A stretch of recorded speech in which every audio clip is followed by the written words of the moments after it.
soft capture. And again, we are tracking for a approximate docking time of 5:18 a.m. Central Time, 6:18 a.m. Eastern Time. Once soft capture is made, the soft capture ring that connects the two will then retract until the sensors indicate it's time for the 12 hooks to drive in place to give us a hard capture and firmly secure Dragon to its new home and the space station. The Expedition 73 crew, namely Anne McClain and Nicole Ayers aboard the International Space Station, got up earlier this morning, and they have already begun procedures to welcome the Axiom Mission 4 team, and they will manually pressurize the vestibule or area between the Dragon hatch and the station hatch. And meanwhile, the umbilicals that provide the power and communications and data connections from there are being sure to be put in place. And then it's time for leak checks and hatch opening, which we're currently lined up to come about 2 hours following the docking. And again, that docking time, 5:18 a.m. Central. When Dragon docks there, it'll be 5 spacecraft docked to the station with 11 crew members making its way on board the orbital outpost, and that'll bring the total number of visitors to the International Space Station to 288 since 1998. Many key milestones are coming up, and the crew aboard the International Space Station is looking forward to welcome Axiom Mission 4. Of those milestones, we're continuing to monitor the approach initiation burn, and you can hear communication starting to happen between the big loop, and you'll hear it numerous times. That's coordinated ahead of this coverage, in which SpaceX and NASA teams coordinate a single line of communication for the two teams, as well as the Dragon spacecraft and the International Space Station.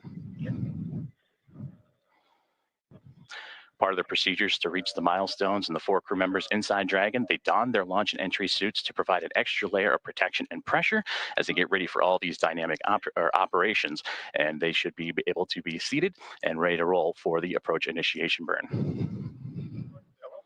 These procedures have the crew seated in their respective seats and the umbilicals plugged in to provide cooling and communications, and the suits are worn for the most dynamic parts of Dragon's journey. As we mentioned, the approach initiation burn coming up here in just a couple of moments.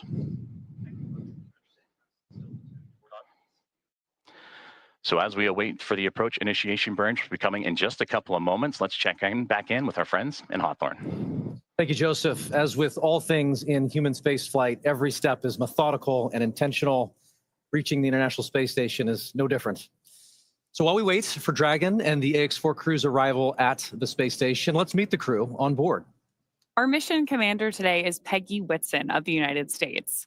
We actually don't have enough time to cover her entire resume, which is incredible, by the way. But to give you a few highlights, Peggy earned degrees in biology, chemistry, and biochemistry. She was the first female commander of the International Space Station and has spent over 675 total days in space. Dragon on Dragon to ground. We have seat 1 in position, and seat 4 will be in a few moments.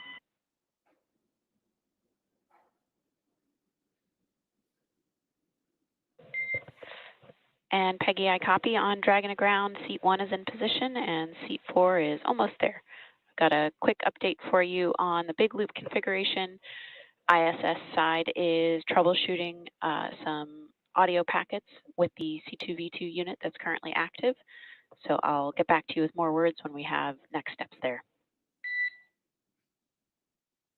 Standing by. Thanks for the update. So we were just in the middle of talking about our commander, Peggy Whitson, when we heard her communicating here with our crew operations resource engineer at SpaceX Mission Control, which we hear called out as CORE over the nets. So our commander there, again, who was communicating with our team, has spent 675 total days in space so far. She's about to add some more to that. But so far, she has also logged 60 hours across 10 different spacewalks. She's a 2-time commander for Axiom Space, having previously also served aboard Ax-2. She was also just inducted as a member of the 2025 Astronaut Hall of Fame class. So congratulations, Commander Peggy. And seated beside her inside Dragon is our mission pilot, Shubhanshu Shukla of India, whose call sign as a test pilot is Shuks. Representing the Indian Space Research Organization, or ISRO, Shuks is also an astronaut designate of India's inaugural human spaceflight effort, Gaganyaan, an Indian-built rocket and spacecraft. He was commissioned into the Indian Air Force Fighter Wing in 2006. He achieved the rank of Group Captain, in 2024, and has over 2,000 hours of flight experience aboard aircraft, including the Sukhoi 30, MKI, MiG-29, Jaguar, Hawk, and Antonov An-32. Our third crew member is mission specialist Sławomir Uznanski-Wiśniewski of Poland. He's representing the European Space Agency as a project astronaut coming from the reserve class of 2022, much like Marcus Want, who served as a mission specialist on Ax-4. A scientist by trade, Sławomir has earned his Master's of Science with honors from Łódź University of Technology in 2008. He also has a Master's of Science from the Université de Nantes in France and a graduate engineering diploma from the Polytechnique Nantes in the same year. He also spent 2 years as the engineer in charge of the world-famous Large Hadron Collider in Switzerland, beginning in 2018. And rounding out this incredible crew is mission specialist Tibor Kapu of Hungary. He represents Hungarian to Orbit Astronaut Program, or HUNOR. The program aims to send Hungarian astronauts to the International Space Station for scientific research and technological development, as well as to inspire young people. He graduated from the Budapest University of Technology and Economics, earning a degree in mechanical engineering, followed by a master's degree specializing in polymer technology. In 2023, Tibor emerged as one of 4 Hungarians selected from a pool of 247 candidates for the HUNOR astronaut program. He has invested a notable amount of time in his career focused on space radiation protection while awaiting his acceptance to HUNOR. Together, they are the crew of Ax-4, Axiom Space's 4th private astronaut mission to the International Space Station. This mission represents the return to spaceflight for 3 nations, but it also highlights the growing opportunities for nations and entities around the world to conduct meaningful work in low Earth orbit. And this is an incredible crew. They have spent 10 months of training together. They reported to Houston last August and have been kind of shepherded through a variety of training efforts since then, all leading up to this moment. It has been truly an honor to see them come from different parts of the world and come together as one team. Dragon SpaceX on Dragon to ground. The approach initiation maneuver is complete. Performance was nominal. Reminder, if the C2V2 link is lost for 10 minutes without ground action, Dragon will perform a breakout. Timers are available in your event details. Dragon copies. Good AI, and watch for C2V2 and event details. That's a good copy. And for another status update on C2V2, ISS side is working a swap to C2V2 Bravo unit. Good to hear. Thanks. So that's great news as we continue in our approach of the Dragon spacecraft to the International Space Station. That first approach initiation burn, or the AI burn, ran nominally. And nominally in space talk means everything went well. So it means we're moving closer to that docking ceremony and welcoming the Ax-4 crew on board. I love it. And so we'll continue to listen in and in hopes that they will continue to progress towards docking. Obviously, there's a lot of action that has already taken place over the last 24 hours. And we'd love to share a little bit of that pre-flight effort with you that built up to launch and then towards docking.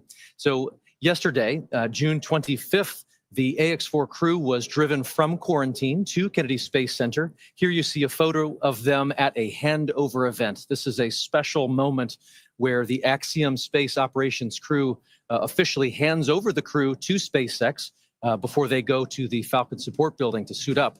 This was a moment where they got to spend a few minutes with their loved ones, with family and friends, and pause in the midst of all the operational choreography and just take in a moment about what they were about to do and to celebrate it and enjoy just this moment with loved ones. And then as this concluded, they got into the SpaceX Teslas that took them out to the Falcon support building, at which point they were officially in the hands of SpaceX. I always think these walkout moments are so cool. Human spaceflight is really about the people on board and the people behind them. And you get this great opportunity to see their families, their friends, all the teams supporting them from around the world. Speaking of which, this is a little video we captured yesterday, right before our crew walked out to enter the Dragon spacecraft. There they are exiting the Falcon support building, which is just about a half-mile away from their launch site, which was the historic Launch Pad 39A at Kennedy Space Center. That walkout moment is so iconic. It is part Yeah. of every tradition of spaceflight. I love seeing it. So is this, actually. We've got a member of our closeout crew there with our two of our astronauts headed over to the pad in those two iconic Teslas. We've got our commander there looking very happy. Those smiles. Yeah, are the crew infectious. getting to see Falcon 9 from the base before riding that elevator up to space. You can see we're also introducing a new tradition here. Each of our crew members has a boarding pass. Peggy's is gold because she is a frequent flyer on the Dragon spacecraft. So they're presenting those to the closeout team before signing the white room wall. And then ingressing or entering the capsule and getting ready for liftoff. We did have an on-time liftoff yesterday at 2:31 a.m. Eastern. And ever since then, so now for more than 24 hours, our Ax-4 crew has been on their way to the International Space Station. Those boarding passes, as you just mentioned, are a SpaceX fun Dragon tradition that in adds seat to the donning and layers audio of... config. We can confirm we have intercom checks for all 4 seats now.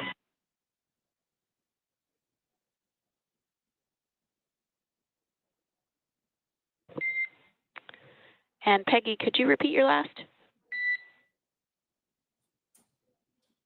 Just wanted to verify we had successful intercom checks, step 5.2, and suit donning and audio config. And we're just moving on. Okay, I copy successful intercom checks and suit donning and audio config complete and ready to move on. Good copy. So you'll hear us continue to talk from mission control here at SpaceX and the big loop, right? We've got NASA in the loop now too as we approach the ISS to our crew on board to perform comm checks. And SpaceX Dragon suit donning and audio config is complete for all 4 crew members. And to provide status updates. SpaceX copies 4.010 suit donning and audio config complete for all 4 crew members. So that's particularly good news for mission control because one of the things that we have our astronauts do anytime we enter a dynamic phase of flight is put on those IVA suits. So when we talk about suit donning, they've been comfortable, right? Like we had those spacesuits on for liftoff, and hopefully we'll have some shots of liftoff from yesterday here for you in a moment. But we put those spacesuits on for liftoff, and then once we're safely in orbit, the astronauts can doff or take those suits off. But now that we're approaching the International Space Station, again, we're going to don the suits, put them back on, because we're moving into that dynamic phase of flight. So we're getting some confirmation there from our crew to mission control that we're moving forward in each of these careful steps, preparing both the capsule and the Ax-4 crew for docking to the ISS. And these are all good call-outs. Yeah, great to hear. Yeah. Perfect. I love it. We were talking about ingress just a moment ago. We'd love to show you shots of launch from yesterday. The teams at Kennedy Space Center, the SpaceX teams and the NASA teams, were able to get some great shots of this Falcon 9 and Dragon lifting off. This was also the second liftoff and landing for our booster yesterday. So pretty exciting to see that flight-proven launch vehicle once again flying from 39A. And there you have it. Grace taking to the air for the very first time. That's a good point, Paul. This is our 5th and final Dragon in the fleet, which received its name yesterday from our commander, Peggy Whitson. Great shots of our crew there on their way up to space yesterday.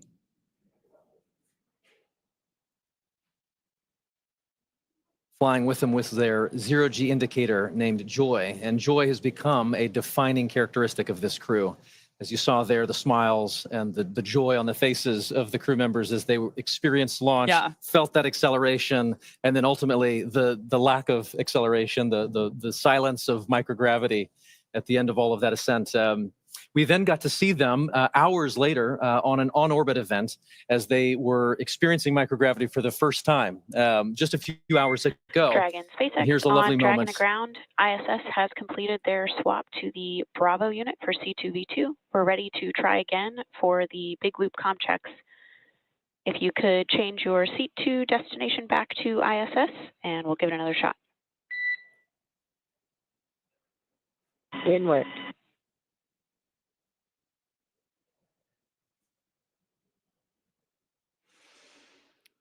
So Joseph mentioned this earlier, but C2V2 stands for Common Communications for Visiting Vehicles. And what we're doing now is that final comm check as Dragon approaches the ISS to make sure that we're ready for our visiting vehicle. Station on the Big Loop. We are very excited to have you loud and clear, Peggy. And we are excited to hear your voice, and looking forward to seeing you guys shortly. I can't wait to see you either, Peggy. Excited you guys are here. And SpaceX copies Dragon loud and clear on the Big Loop.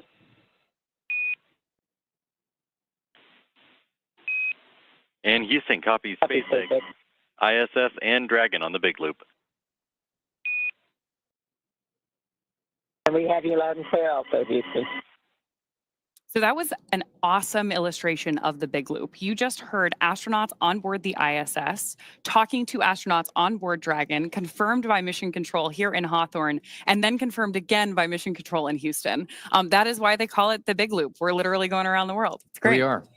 Everyone checking in, confirming that we're good, that we're ready to progress. And so obviously we'll continue to listen in, and hopefully that continues to call out what we need to hear to continue forward.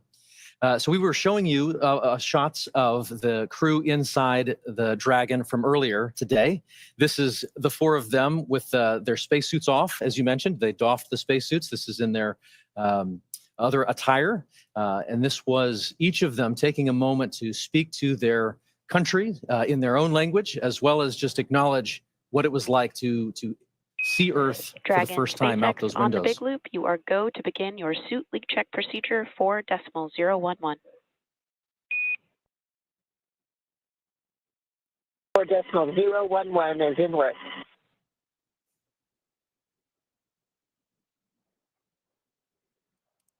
So good news there that our crew is moving forward with additional checks on board.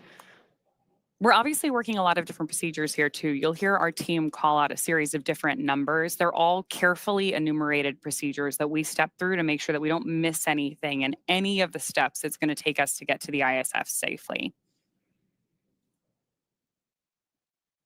Speaking of which, we've, just in case you're just joining us, it would be good to go over many of the steps that took us to get to this point. Yesterday was launch day.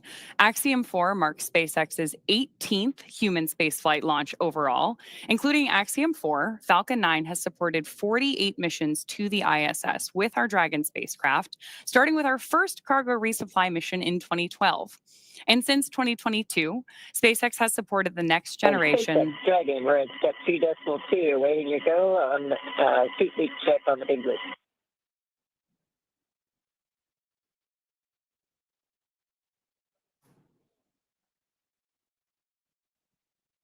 We're moving through that suit leak check procedure now. Dragon, SpaceX on the Big Loop, you are go to initiate suit leak check. That's in work now.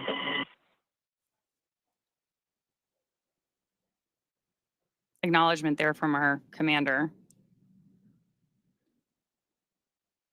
So SpaceX has supported the next generation of commercial space exploration so far with 7 private astronaut missions as of today, with today's Ax-4 mission bringing the total to 4 missions to the space station in support of Axiom Space. I love it. So Ax-4 is Axiom Space's 4th mission to the International Space Station, as we've said. Ax-1 was the first private crew to the International Space Station. Ax-2 was known as the first private mission to feature government-sponsored astronauts, while as Ax-3 was our first all-European astronaut mission to the International Space Station. And this mission realizes the return to human spaceflight for India, Poland, and Hungary. The efforts of India are conducted through the Indian Space Research Organization, or ISRO, while the efforts of Poland are as a member of the European Space Agency, or ESA. As a member of ESA, the Polish space agency, Polsa, has named this mission Ignis. For Hungary, this is a mission facilitated by HUNOR, which stands for Hungarian to Orbit Program. And this mission is the first mission to the space station for India, Poland, and Hungary. And after more than 40 years, this is each country's second government-sponsored human space flight ever. Missions like these are significant for a number of reasons. Each of these commercial missions builds on the last, but they facilitate a sizable amount of public and educational outreach Medical research, intergovernmental relationships are built and fostered through these moments, and the list goes on. To be honest, there a lot of hard work goes into each of these missions to make sure that every minute is maximized. Ultimately, each one serves as a critical stepping stone on the path to providing global, sustained access to low Earth orbit. Oh, absolutely. And at SpaceX, we want to help create a future where not just hundreds of people, but thousands and ultimately millions of people can travel off Earth to live and work in space and on other planets. It all starts with missions like these. It's hard to believe that it's been 5 years since Dragon radically changed how humanity gets to space, but I am very excited to see what this mission and all the ones to follow have in store. But with that, I do want to check back in with NASA at JSC. So Joseph, let's hand it back to you. Thank you, Ronnie and Paul. And absolutely, yes, it's an incredible day to welcome the Axiom Mission 42 to the International Space Station. And I know we've already covered so many key milestones, including what it took to get to this point right now. And arrival day is always a busy one aboard the Big Loop. We see 4 good suit leak checks. And right there, another great milestone. Another great milestone right there, 4 good suit leak checks. And we talked about that earlier about during the dynamic phases of flight, the crew puts those suits on to make sure that everything is safe and sound for them to provide that extra layer of protection as they continue to chase down the International Space Station. Now, from the space station perspective, here inside the International Space Station Flight Control Room at NASA's Johnson Space Center in Houston, Texas, arrival day is always a busy one. And this morning, with no exception, NASA's astronauts Anne McClain and Nicole Ayers are already in position inside the cupola module, and they're using specialized software to keep track of Dragon's trajectory and confirm it remains inside its designated corridor.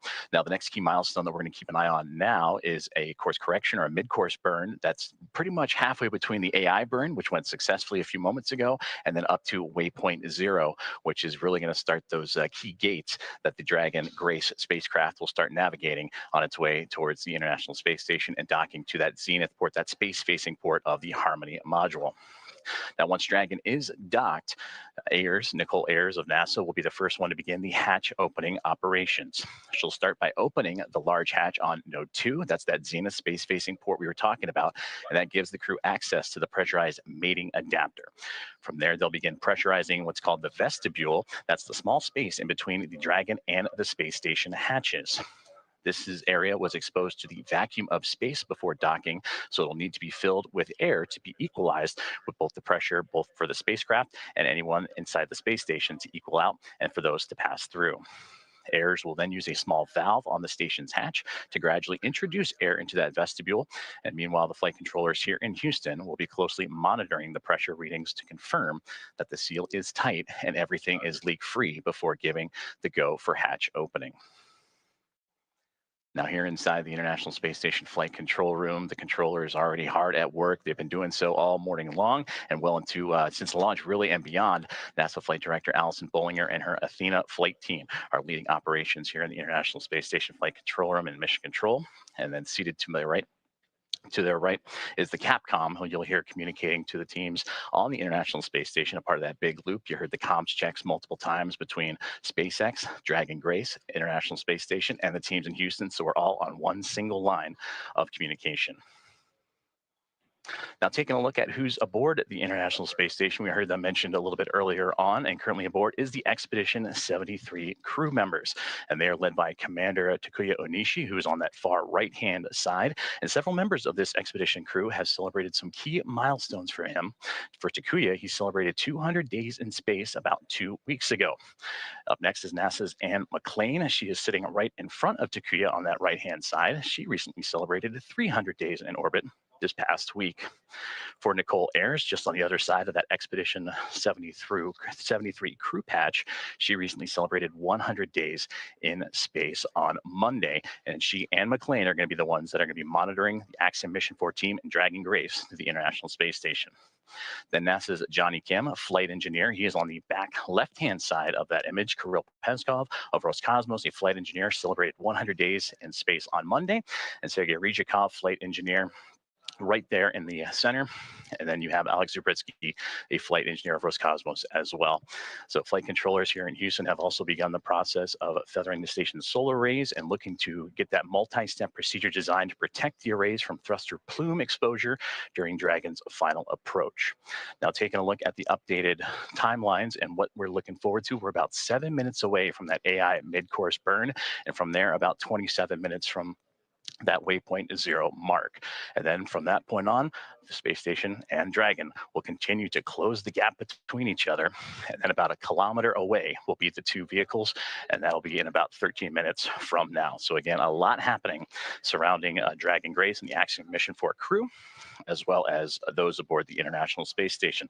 We mentioned earlier that this will become a team of 11 that'll be joined together, and after docking, which right now is continuing to be adjusted, and working closer to about 5:22, approximately 5:22 a.m. Central Time. And then we'll have the hatch opening, which we just walked through the procedures of having to equalize the pressure between Dragon and Space Station so those could pass through.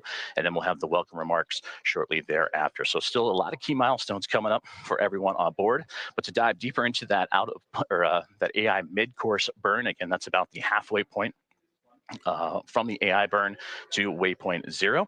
And that gives Dragon the ability to perform a mid-course maneuver, and that will give them to be about 400 meters or so below the International Space Station. And then, of course, we'll swing up and over top to then line itself up for waypoint 0, which will be, again, to the zenith port of the International Space Station. And from there, Dragon will execute a small mid-course maneuver, and that's just to fine-tune its approach and bring it to about that 400-meter mark and get ready for the remainder of its gates and those checkpoints it has to come to for the International Space Station and Dragon to eventually meet up. Now, about 90 minutes ahead of docking, attitude control of the International Space Station will be handed over to the Russian thruster system, giving the station a finer point capability as Dragon closes in. We're looking forward to welcoming the Axiom Mission 4 astronauts aboard the International Space Station.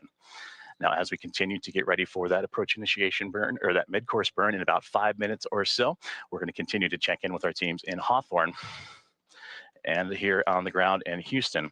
As you can see right there, the process that it took for Dragon to get to the International Space Station, starting about 45 minutes after launch yesterday with the phase burn, and then that stair-step approach to get to the front door of the International Space Station with those 5 key burns leading into the approach initiation. Now, all teams on board the International Space Station have been up and at it early this morning. We talked about the roles for Nicole Ayers as well as Ann McLean getting ready to welcome the Axiom Mission 4 team. You heard the great communications between the two already as they're eager and anxious to welcome Peggy Whitson, the former NASA astronaut and commander of Axiom Mission 4. She continues her record-setting mark as the most experienced astronaut, American astronaut in the history.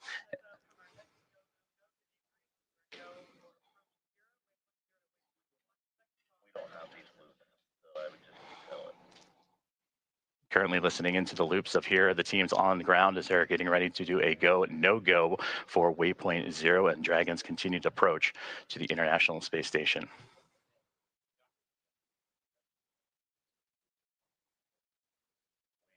have no views, so you're going to have to keep tap dancing, and we don't have these loops in our broadcast, so you're pausing.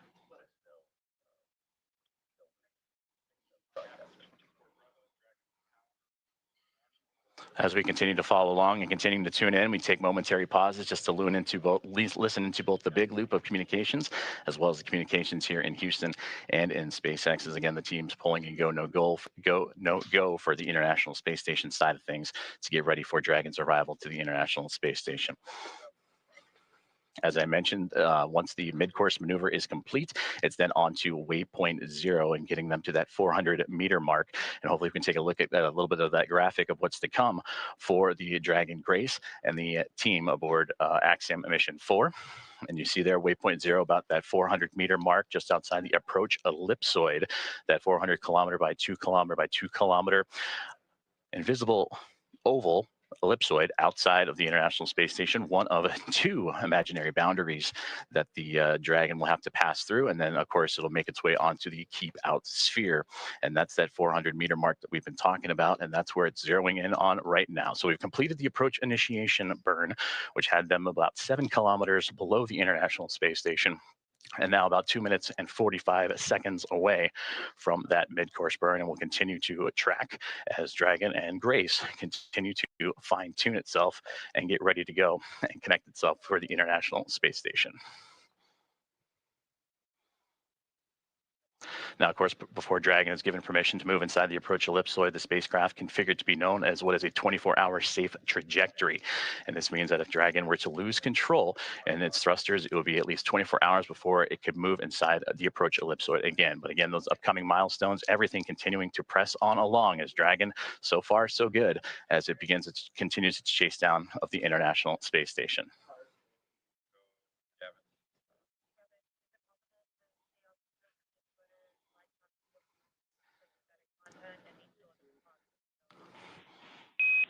Now this maneuver continues on the big loop. We are about 1,900 meters away and about 10 minutes out from having you jump into 1.102.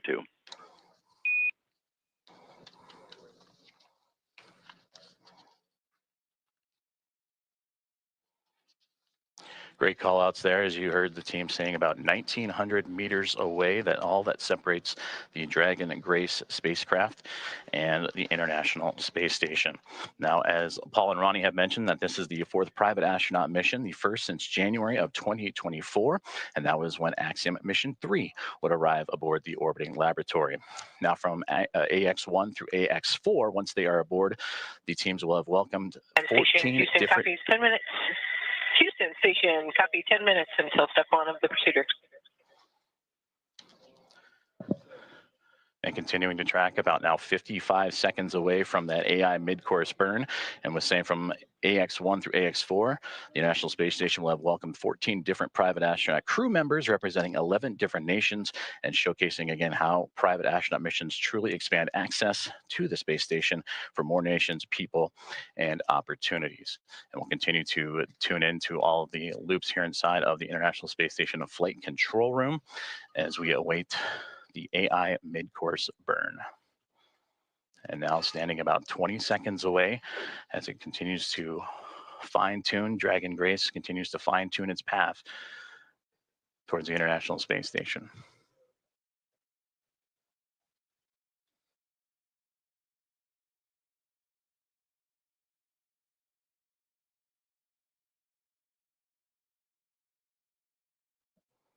And we just received confirmation that the AI mid-course burn is now in progress.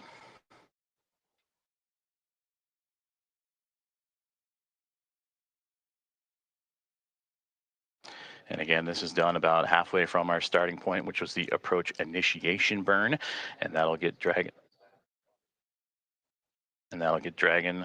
On its path towards waypoint 0.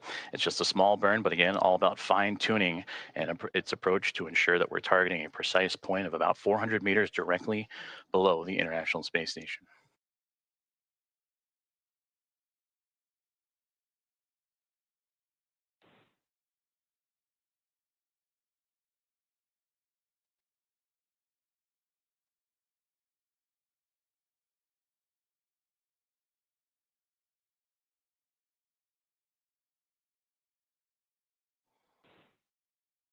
As you can see on your screen, the team on the right-hand side is those working and monitoring the AI mid-course burn, as well as the teams on the left.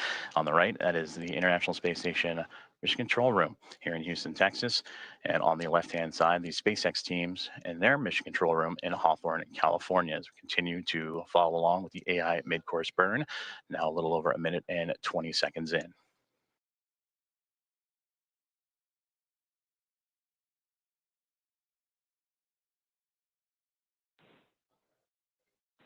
And mid-course burn has just been completed, and everything has been reported as nominal. Dragon SpaceX on the big loop, mid-course maneuver complete. Performance was nominal. The trajectory has converged on waypoint 0. So great news there. And Dragon copies on the big loop. And confirmation from Dragon Grace, and you heard Commander Peggy Whitson relaying down to the ground. And now the next milestone that we're zeroing in on is Waypoint 0, which will be about 18.5 minutes from now, is that slow but methodical approach for Dragon Grace and the Axiom Mission 4 team continues to make its way towards the International Space Station. And with that, we'll check back in with Ronnie and Paul back in Hawthorne. Awesome. Thanks so much, Joseph. I'm loving all of these check-ins that we're getting about Dragon's progress on its way to station, how the crew is doing, hearing these call-outs from the nets. But I'm getting really spoiled today because you had great stories about the crew while we were here in kind of like our pre-show warm-up. And I would love to hear a little bit more about how you followed along the Ax-4 crew in like the 10 months leading up to this. Absolutely. And really like followed their preparations and everything that brought the crew to today. Certainly. And so there's obviously a large team that facilitates all of the operational training flow and helping prepare them for this moment. We have a unique opportunity to document that and follow that story with them quite literally around the world over the course of all of that training. And I think it's just interesting as you get to know each of the crew members, just to understand, like, in the midst of all of this operation, in the midst of all of the timing and the coordination, there's still 4 humans inside Dragon, each with their own personalities, each with their own ambitions and characteristics, and they add to what becomes the mission. In the crew, right? Exactly. Like they become one crew, which is Ax-4. Yeah. Absolutely. So Peggy, I would argue, is a consummate leader. I mean, if you know anything about her, you likely know she has record after record of human space flight, and here we are actually seeing some views of the ISS, of the International Space Station, from Dragon. And yet, as I was saying, with Peggy, if you know her, she obviously has all of these records for human space flight, and it's certainly not a surprise at all that she is an inductee into the 2025 Astronaut Hall of Fame. And yet, if you get a chance to get to know her, you quickly realize she's not just about those individual accolades. She is about the team and team efforts. She wants to build teams and take them to space. And so certainly we've had the honor of following her around the world, preparing for 2 Axiom space missions, both AX2 and now Ax-4. And it is remarkable how she commands every room she walks in without taking over. She just exudes this steady confidence that people respond to. Speaking of how she is commanding the capsule, we just had a great shot of her inside of the Dragon spacecraft, looking up at those touchscreen displays. And so we're going to keep bringing you views like the one we have on your screen right now of the International Space Station whenever we have ground station coverage. When we have good views, we'll obviously share them with you. This one is particularly cool because we're watching the International Space Station come into focus through a camera that is under Dragon's nose cone. So right after we got through launch and orbital insertion yesterday, we deployed the nose cone and exposed those docking hooks that we're going to use for the hard capture. Station Houston on the Big Loop. Dragon range is approximately 1,000 meters. Monitor long-range approach per steps 1 to 4 in 1.102. Dragon approach and retreat monitoring. ISS crew is now prime for vehicle approach monitoring.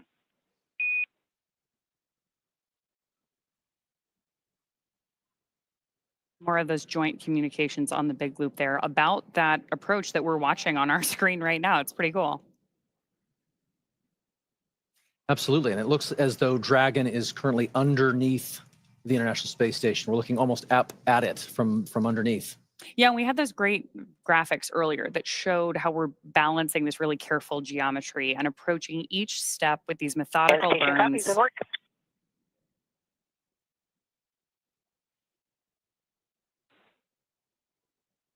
Acknowledgement from our commander there. So we're stepping through each of these really methodical burns of those Draco thrusters on board Dragon. There are 16 of those thrusters around the spacecraft, and we use them for these careful fine-tuned maneuvering once we get to orbit. So right now on our screen, we've got our commander, Peggy Whitson, and our pilot, Shubhanshu Shukla. And you got a chance to chat with Shukes in the lead up to this launch too, right? Absolutely. He is such a unique, quiet force. He is witty and smart, and I tell you, 3 steps ahead of any given moment, and you don't even realize it. He's already there. He has said that his career is defined by simply saying yes, which I thought was so interesting and powerful and simple. I mean, effectively, he was saying that every opportunity, whether it was to get a chance to learn to fly or join the military or even pursue this mission, he simply said yes. And in doing so, he walked through the door and made the most of it. No matter what he's faced alongside this crew, from days of poor weather out at the Knowles expedition, which is the National Outdoor Leadership School, to processing kind of the immense volume of procedures that must be taken on and understood across all of the myriad of procedures that one must understand and become proficient on for this kind of a space flight. In the midst of all of that, he has remained calm and collected, and quite honestly, just made it look easy. And what's more, he has this unwavering spirit about him that just invites everyone around him to step up and into their roles effectively. It's awesome to hear these stories about the way this crew really came together and everything that brought them to the mission today. For those of you who are just joining us, we have some great graphics along the base of your screen to help you follow along the mission the same way that we have been eagerly following it for the last several weeks, really, in the lead up to today. So along the bottom left-hand corner, we've got some telemetry on where our Dragon spacecraft is, including its speed and altitude. And then on the bottom right-hand corner of the screen, you actually see our location around the Earth. And that rightmost corner is the firing of those Draco thrusters on board. And right now we're getting great views from inside the spacecraft of our crew working with those touchscreen displays, stepping through these checklists.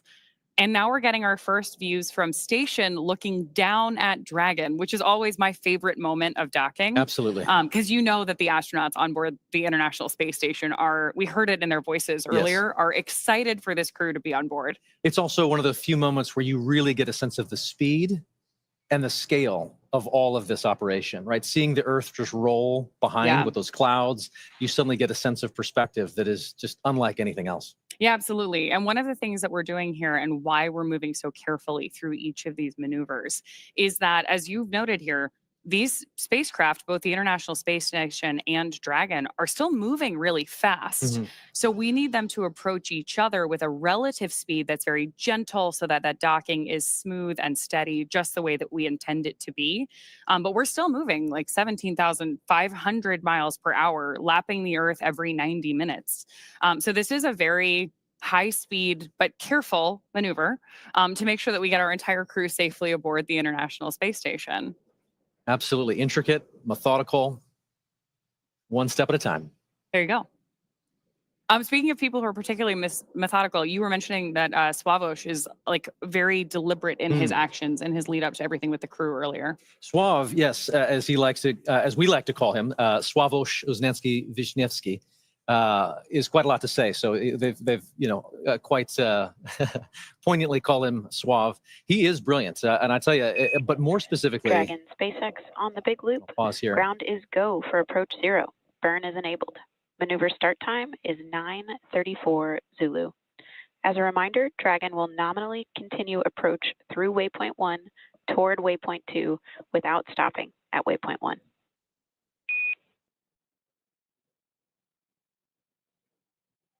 And there we have And another. Dragon copies all, and we're go for the approach as well. Another call out between Core and our commander, acknowledged by Commander Peggy Whitson. And that was a cool call out too, because we told the crew that we're going to move right through waypoint 1. Each of those waypoints are an opportunity for us to pause and make sure that everything's going well. So that means that everything's really going on track, right? We're ready to move into this next process of approaching the station. So we were talking about Swav, and just to finish that thought, I have often described him as somebody who is brilliant, but more specifically, he is curious. Swavush is certainly one who is genuinely in pursuit of knowledge and understanding. I've actually never seen him to shy away from asking the next question. Throughout all the training, you can expect him to raise a hand and lean in, and everyone else does as a result. I mean, you just kind of get pulled into that earnest pursuit of knowledge, and he wraps it all up in a pretty good charm. He's exciting to learn beside. You know, I for one found myself wanting to lean in and learn alongside him as an outsider here. But his curiosity is probably matched only by his love for exploration and being out in the unknown. Like from sailing to hiking to kind of peering over that next ridge, he is one who is constantly seeking and experiencing something new. He has a love for this life and for this planet that is infectious. One can only imagine how that perspective is growing as he's looking out the window and seeing the Earth and perhaps even maybe the ISS at this point outside Dragon. Oh yeah, absolutely. I mean, speaking of his love of something new, 3 of the crew members that we have on board Ax-4 are first-time flyers to low Earth orbit and to the International Space Station. So very excited to hear their take on both being up there and then everything they have to share with all of us once they return. So with that, can we round out some stories here for our 4th crew member? Absolutely. So Tibor, he is an incredible thinker. You can just see him process any information and immediately then begin to put it to use. He is someone who just grabs and goes. But also, even more than that, he's someone who really feels things deeply. He cares about what this mission is. He cares about what it means for all those back home in Hungary. He's got a very high emotional intelligence, I would say. He can read the room in an instant. But I tell you, his gift to humanity is to then be able to elevate and brighten everyone around him. I don't know of a single instructor, maybe ops team member, or even medical support staffer who doesn't smile when they think of Tibor Kapu. And I also tell you, he is tireless. There is quite a lot that he is capable of and responsible for, and that is invigorating to just see him approach every step of everything he's asked to do with diligence. And there were a lot of steps in the lead up to this for our crew. Astronaut preparation is extensive, from training that's specific to each crew member's role to learning SpaceX protocols, space station systems, and preparing for the science and outreach activities they'll be conducting in space. Private astronaut training is pretty rigorous. So in addition to the work that they did in the field, like you mentioned with the National Outdoor Leadership School, or NOLS. Station Houston on the Big Loop. First step, 1 of 1.102. Can you please confirm Dragon is in sight and give us an attitude assessment?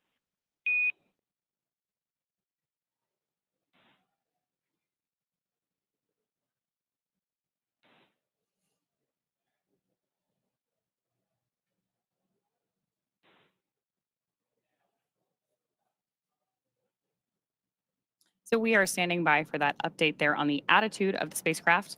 Attitude, when we're talking about space travel, means the position of the spacecraft. So with that, I do want to bring it back to the training, because this crew on board Ax-4 spent 35 days training inside Dragon. To prepare them for flight, our teams at SpaceX spent the last several months teaching the crew about orbital mechanics and how to live inside the Dragon spacecraft. Well, this was more of a review for Peggy Whitson. For the rest of the crew, as we mentioned, this is their first time flying to space. Our training program includes nearly 100 different lessons covering all aspects of the flight. The crew spent time inside our Dragon training spacecraft to run simulations of ascent, space station rendezvous, which we are doing right now, and reentry. And they also spent time at the launch pad in our suit-up room and working through emergency procedures that would be necessary in the unlikely event of a pad abort. And in addition to the critical training from SpaceX associated with... on the Big Loop, come check. Houston reads you loud and clear.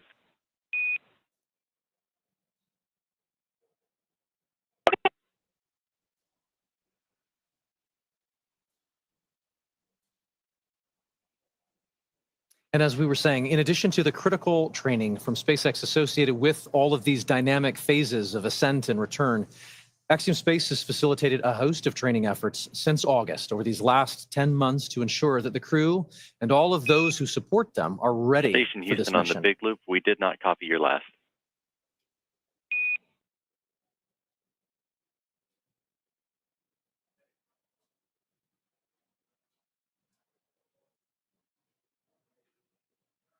Houston Station on the Big Loop. We have Dragon in sight, and attitude looks nominal. Houston copies. That's a good report. That is a great report. It's always nice to hear those confirmations, especially across the Big Loop, because we are coordinating so many teams for missions like this. Absolutely.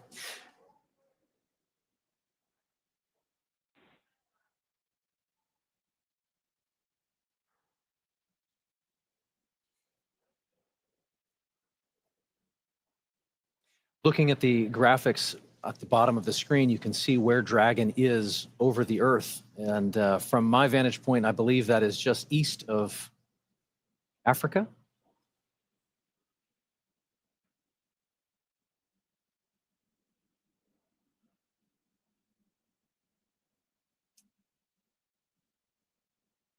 I think one of the things that's the most striking to me is that as we watch all these different visuals come into play, which again, we are bringing you whenever we have them. So when we've got good views, we're sharing them with you. We're really seeing how quickly Dragon is approaching the station.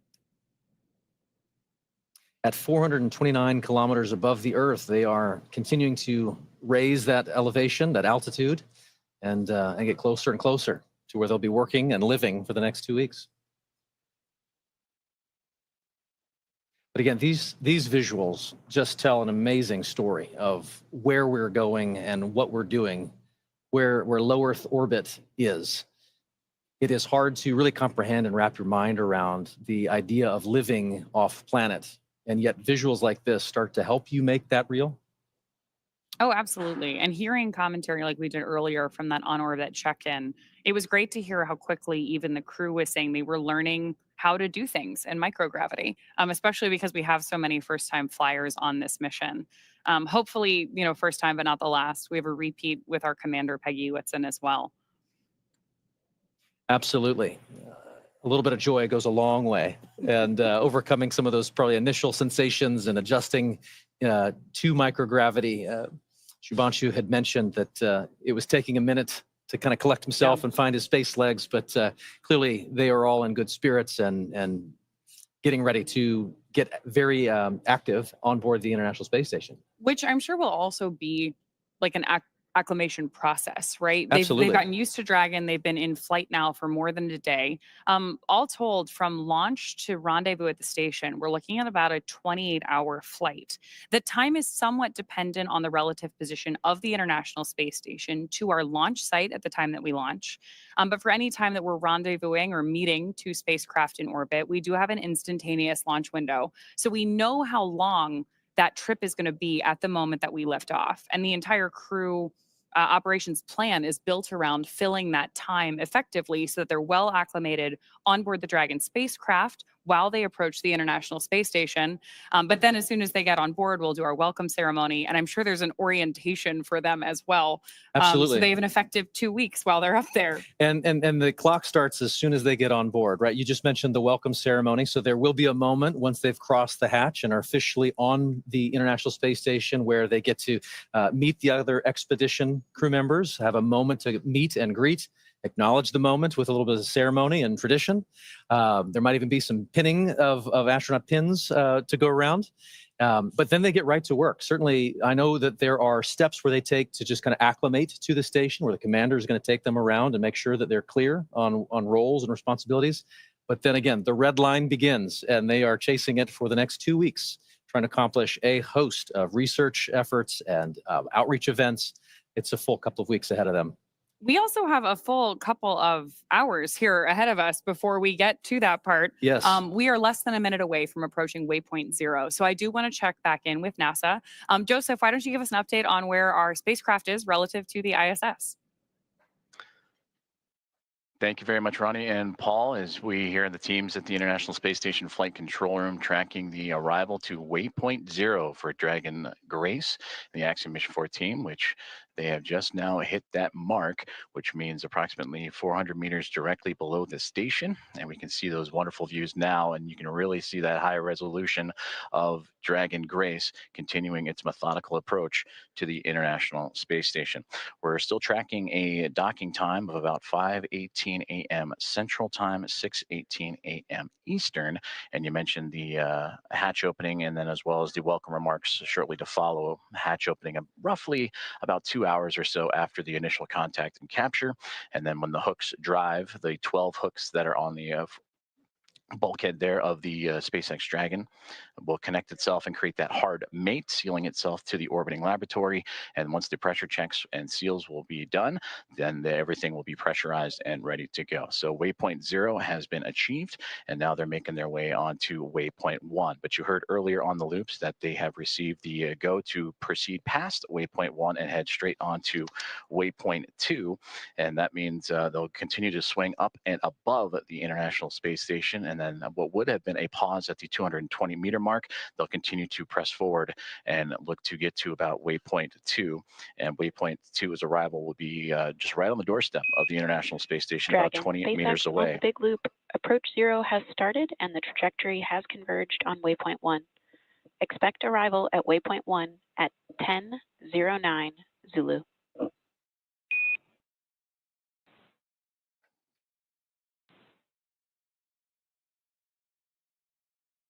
Expecting arrival at waypoint 1 at 10:09 Zulu.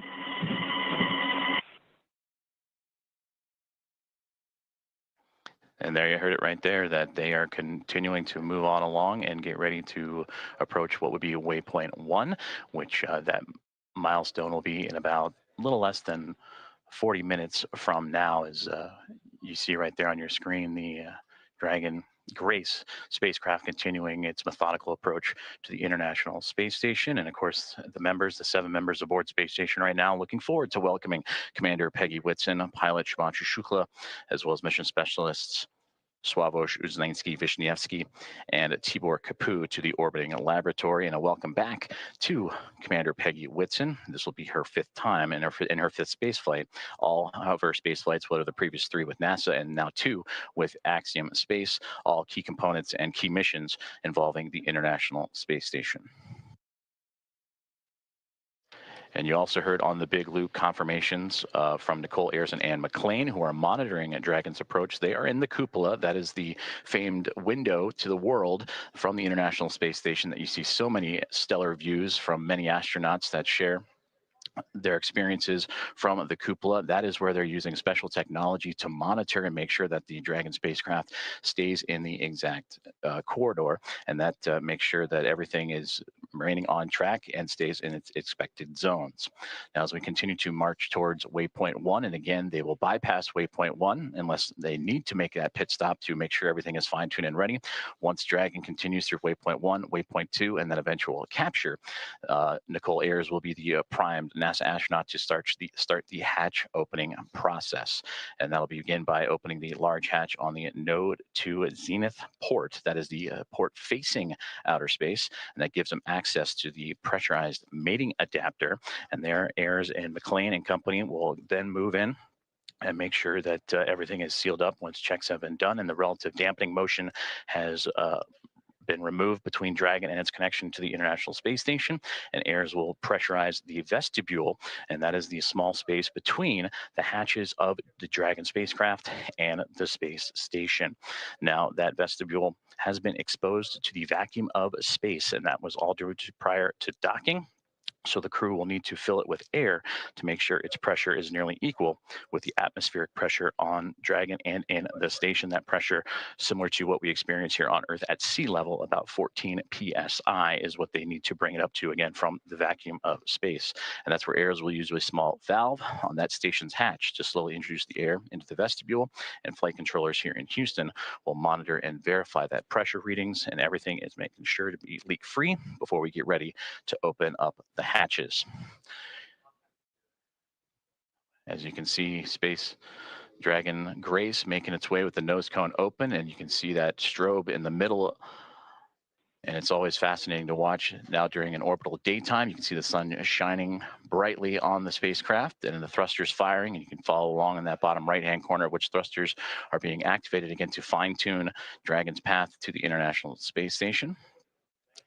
But seeing that strobe, always fun when it illuminates from the Dragon perspective on the International Space Station, and we may get some of those great views closer to docking. And again, that docking time tracking closer to 5:18 a.m. Central Time, 6:18 a.m. Eastern, and that is where the soft capture will connect, and then the hooks will drive. The 12 hooks in 2 sets of 6 will drive and form the hard mate and bring Dragon and the space station closer together before the leak checks, the umbilicals for communication and power. Everything will be connected, and then the pressurization of that vestibule from NASA astronaut Nicole Ayers and team will begin.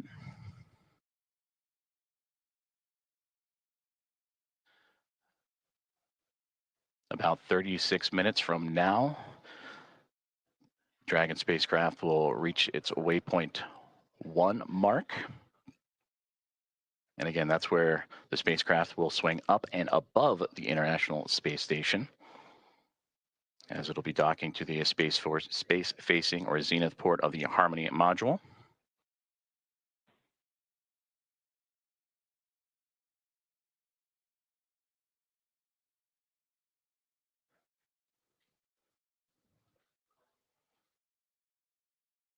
And you can see great views Stand again station of on the Dragon. big loop per block Bravo. Dragon attitude is as expected. Houston copies. Thank you.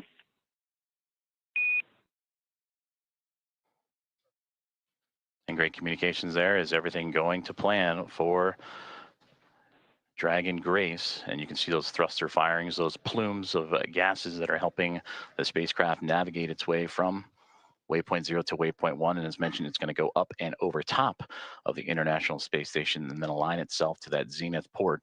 And then it'll make its way onto waypoint 2.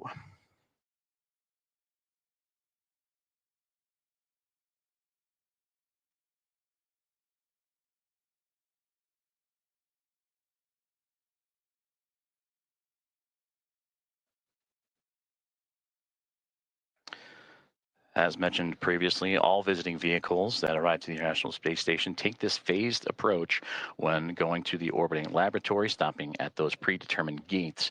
And that's for teams here on the ground, both in SpaceX and in Houston, to run quick checks on vehicle performance before approaching the laboratory.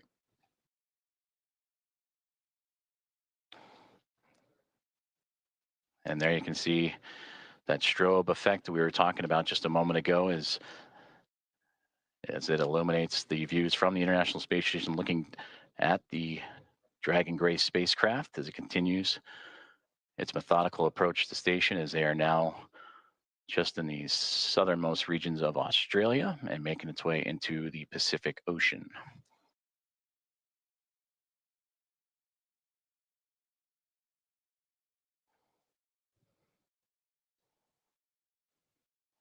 Both Dragon and station just began an orbital nighttime period, so we'll continue to lean on that strobe effect on the spacecraft to follow along.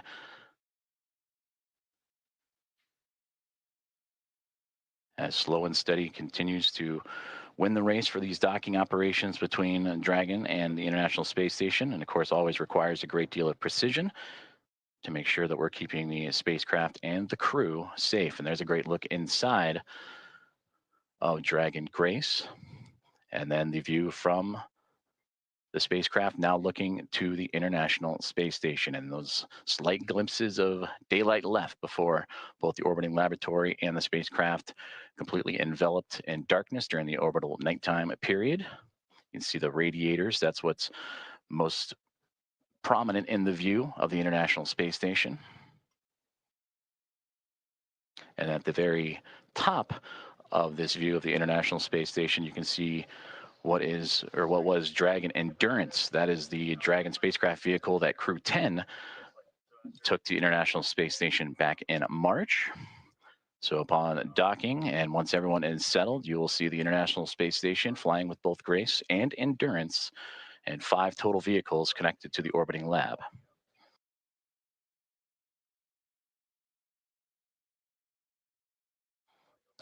View inside of the Dragon spacecraft, and you see from just over the shoulder of Peggy Whitson and Shubhanshu Shukla, the commander and pilot, as they are continuing to monitor the progress of the spacecraft. And there, the final faint views of the International Space Station before the orbital nighttime period. And as mentioned, these two chasing each other just off the southeast coast of Australia as we speak.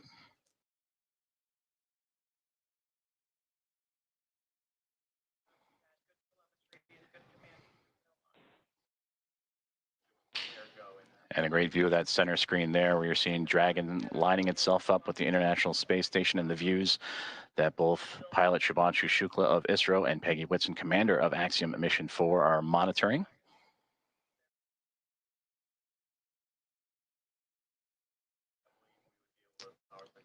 Now approaching about 31 minutes until we reach waypoint 1.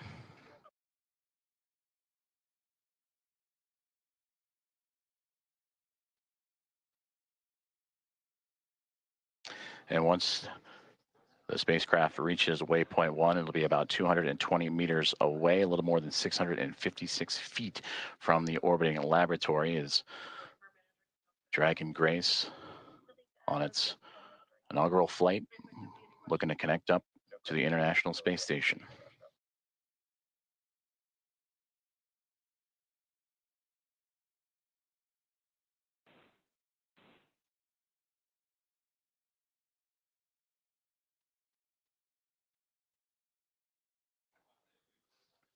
Before we reach waypoint 1, which will be in about 30 minutes from now, the teams here on the ground, about 10 minutes outside of that milestone, will conduct a go, no-go poll, which we've been talking about throughout today's broadcast, just that step-by-step process, that slow and steady methodical maneuvering of the spacecraft to connect to the orbiting laboratory.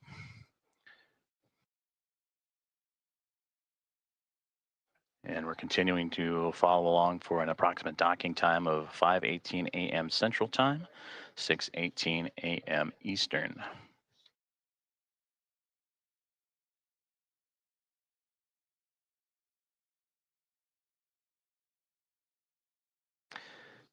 And the only light you're seeing from that shot was bouncing off of the International Space Station and what it provided, but now inside Dragon Grace and its Axiom Mission 4 crew of Peggy Whitson, commander, Shubhanshu Shukla, pilot. That's who you see in the field of view there, just that over-the-shoulder shot as they monitor Dragon's maneuvering towards the space station, but also joined alongside by mission specialist Sławosz Uznański-Wiśniewski and Tibor Kapu, respectively, of ESA and Hunor.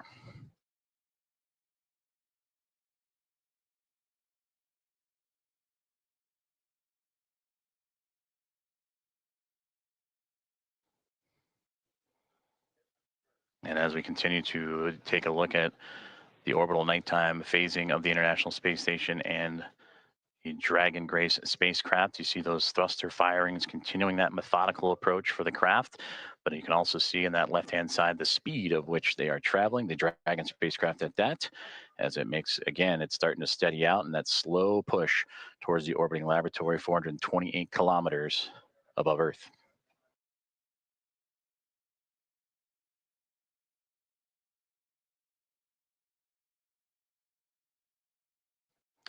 Once aboard the orbiting laboratory, the Axiom Mission 4 crew will participate in about 60 research investigations representing 31 countries, and more than 24 of those experiments supported by the ISS National Laboratory.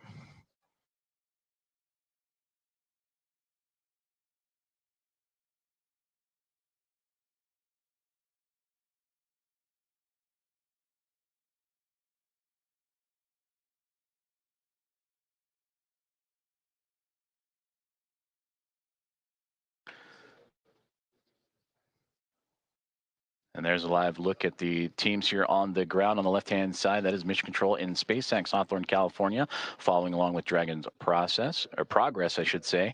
And on the right-hand side, it looks to be Axiom Space here in Houston, just down the road from Johnson Space Center, NASA's Johnson Space Center, where we are located. And the International Space Station Flight Control Room, all three teams working together in integrated operations. That began just before we went live for today's broadcast. We're all three monitoring the progress of the Dragon spacecraft to the International Space Station. And you've been hearing communications on what is the big loop, which is that single line of comms that allow for the Dragon spacecraft and Grace to communicate with the International Space Station, but also for the teams on the ground here in Houston and in California and Hawthorne, all to communicate together. So everybody on the same page as the spacecraft continues its push towards the orbiting lab.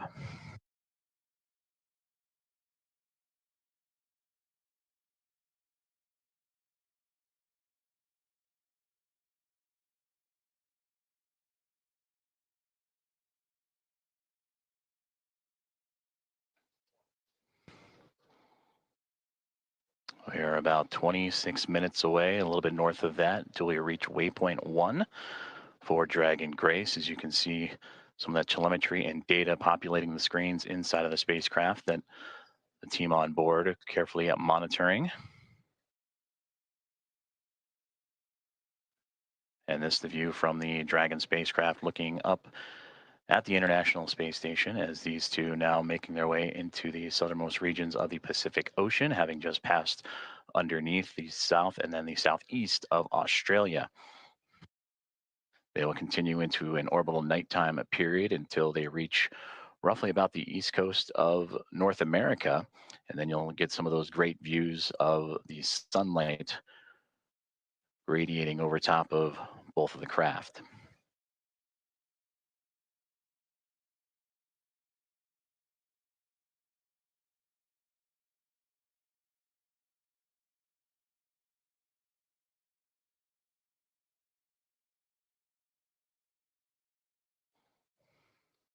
So far, everything performing nominally for the SpaceX Dragon Grace spacecraft as it continues its push towards the International Space Station, and what's been quite the journey for them. You heard earlier that this, since launch all the way up to the anticipated docking time, will be about a 28-hour process, 28, 29 hours or so. So a lot has happened in a short amount of time as the teams in Hawthorne, California on the left and the teams on the right-hand side in Axiom Space working together with those here in Houston.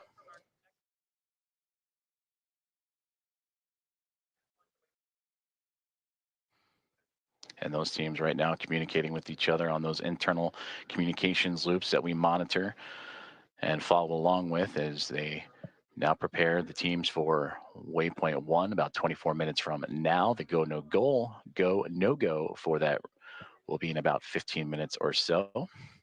And we'll keep an ear out for those comms as, again, Dragon starting to slow down its approach towards the International Space Station, a very methodical journey that all started shortly after launch, what was yesterday morning at 1:31 a.m. Central Time, 2:31 a.m. Eastern.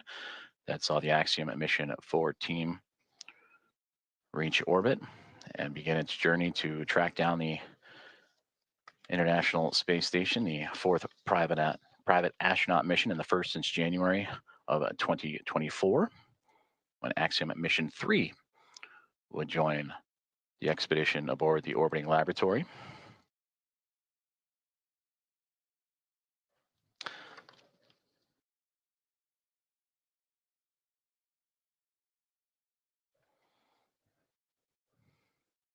On board the International Space Station, the crews, they were up and got right into preparing for Dragon's arrival. NASA's Anne McClain and Nicole Ayers, who you've heard at times on the big communications loop talking to all parties. They are in the station's cupola using specialized software to track Dragon's approach and making sure it stays in the expected zones with that orbital nighttime currently enveloping the station and the Dragon spacecraft. They're keeping a close eye, and of course from the space station perspective, and we'll see it as we receive video communication, that strobing effect, that strobe light on the front, and that forward nose cone of the SpaceX Dragon to help illuminate its path and help keep track.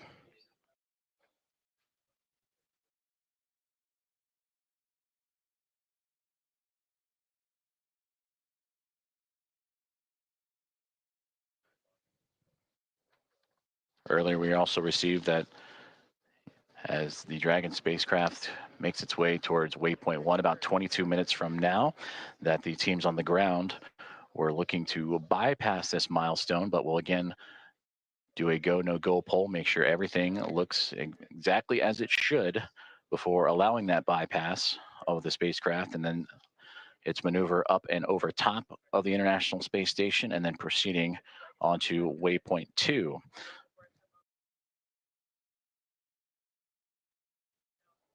And a great graphic of the International Space Station, and just below it, the Dragon spacecraft is, again, they are making their journey across the Pacific Ocean, traveling over 26,000 kilometers an hour and 420 plus kilometers above the Earth's surface.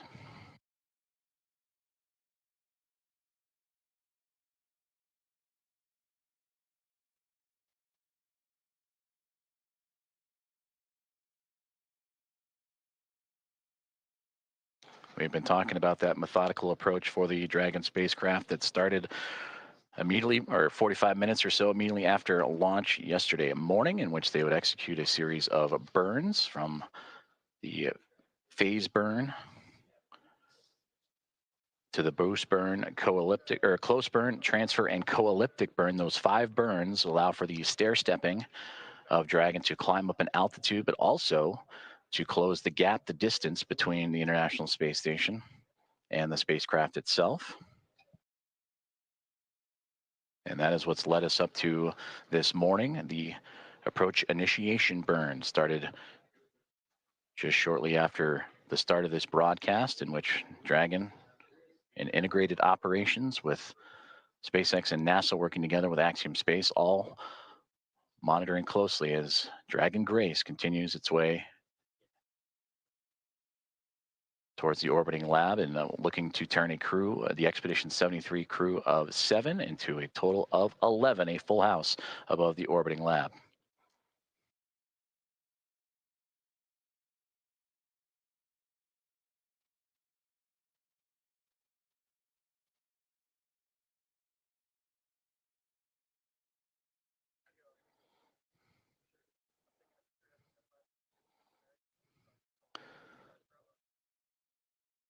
Now inside 20 minutes to the waypoint 1 arrival. And about 10 minutes or so, the teams here inside Houston, as well as and SpaceX in Hawthorne, California, will continue to monitor and do the go, no go for waypoint 1. And if everything is on track, they'll continue to proceed through waypoint 1 onto waypoint 2. And waypoint 2 has them right on the doorstep of the International Space Station, about 20 meters out when they arrive to that waypoint, a little more than 65 feet away.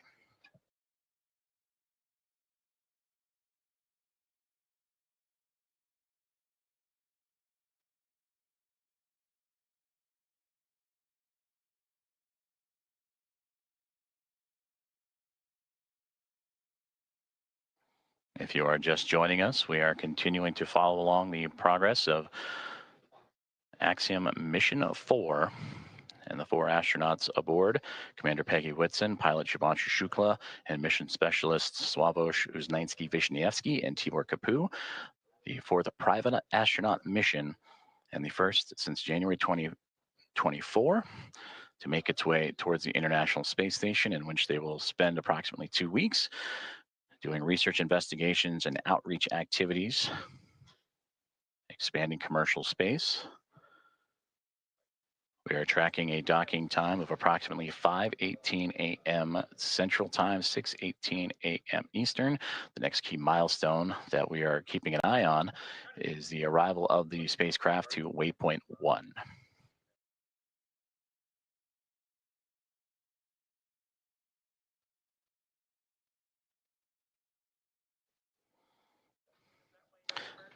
And to gain perspective, waypoint 1 will be about 220 meters away between the Dragon spacecraft and the International Space Station. And that's the second checkpoint. They have already reached waypoint 0 to begin this process. Waypoint 0, waypoint 1, and then on to waypoint 2, which we mentioned is about 20 meters away.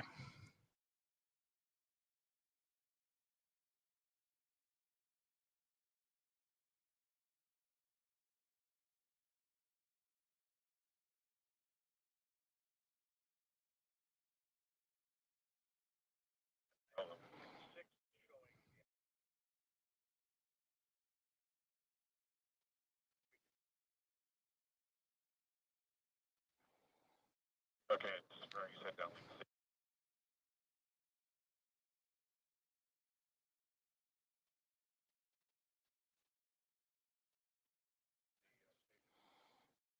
Great views there from the International Space Station, looking at the Dragon Grace spacecraft, that strobe light illuminating its path, as well as the port and starboard side lights. The red and green that you see on your screen is both the International Space Station and Dragon Grace in an orbital nighttime period. They're actually crossing over the Pacific Ocean, about to cross over the equator, and then eventually make its way over the west coast of North America.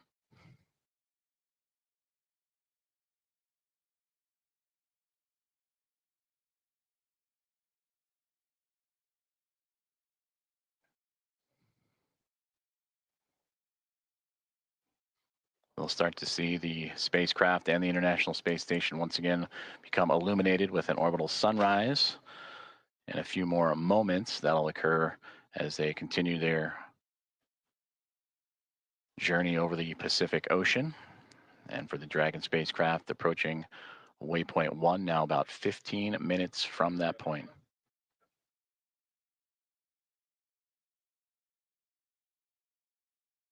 And we'll continue to bring those great views as you see that slow and steady progress of the Dragon vehicle as it continues to track down the orbiting laboratory.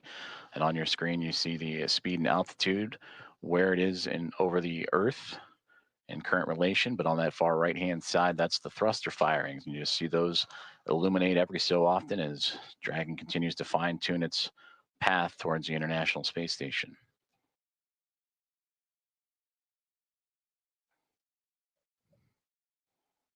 And this mission since launch approaching now 1 day, 3 hours or 3.5 hours of time. That's the time you see in the middle there, the T plus. 1 day, 3 hours, 28 minutes and 40 plus seconds. As the crew aboard, anxious and ready to join the Expedition 73 crew aboard the International Space Station. And as we take a look at those crew members and introduce them to you, that'll welcome the Axiom Mission 4 team. They're led by Commander Takuya Onishi of JAXA, the Japan Aerospace Exploration Agency, who just recently celebrated about 2 weeks ago his 200 days in space. Anne McLean, NASA flight engineer, will be there as well. Her and Nicole Ayers, the two NASA astronauts monitoring Dragon's approach to the International Space Station. For McLean, celebrating 300 days in space last week. And for Nicole Ayers, this past Monday, celebrated 100 days in microgravity. They're also joined by NASA astronaut Johnny Kim, flight engineer, and Roscosmos cosmonauts Kirill Peskov. For Peskov, he would also celebrate 100 days this past Monday as a part of the Crew at 10 team. And then Roscosmos cosmonauts Sergei Ryzhikov and Alexei Zubritsky also joining the cadre of 7 astronauts and cosmonauts aboard the International Space Station.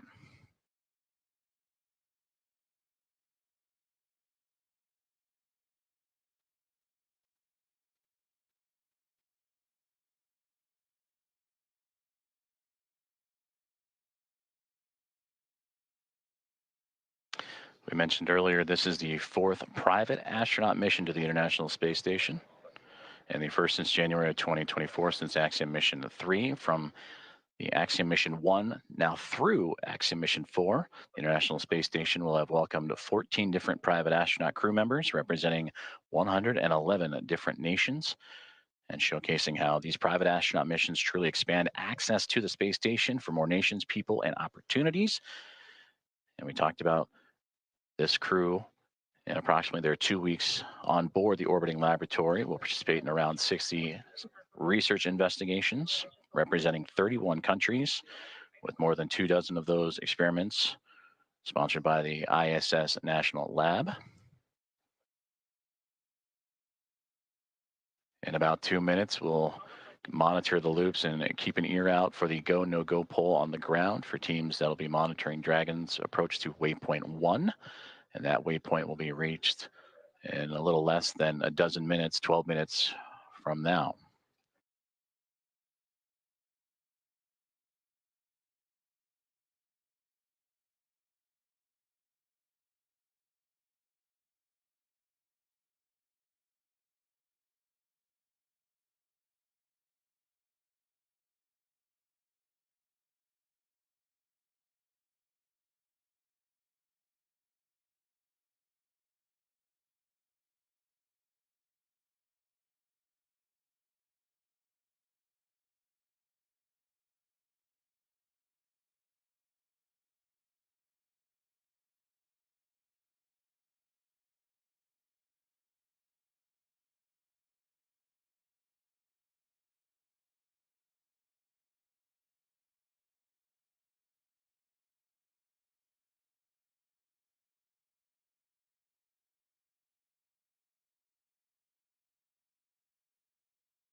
This is Mission Control Houston as we are continuing to monitor the Dragon Grace spacecraft and Axiom Mission 4, the private astronaut mission, as it continues its approach to the International Space Station. They have moved past waypoint 0 and are now on its way to waypoint 1, the second of 3 checkpoints or 3 gates for this journey for the spacecraft to the orbiting laboratory. We just received an update that the new anticipated docking time, approximately 5:30 a.m. Central Time, 6:30 a.m. Eastern, as the Dragon spacecraft and the International Space Station teams here on the ground, both in Hawthorne, California for SpaceX and inside of NASA's Mission Control Houston and the International Space Station Flight Control Room, continuing to work together in communication and relay those updated data and projections and trajectory and all the information needed. So again, that docking time has been updated to now approximately 5:30 a.m. Central, 6:30 a.m. Eastern.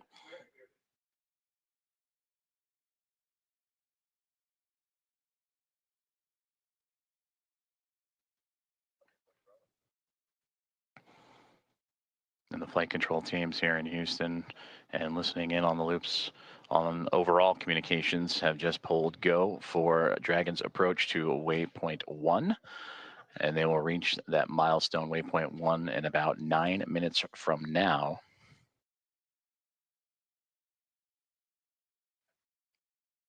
This waypoint will have the spacecraft 220 meters away from the International Space Station, a little more than 656 feet. And once it reaches that docking access, an additional go-no-go pole will be created, in which the teams will then pull for the arrival of the spacecraft to waypoint 2. And given the go there, Dragon Grace will move to within 20 meters and little more than 65 feet from the orbiting laboratory.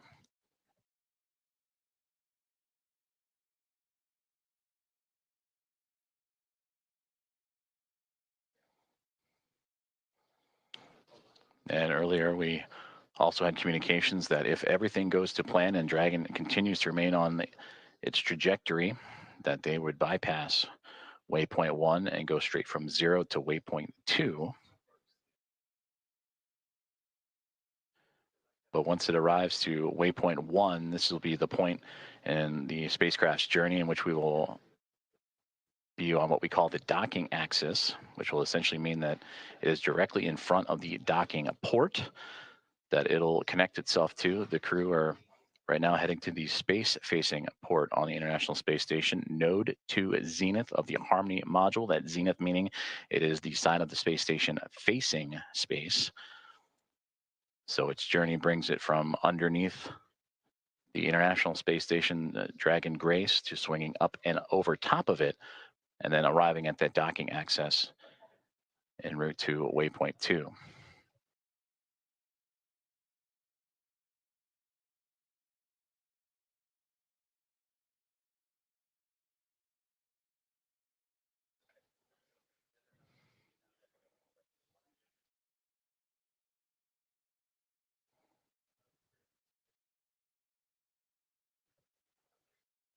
We'll continue to bring views of the International Space Station and Dragon Grace spacecraft as we receive them, as the two continuing their chase to connect up as they're now making their way towards the western coast of North America in an orbital nighttime configuration.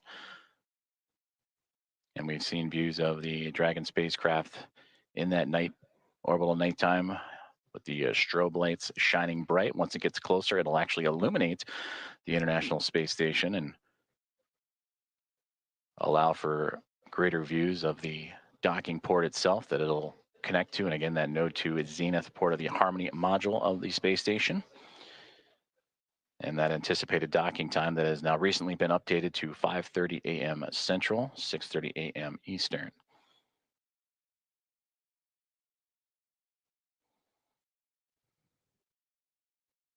Teams on the ground have pulled go for Dragon's approach to waypoint 1.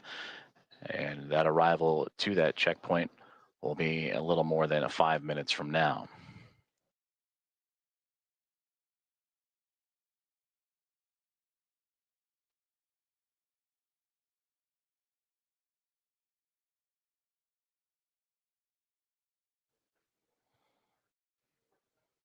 crew inside Dragon Grace Axiom Mission 4.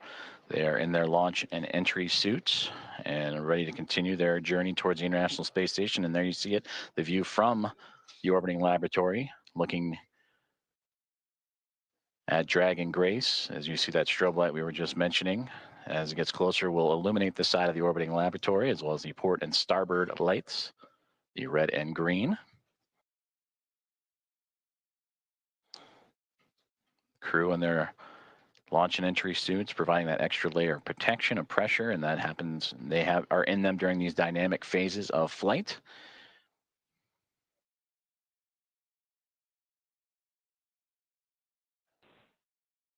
Now inside 5 minutes from waypoint 1.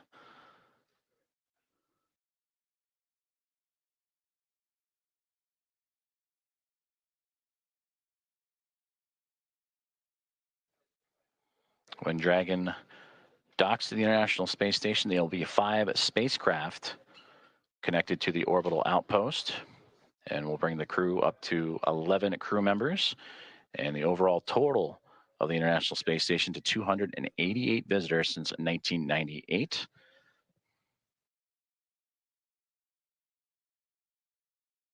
They will join the Dragon Endurance spacecraft that brought up Crew 10 back in March. They will also join with the Soyuz MS-27, a spacecraft that brought NASA astronaut Johnny Kim to the International Space Station in early April. And then 2 cargo craft, Progress cargo craft from Roscosmos also aboard the station, and then eventually the Dragon Grace spacecraft, as we get now views inside of Dragon Grace and looking over the shoulders of Commander Peggy Whitson and pilot Shubhanshu Shukla of ISRO. And you see them adjusting their monitors as the approach continues on for Dragon. And then a great view in the middle of the screen there of the path Dragon is taking. Last time we saw inside, it was more towards the left-hand side of the screen, in which Dragon now flying up and over top of the International Space Station. And now we get great views from Dragon Grace, and there's the strobe light. You can see it ever so faintly illuminating the International Space Station as it continues. Station Houston on the Big Loop. Dragon is transmitting docking camera video. Please confirm video and data updating in Dragon Docking Monitor. Also, we have a new docking time of 10:30.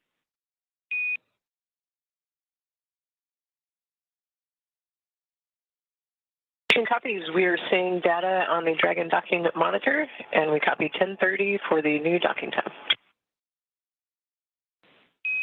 Houston copies.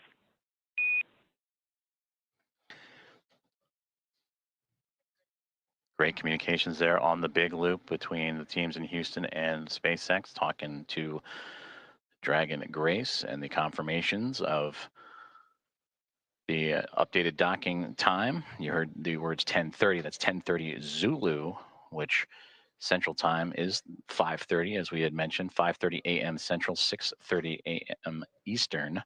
As we return to that exciting view from Dragon looking up at the International Space Station, you can ever so faintly see the solar arrays coming into view, and that strobe light illuminating the radiators, which are right along that central portion and angling upward.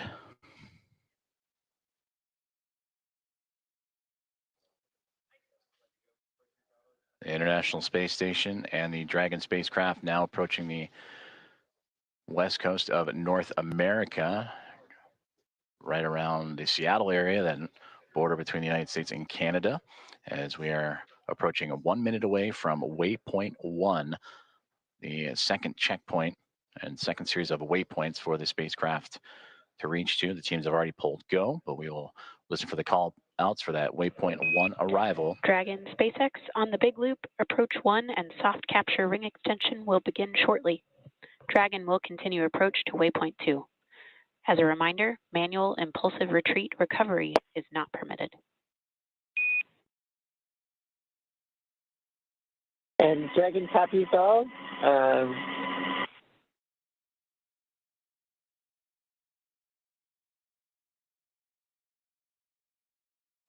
And there you heard communications on the Big Loop about that soft capture ring And that is the initial contact that will occur between the Dragon spacecraft and the International Space Station, a soft capture, with that soft capture ring then retracting and the 12 hooks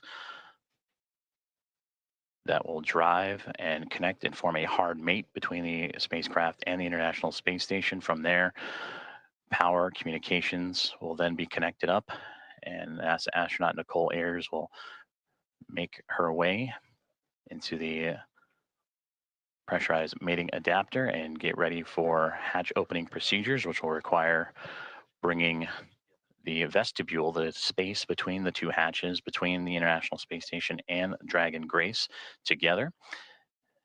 And there we see the orbital sunrise making its way over top of the International Space Station as they continue their pursuit of each other, now angling over at North America.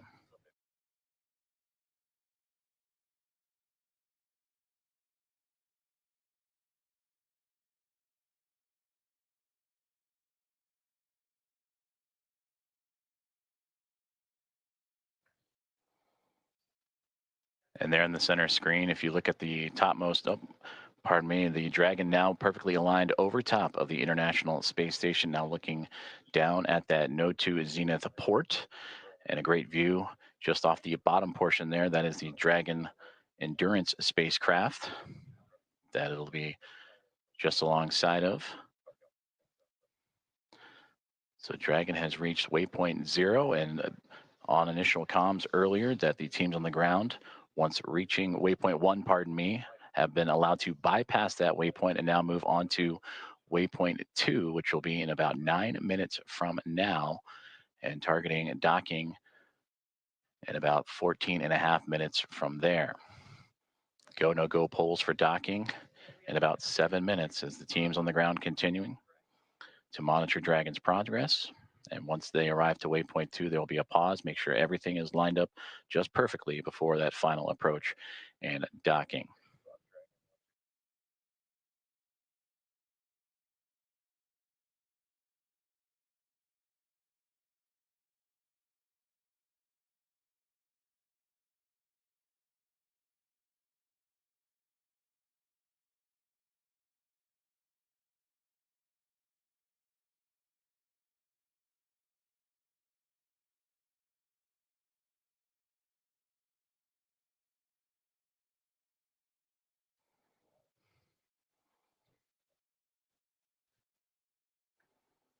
This is Mission Control Houston as Dragon Grace and the spacecraft carrying Axiom Mission 4 and their 4 astronauts continuing their approach to the International Space Station. They have just made their way past waypoint 1, which had them at 220 meters away from the space-facing port of the International Space Station's Harmony module. And now on the path to reach waypoint 2, teams on the ground have concurred or agreed that they will take a brief pause at waypoint 2, which is 20 meters away, to make sure everything is aligned precisely. And there you see the view from Dragon and that newly illuminated International Space Station as the two craft navigating its way over North America, coming into an orbital sunrise and daytime period.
and station on the big loop. Dragon attitude is still as expected, and station is ready for docking. Houston copies. At waypoint 2, Dragon will briefly pause to align for docking, then automatically resume approach. Station copies. Commentator Rob.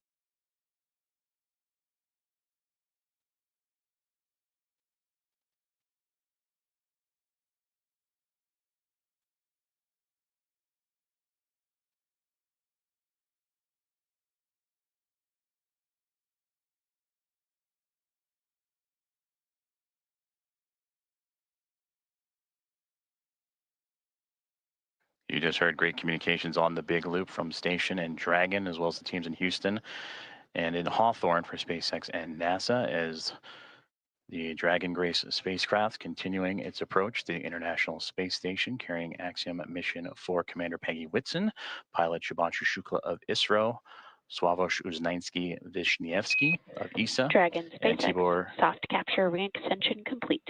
Dragon will continue through waypoint 2 without a hold. Second copy. No hold at waypoint 2 and good rating extension.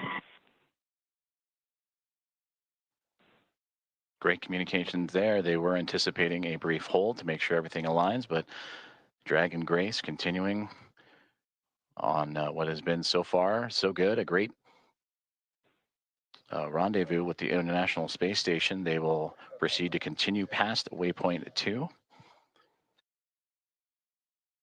And you also heard in the communications with NASA astronaut Nicole Ayers, the station ready for docking.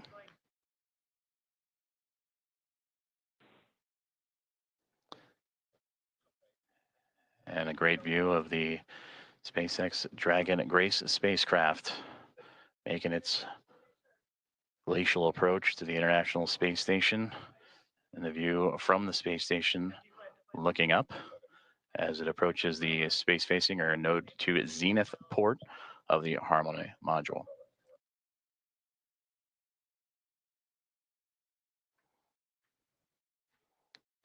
We are about 4 minutes away from the waypoint 2 arrival, which again, they are expecting to move right past through without a hold. That is at the 20-meter mark, and proceed right on into docking, a soft capture, and then soft capture ring retraction and hooks to drive.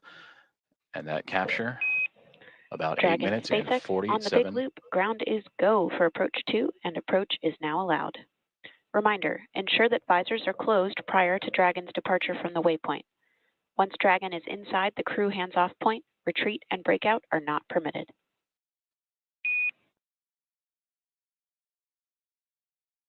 Dragon copies, and we have visors down, and we are go for docking as well. And copy on the approach. Inside 2, chop. SpaceX copies, visors down. SpaceX crew is go for docking.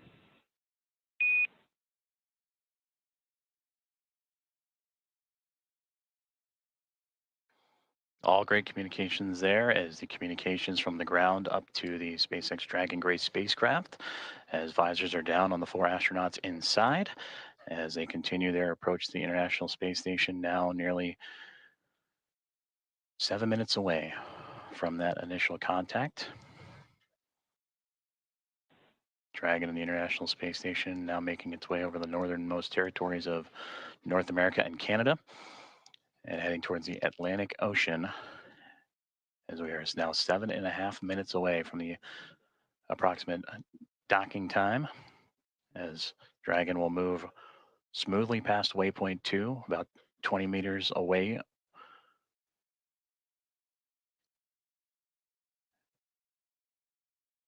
And continuing its fine tuning and approach, you see little plumes coming off the spacecraft. Again, those are those thruster firings continuing to inch and adjust the spacecraft towards the orbiting laboratory.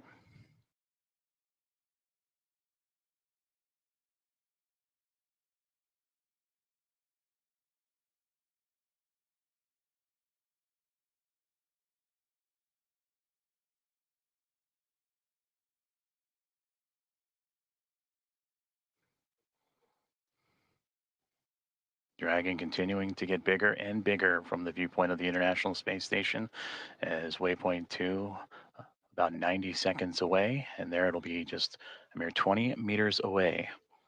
And there the spacecraft will focus on aligning its docking system with the docking adapter and then fly in to make the initial contact and give us what we will call that soft capture, or the soft capture ring will retract. And then the hooks will drive to form the hard mate. And that capture, or that initial contact, coming in about 6 minutes from now.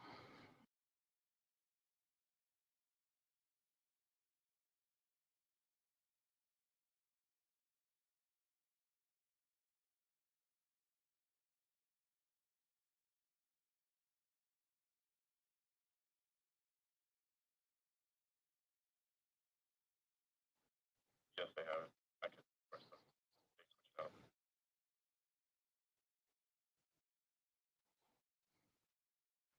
Approaching 30 seconds away from waypoint 2 arrival, in which the Dragon spacecraft will be about 20 meters away, just called out 30 meters, so continuing its close in to the International Space Station.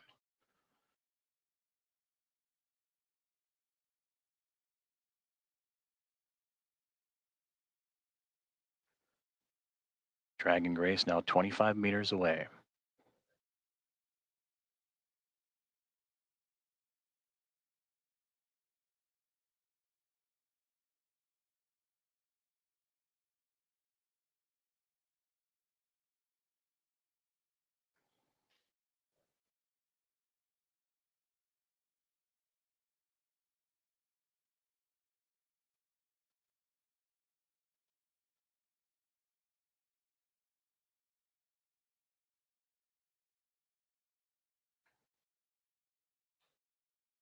Dragon has now reached waypoint 2, 20 meters away from the International Space Station, and will continue its approach to the International Space Station.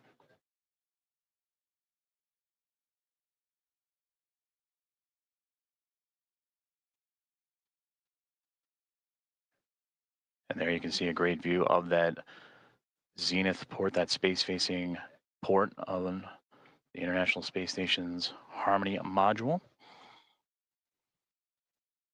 As the Dragon spacecraft right now sitting at waypoint 2, just 20 meters away.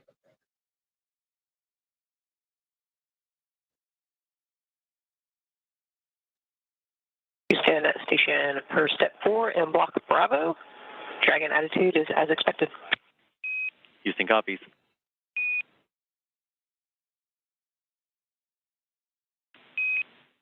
Station Houston on the big loop. Dragon is on final approach and is go for docking. Monitor per steps 5 and 6 and 1.102. Station copies, monitoring per steps 5 and 6.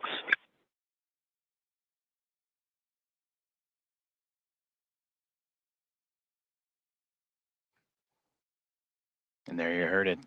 The final steps relayed up to the crew for final approach and docking have been given as we continue to see Dragon Grace spacecraft close the gap between them and the International Space Station.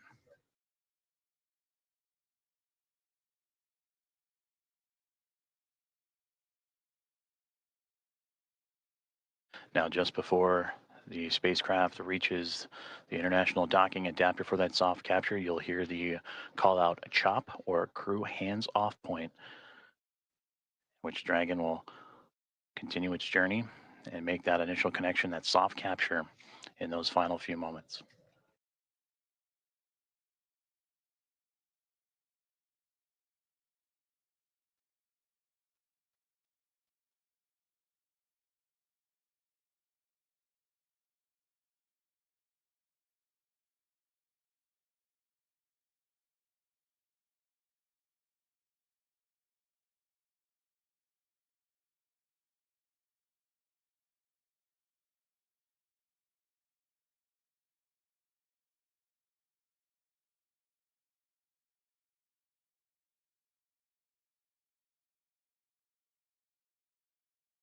SpaceX Dragon, 10 meters. 10 meters.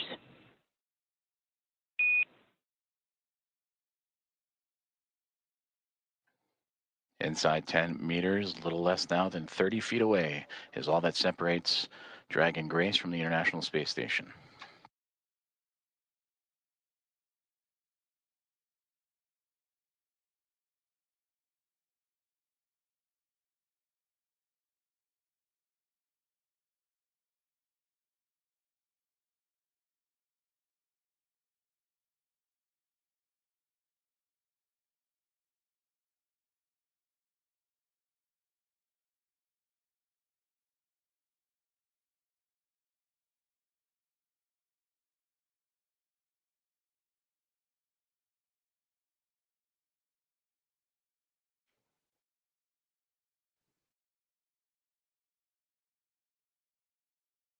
Five meters.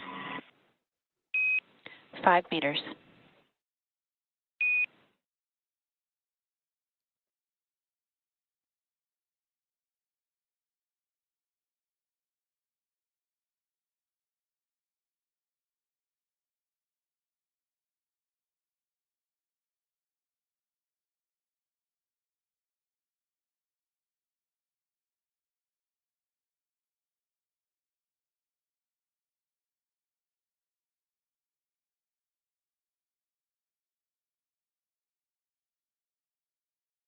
Meters.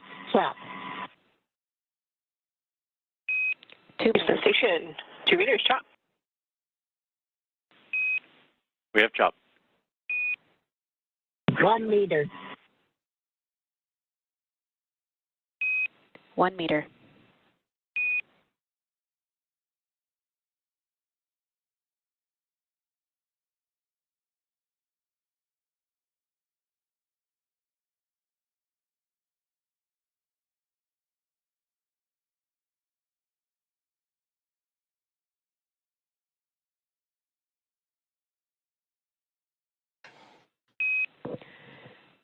Dragon contact and soft capture complete.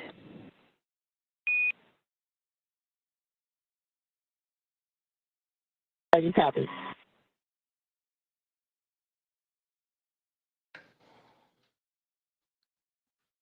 Dragon Grace and the Axiom Mission 4 crew have arrived to the International Space Station at 5:31 a.m. Central Time over the North Atlantic as the two orbiting around the Earth, connecting with the soft capture ring, and now we'll begin the ring retraction to bring the two vehicles closer together, and then the 12 hooks, the two sets of 6, Ring will drive retraction to in form a progress. hard nut.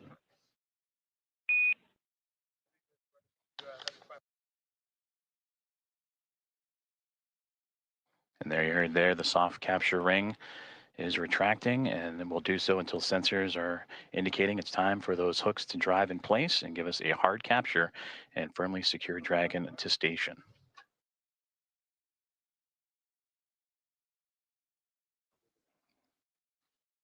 And again, Axiom Mission 4 and its commander Peggy Whitson, pilot Shubhanshu Shukla of ISRO, and mission specialist Sławosz Uznański-Wiśniewski and Tibor Kapu of ESA and HUNOR have arrived to the International Space Station with contact at 5:31 a.m. Central, 6:31 a.m. Eastern, as the two were orbiting over the North Atlantic.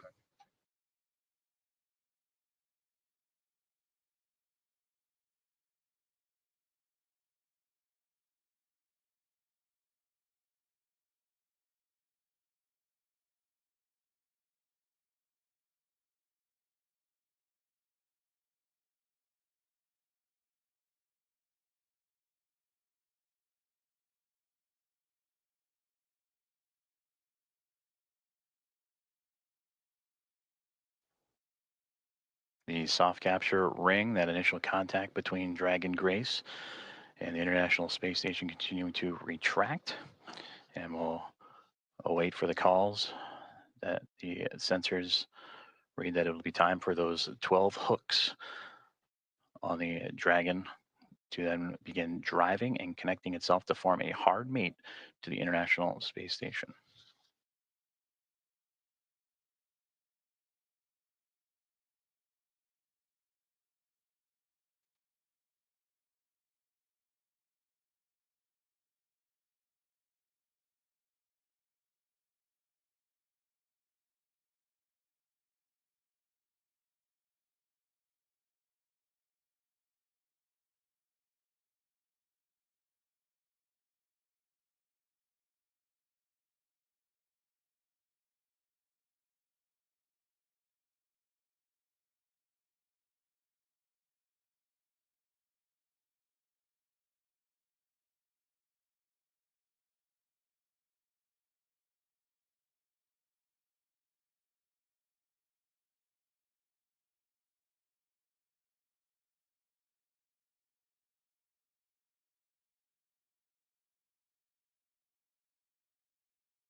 Ring retraction complete.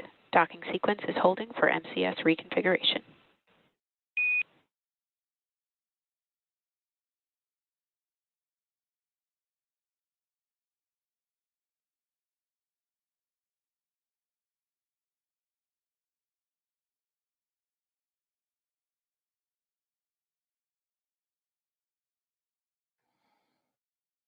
This is Mission Control Houston, as you are seeing a live view of the recently connected Dragon Gray spacecraft with the Axiom Mission 4 astronauts and Peggy Whitson, Shubhanshu Shukla, Sławosz Uznański-Wiśniewski, and Tibor Kapu arrive to the International Space Station.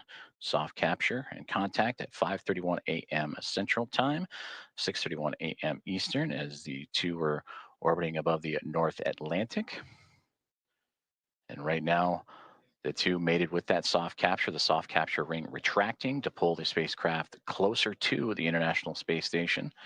And once given the go, the ring or the hooks around the Dragon nose cone will drive and connect to form a hard mate.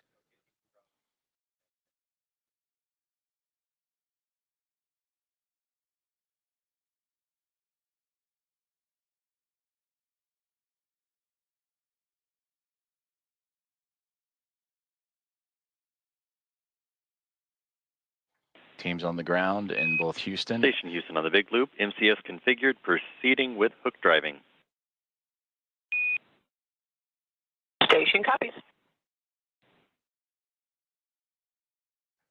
And a great call there. That's the next step in this docking procedure, is the driving of the hooks, the 12 hooks surrounding the nose cone or the nose of the Dragon spacecraft.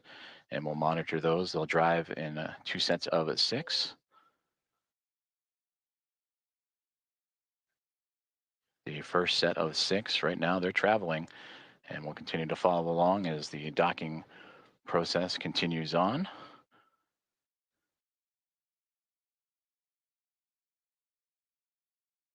And then after that first set of 6, the second set will drive and connect Dragon to form a hard mate to the International Space Station. And once the docking is complete, NASA astronauts Anne McLean and Nicole Ayers, who have been monitoring from the International Space Station from the cupola of the Dragon's arrival, it'll be Ayers that'll begin the hatch opening or hatch operations. And that'll start by opening up the main hatch on the Node 2 Zenith section of the Harmony module. That's what you see Dragon connected to. And what's separating that module and the Dragon spacecraft is that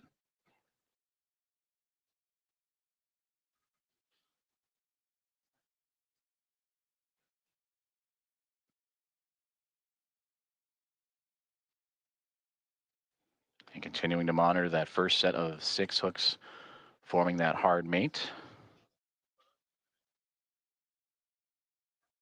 And once the full set of 12, Ayers will continue the docking procedures with the leak checks and then begin making its way into the pressurized mating adapter. That's what you see between the Harmony module and the Dragon spacecraft, and access into there to then what we begin pressurizing the vestibule, that small compartment between the 2 hatches.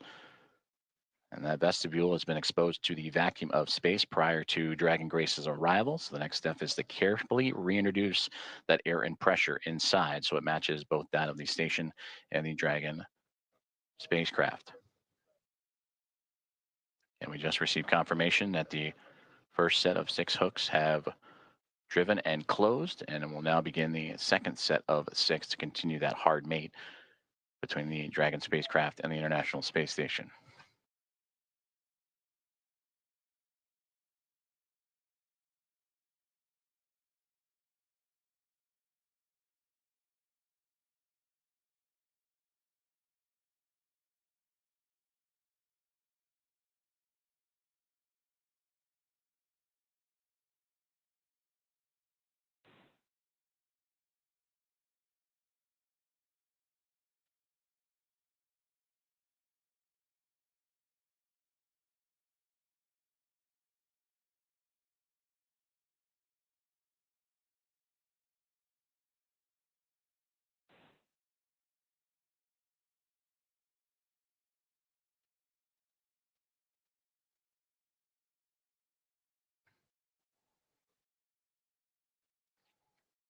If you are just joining us, this is Mission Control Houston, where Axiom Mission 4 aboard the Dragon Grace spacecraft have connected to the International Space Station at 5:31 a.m. Central Time, currently in the process from soft capture to the hard mate to the orbiting laboratory.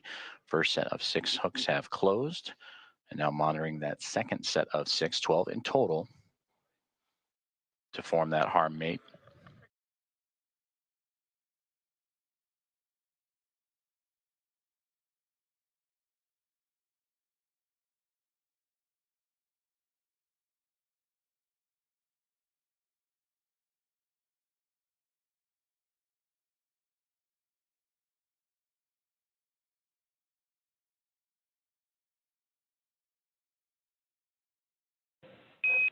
Dragon SpaceX on the big loop, hard capture complete.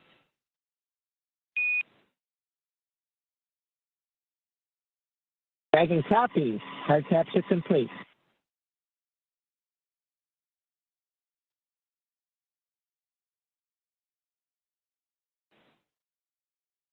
And we just heard confirmation there. All 12 hooks have closed, and that is a hard mate to the Dragon Grace spacecraft and the International Space Station, completing from soft capture to that hard mate. And these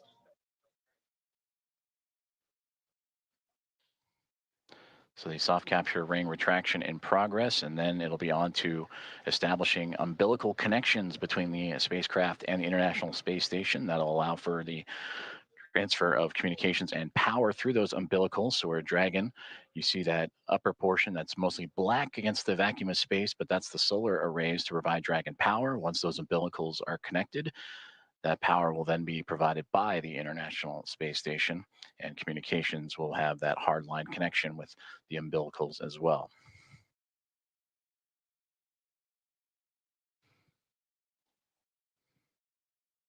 And once those umbilicals have been connected, that'll complete the docking process, and that's when NASA astronauts Anne McClain and Nicole Ayers, namely Ayers, will jump into action and begin the leak checks and hatch opening procedures. And that'll allow the pressurization of the vestibule, the space between the Dragon spacecraft and the International Space Station, to be brought to pressure equal to that of what is inside the station and inside the Dragon spacecraft, about 14 psi, what you experience here on Earth as sea level. And then from there, the hatch operations will continue. And the Axiom Mission 4 team will make its way on board the International Space Station with welcome remarks soon to follow.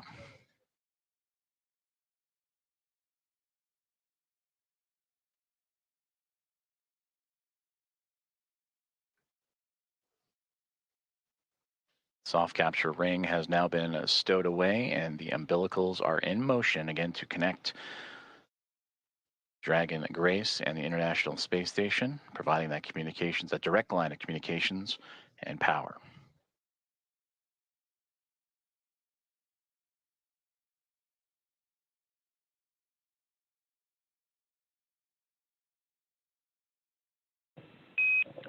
Dragon SpaceX on the big loop, docking sequence complete. Ground will be enabling hardline power and comm connections shortly. You are go to DOF suits per procedure 4.012 and begin post-docking cabin configuration per 4.400 in parallel. Dragon copies. Docking complete. 4.012 and 4.400 are in work. And Grace is happy to be on Harmony.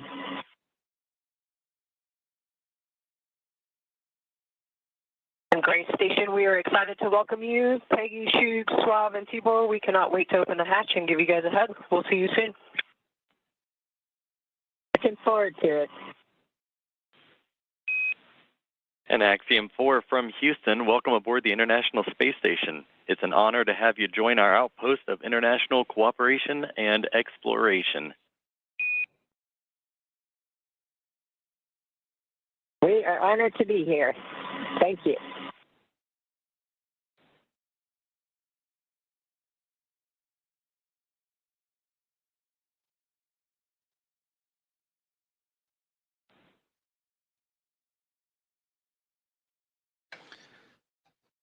Very exciting moment for all those aboard.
This is Mission Control at Houston, and an exciting moment for all of us here at NASA's Johnson Space Center and the International Space Station flight control rooms, as well as the teams in Axiom Space, also in Houston, and in Hawthorne, California, and SpaceX as Axiom Mission 4, the private astronaut mission with Peggy Whitson, who you just heard talking on the big loop, the single line of communications between all four parties, sharing her excitement as she returns to the International Space Station, bringing up first-time flyers and pilot Shubhanshu Shukla of ISRO and mission specialist Sławosz Uznański-Wiśniewski of ESA and Tibor Kapu of Hunor.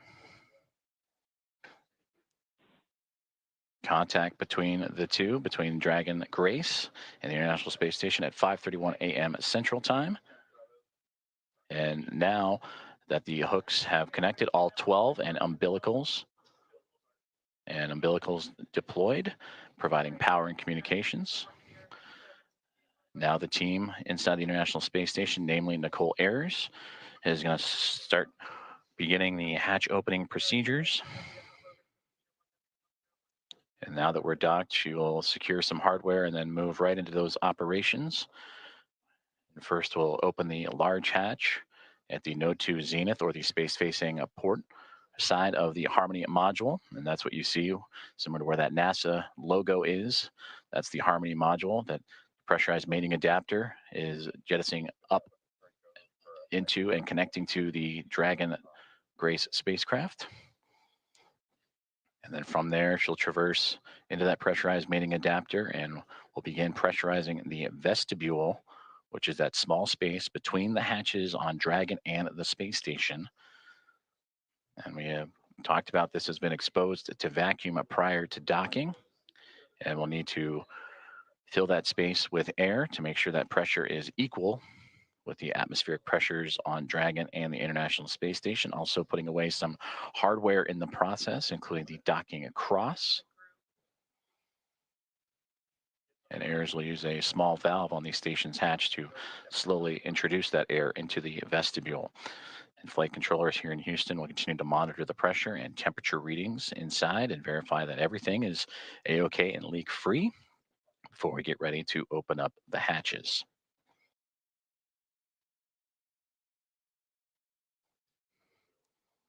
From that capture moment, which again was 5:31 a.m. Central, 6:31 a.m. Eastern over the North Atlantic. It takes roughly about 2 hours to get everything pressurized and checked out before we open up the hatches and welcome in Axiom Mission 4 to the International Space Station.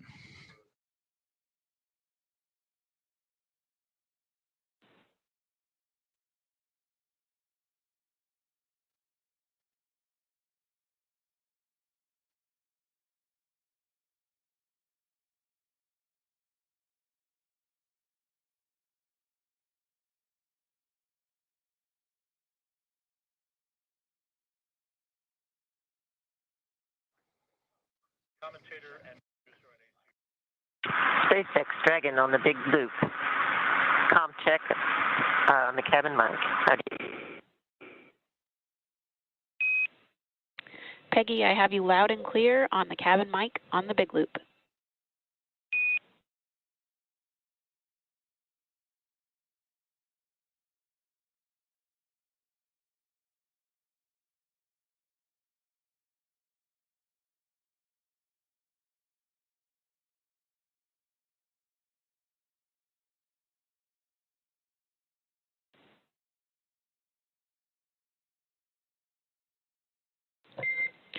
Dragon. SpaceX on Dragon Aground. That call on the cabin mic actually came over Dragon Aground.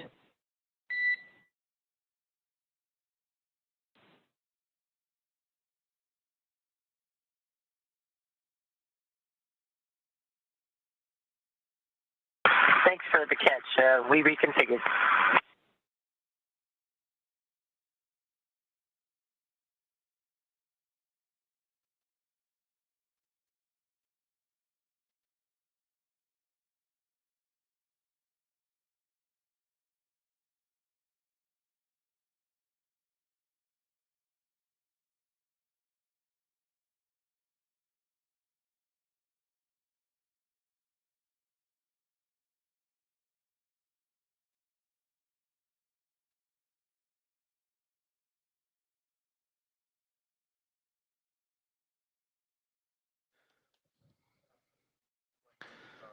This is Mission Control Houston as we continue to follow along the progress of the contact capture and beginning of hatch opening procedures as Axiom Mission 4 has arrived to the International Space Station with contact at 5:31 a.m. Central Time.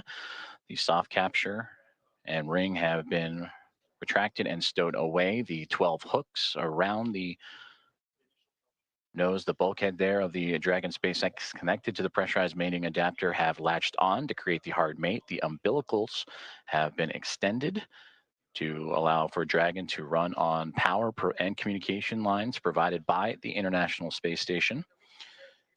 And now looking at approximately 8:35 a.m. Central Time for welcome remarks. And shortly after, the Axiom Mission 4 team make their way through the hatchway and into the International Space Station.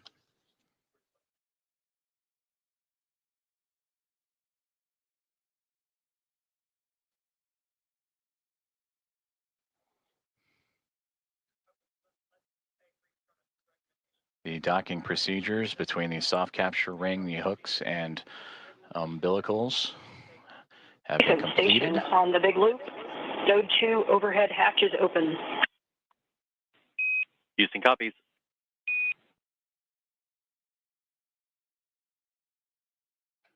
And a good call there down from NASA astronaut Nicole Ayers saying that she has opened up the hatch for the Node 2 Zenith way, the space-facing side of the Harmony module, to give her access to the pressurized mating adapter. And there she will cruise in to begin work on the hatch opening procedures and pressurizing Station the and vestibule. Dragon Houston on the big loop. We are troubleshooting the big loop audio comm issues from earlier, and the action we're about to take will take down big loop comm between ISS and the Axiom crew for about 5 minutes.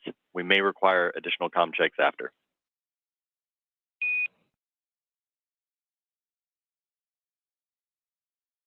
Station copies. Dragon copies.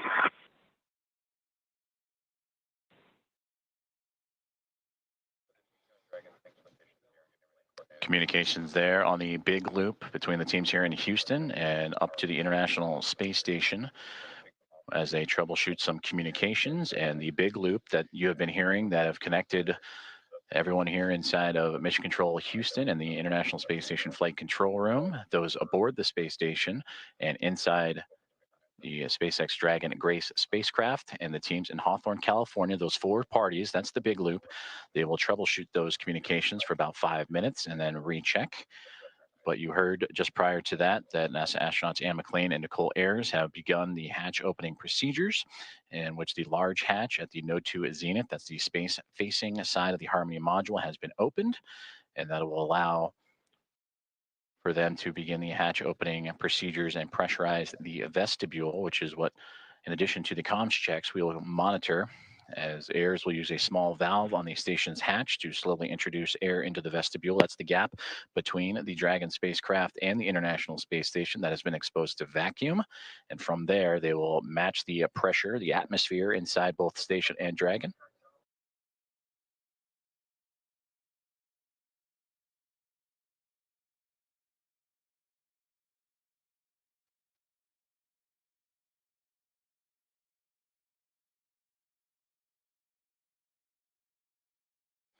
And this procedure for a hatch opening usually takes about 2 hours or so to perform leak checks and make sure every connection and everything is safe Station and on the sealed. big loop. In step 2.4, the time is 10:56. The APAS equalization valve is back closed.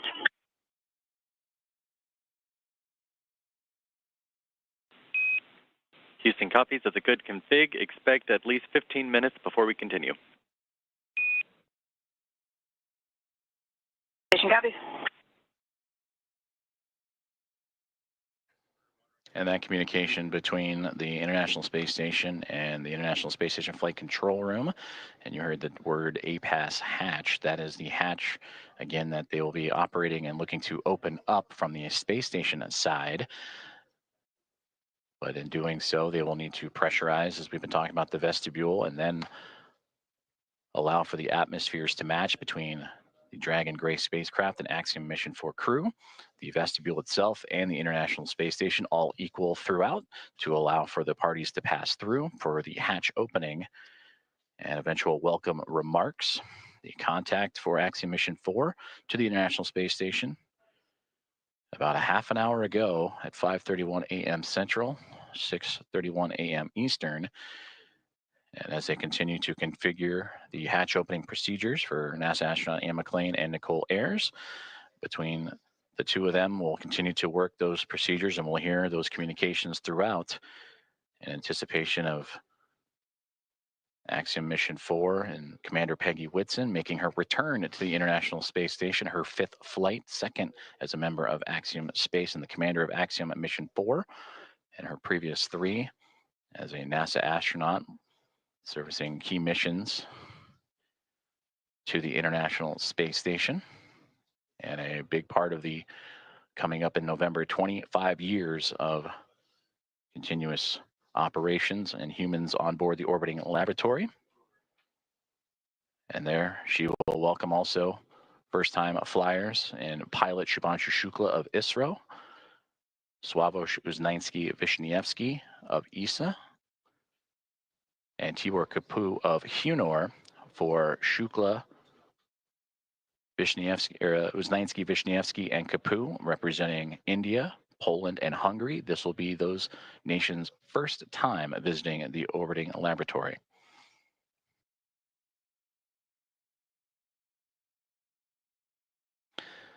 And with that, from Axiom Mission 1 through Axiom Mission 4, the International Space Station will have welcomed 14 different private astronaut crew members representing 11 different nations, showing how private astronaut missions truly expand access to the International Space Station for more nations, people, and opportunities.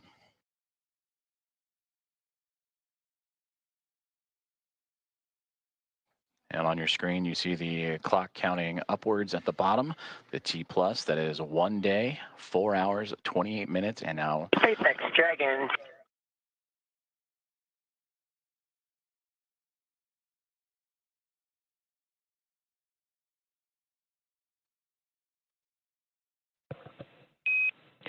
Dragon SpaceX on the big loop.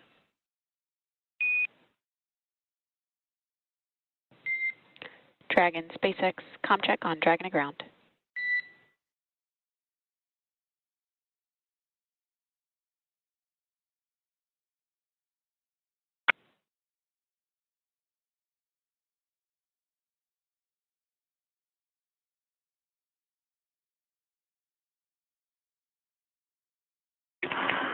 SpaceX Dragon from the cabin mic on Dragon to ground.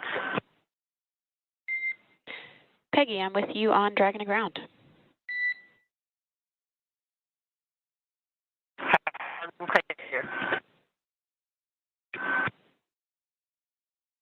Did you call for me, or did I misunderstand? I was returning your call. Okay, stand by for inventory. Copy, standing by.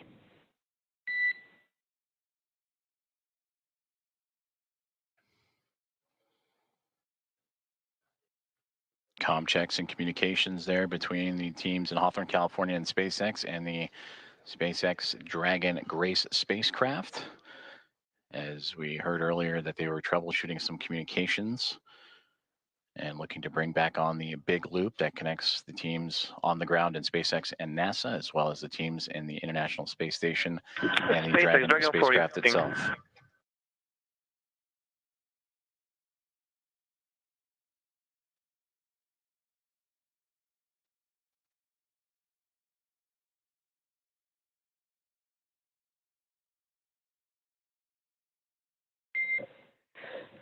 SpaceX Dragon 4, inventory reporting on Dragon to ground.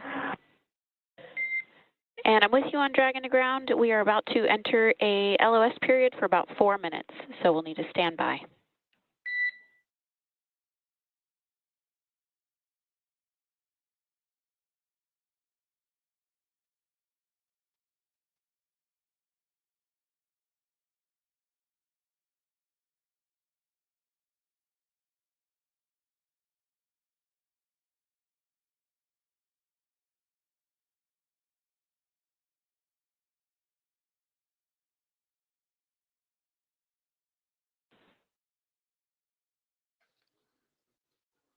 Communications between SpaceX and the crew aboard the SpaceX Dragon gray spacecraft, saying they are upcoming on a period of LOS, or loss of signal, that's anticipated as the International Space Station and the spacecraft orbiting around the Earth and transfer of satellite signals. Right now, they are making their way over the southern Indian Ocean and about to head into a period of orbital nighttime, as we will get back views as soon as we have them.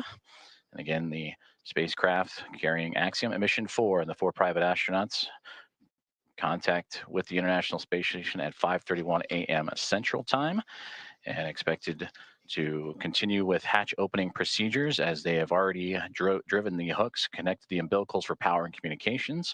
And NASA astronauts Nicole Ayers and Ann McLean working on those hatch opening procedures as we speak. And that will allow the crew to make its way from Dragon into the International Space Station, going from a crew of 7 aboard the orbiting laboratory to a crew of 11. And that'll be followed by welcome remarks at approximately 8:35 a.m. Central Time, 9:35 a.m. Eastern Time. Certainly an exciting moment for all of us here in Mission Control, but we want to check back in with our team over in Hawthorne as Axiom Mission 4 has arrived to the International Space Station. For as many times as we have had the privilege of supporting crews headed to and from the International Space Station, I'm certain that it is an incomparable experience. Something that unless you're on board, you can't possibly understand what it really feels like. Paul, and I'm confident that you and I cannot do it justice, even attempting to tell everyone joining us today about it. So instead, we have invited Axiom Space's own commander, Michael Lopez Alegria, to share from his previous experiences. LA, MLA, or Commander, you've got a few designations, right? For those who may not know. How you doing, Paul? Good to see you, Ronnie. Hey, it's good to see you as well, sir. Thank you for joining us this morning. Yeah, good to be with you.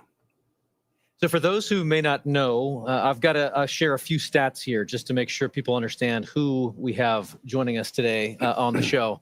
You've flown to space 6 times, 2 of those to Dragon, on Dragon for Axiom Space. You've got a running total of, say, 296 days, 16 hours, and 15 minutes, give or take or so, in space. You've conducted 10 EVAs over the course of your career, and when you're not in space, you're helping get others at Axiom Space to space, right? As our chief astronaut. Do I have all of that right? Sounds good. I'm not sure about the minutes and seconds, but everything else sounds right. That's awesome. Well, we want to spend some time with you and just ask you some questions about your experiences getting to the International Space Station. Obviously, you know a thing or two about rendezvous and docking. So the first question is simply, we've just watched Dragon Grace dock to the space station. You've done this several times. What's the mindset for a crew at this point in the mission?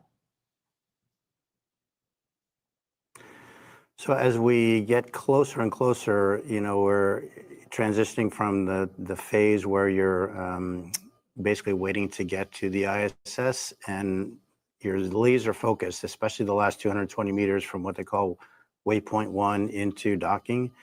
a lot of focus on what's being shown on the displays.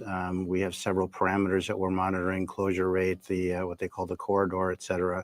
There are a few things that could cause the system to stop or retreat or even break out, which means you'd come back and try to rendezvous on another day.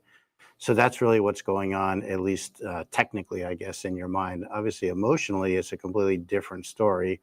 You know, you've been in there. In these their cases, they've been in there for almost 30 hours since launch. Not a ton to do, and so they're very eager, I'm sure, to get aboard the ISS and start working. So for you on your missions, say AX-1 and AX-3, what was this moment of the anticipation of the hatch opening? What was that like for you and your crew? You know, like a lot of spaceflight, it's very busy and you're trying to juggle a couple of different emotions. I mean, obviously one is you've got a lot to do. They're getting out of their suits. They're putting on their flight suits to get across. They've got some reconfiguration of the onboard systems to take care of. So on that plane, you're sort of focused on the task at hand. But secondarily, you're thinking, again, a lot about, what it's taken to get here, what is this going to be like when I float aboard the ISS for the first time. So there's an emotional component that is also pretty strong. A lot going on. So backing up even further, before you get to that kind of emotional moment of crossing the threshold, tell me a little bit more about the journey to get to that point. We on this end get to see launch, ascent, and then spacecraft separation. But after that, as you mentioned, you're kind of on your own. What are some of the hallmarks of your transit up to the station? Yeah, as you know, Ronnie, from the time of post-orbital insertion, when the Dragon is configured for on-orbit operations until you really start the approach initiation, you're basically playing catch-up. And I heard it very well explained by John yesterday on the broadcast during launch, that it's basically you're on the same lane as the ISS, but now you've got to catch up. And the way we catch up is by having an orbit with a lower altitude than the ISS. So we actually go around the Earth a little bit faster each time. And with each lap around the Earth, we get closer and closer. And so there's not a ton to do. Those maneuvers to adjust the orbital altitude, we call them burns. They happen, first of all, automatically. Of course, we are monitoring when they're going on. But between those things, there's not a ton to do. The Dragon is a very efficient spacecraft for what it is meant to do, which is transit to get you from the Earth to the ISS.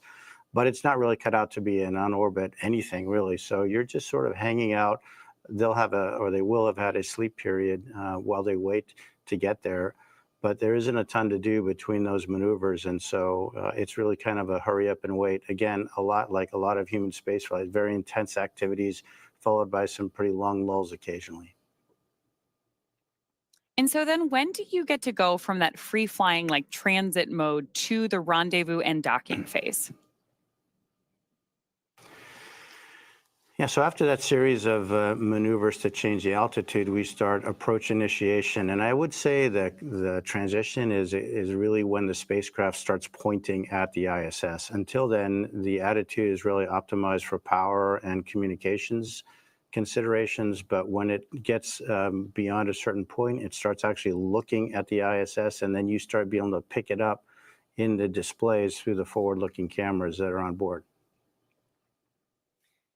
LA, you've described the moment of getting into microgravity as you've transitioned into another plane, another world, another moment. Can you share a little bit of that thought, that mindset as you transition from obviously the acceleration of launch into microgravity and being in that other world? I'd love to hear your perspective on that transition. Yeah, Paul, it's interesting. I mean, it really is kind of like a parallel universe in a way. We all live our lives in 1G pretty much our entire lives. But when you make that transition, it really is a very different sensation. For the first time you feel it, you can't even believe it. I mean, it's a little bit like the 0G airplane that we are trained in, but of course, instead of lasting 20 seconds or so, it lasts effectively forever. And so that sensation, I mean, it just brings a smile to your face when you let go of something and it just stays hovering in front of you. And it just never gets old. It's really quite remarkable. I love it. And obviously our crew in Dragon right now is in that other plane, in that other world of microgravity being constant. So we're walking forward. We're progressing towards this moment where the hatch will open and they are going to enter the space station. You've mentioned this already a little bit, but I'd love to just kind of unpack that some more. What is it like to just kind of float through that hatch and realize you're no longer in Dragon, you're now in the station? Yeah, think about the experience that these guys have had. I mean, they've been training in the mock-ups that look just like the ISS, but you're obviously walking around in there, you're not floating. So now they've experienced microgravity, but in the fairly confined spaces of the spacecraft. Once the hatch is open, it's a special moment, and as a commander, you really never get to see it because generally they go in first. But you can just feel their wonder as they float across the hatch, and they are actually in that environment that on the one hand looks so familiar, but in a different way feels very different because now you're floating and not walking through it. It's a similar experience, and I remember on Ax-1 when the three first-time flyers saw the Earth from the first time from the Dragon spacecraft after we got into orbit. And again, I didn't see their faces because they were glued to the windows, but I could just feel, hear, and sense how excited they are, and it's a magical feeling. And I'm looking forward to to trying to perceive what that must be like for these three as they float aboard the ISS. One of the things we're really looking forward to with this crew is the welcome ceremony that's going to be today at 8:35 a.m. Central. Tell us a little bit about the history or the tradition associated with welcoming a new crew on board. Yeah, that goes back obviously 25 years or so when we first started having handovers aboard the ISS. But recently what we've done is added a pinning ceremony to that, and that is where Peggy, as a commander, will provide astronaut pins to the three new flyers, Shuk, Suav, and Tibor. And those pins will have a number associated with them, which is the number of orbital astronaut they are. So they will be the 634th, 35th, and 36th humans to have orbited the Earth in the history of humanity. So when you think about it, it's a pretty small number considering humans have been around quite a while, but it's pretty nice. And of course, to be greeted by the onboard crew, all 7 of them, lots of hugs, lots of different languages being spoken, and a lot of smiles. And so then after you have this great welcome moment, sharing all of that across different cultures, different teams, how quickly do you transition then to working together on station? Pretty quickly.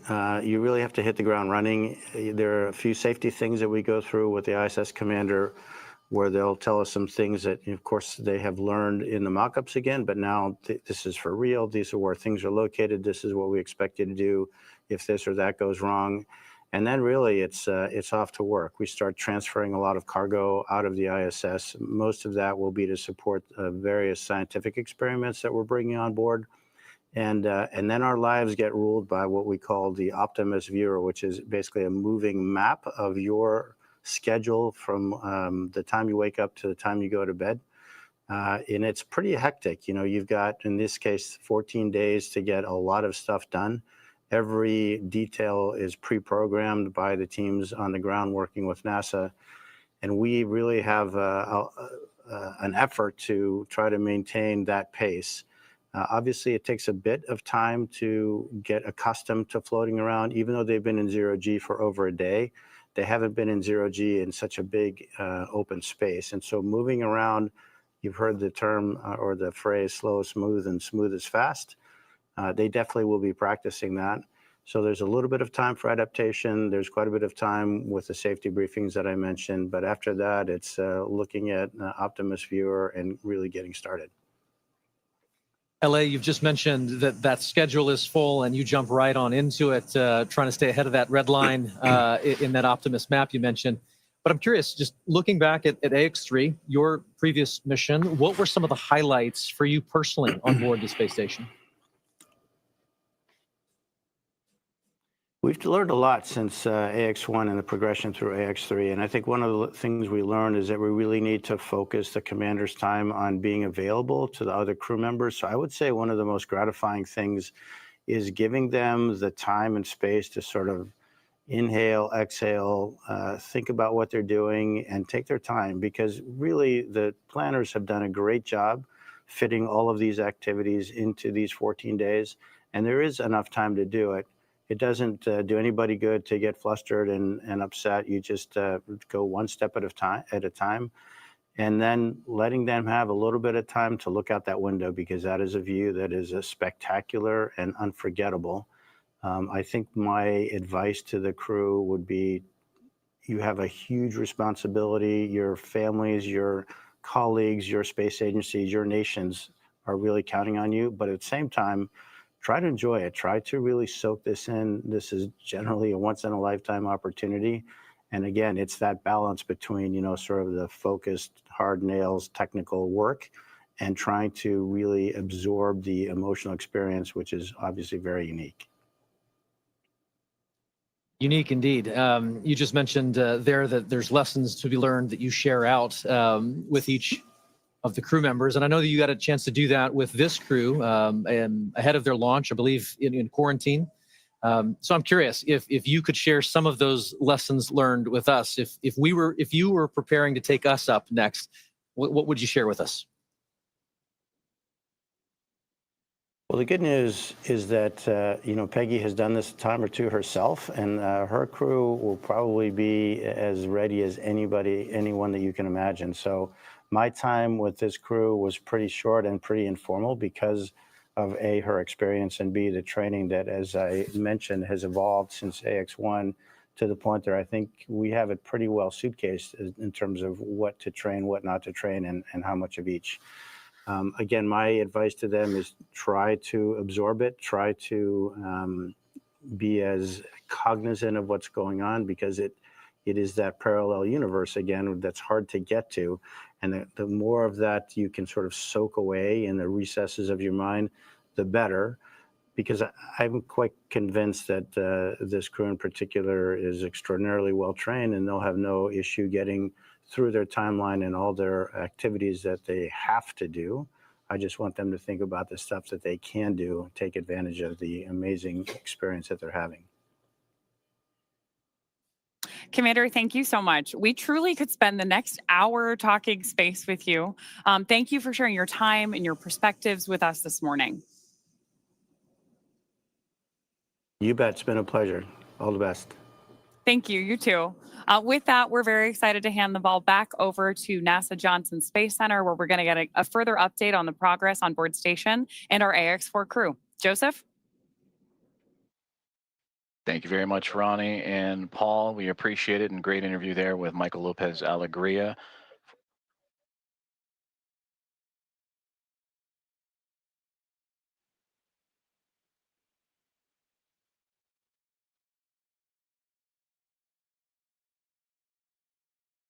Dragon copy. And a great update right there to bring us right back into what's been happening and all the key milestones of the hatch opening process and the docking process for Axiom and Mission 4. Its team on the Dragon Grace spacecraft, and have connected to the International Space Station. You heard that power and the connection with the umbilicals. Everything has been established. A hard mate has been created after the initial contact and soft capture connection and ring retraction. That was at 5:31 a.m. Central Time, so a little less than an hour ago. And we are still on board, as Ronnie, as you mentioned, tracking that welcome remarks and welcoming the crew formally on board the International Space Station around 8:35 a.m. Central Time. So far, everything's still being worked on in terms of those hatch opening procedures, as the Dragon spacecraft has connected itself to the Node 2 Zenith port, or the space-facing port of the International Space Station, and we'll bring you back those views as soon as we have them, as we are continuing our coverage all the way up until those welcome remarks and bringing on the Axiom Mission 4 team, the fourth private astronaut mission to the orbiting laboratory. On board the International Space Station as we speak, as you heard, those comms checkouts and power and communications checkouts continuing to roll on along. NASA astronauts Nicole Ayers and Anne McLean, who monitored Dragon's progress throughout the morning, from the approach initiation burn all the way through to the contact and capture, They are beginning those hatch opening procedures, and we'll continue to look at the APAS hatch and the pressurized mating adapter. That's the space that separates between the International Space Station and the Harmony module and the Dragon spacecraft itself.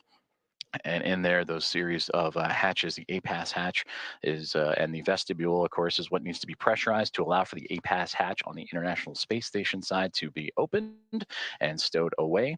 And then from that angle, then it'll allow for the Dragon team to open up their side of their hatch. And once the pressure is equal between Dragon, the vestibule, and the International Space Station, that'll allow for the crew to come on board the orbiting laboratory and bring the crew, the Expedition 73 crew, which right now is a crew of 7, and welcome in their guests, Axiom Mission 4, and bring up the total to 11.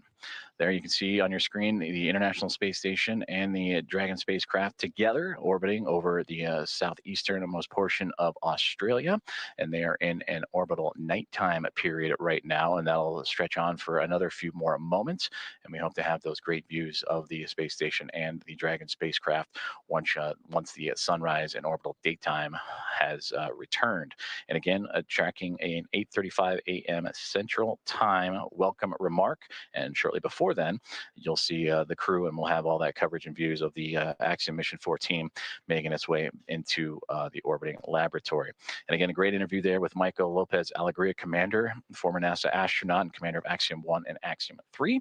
And the ISS, the International Space Station, ready to welcome in Peggy Whitson, a former NASA astronaut, on her 5th flight, second with Axiom as commander of Axiom 2 and now of Axiom Mission 4, and bringing in pilot Shubhanshu Shukla of ISRO, Sławomir Wisniewski of ESA, and Tibor Kapu of Hunor, each representing India, Poland, and Hungary respectively. It'll be the first time that those 3 nations have been on board the International Space Station.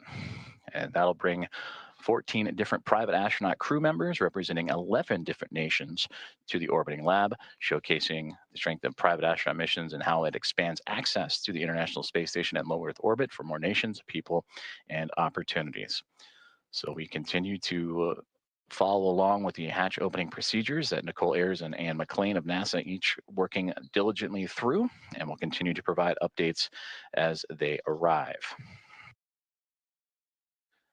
During that interview, we did hear that there was some troubleshooting that they were working on the big loop that has since been resolved. So we should hear communications on that big loop that connects both the Dragon spacecraft, the International Space Station, and the teams on the ground here inside of Mission Control Houston and the International Space Station Flight Control Room at NASA's Johnson Space Center, and well, the teams in Hawthorne, California, and the Mission Control Room at SpaceX.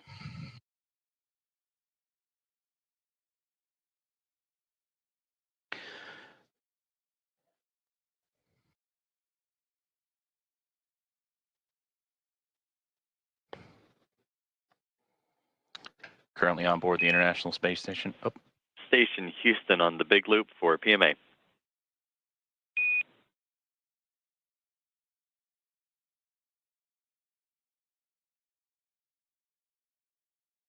Houston Station, go ahead on the big loop.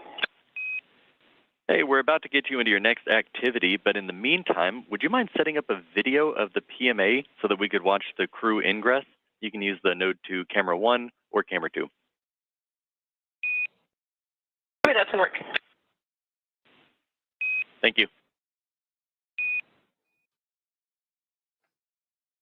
Communications from the ground here in Mission Control Houston up to the International Space Station, that PMA, pressurized mating adapter.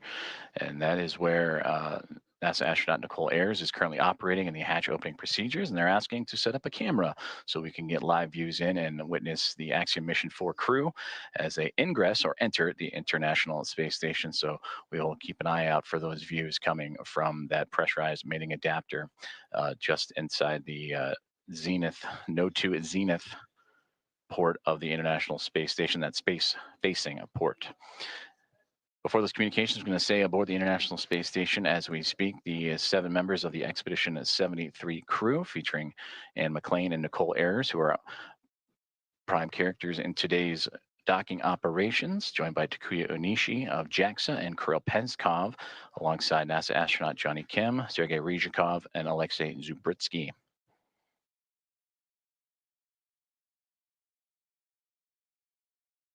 You heard during the interview with Michael Lopez Alegria some of those key milestones and celebratory moments that he celebrated in his time as the commander of Axiom Mission 1 and Axiom Mission 3 earlier, bringing those first-time flyers in Shubhanshu Shukla, Sławomir Wiśniewski, and Tibor Kapu into microgravity for the very first time. The International Space Station also featuring first-time flyers Nicole Ayer and Kirill Peskov, alongside with Johnny Kim and Alexei Zubritsky for Ayers and Peskov. They recently just celebrated their 100th day in orbit this past Station, Monday. you actually have both Node 2 cameras on. You guys are welcome aboard. Fantastic. Those are great views. Thank you.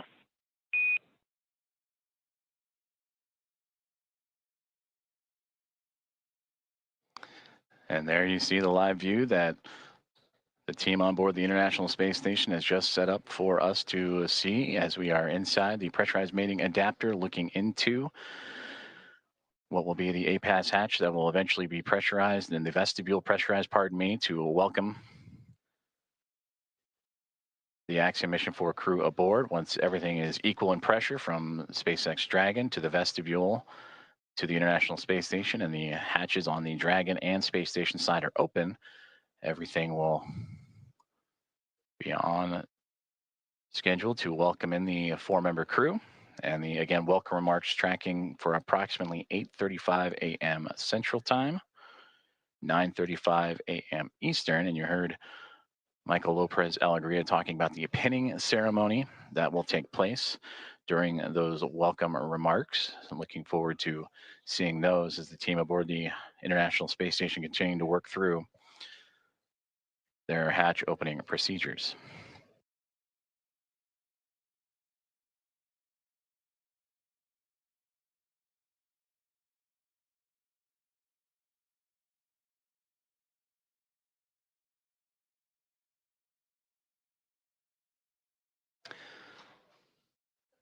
Since launching from Launch Complex 39A and NASA's Kennedy Space Center yesterday morning at 1:31 a.m. Central, 2:31 a.m. Eastern, the Axiom Mission 4 crew above the newly named Dragon SpaceX Grace spacecraft have tracked down the International Space Station through a stair-stepping procedure of multiple burns that occurred from just moments or a few moments after launch up until the early morning hours today, to allow them to catch up to the orbiting laboratory and set up for the final approach and docking. And that contact with the orbiting laboratory at 5:31 a.m. Central Time.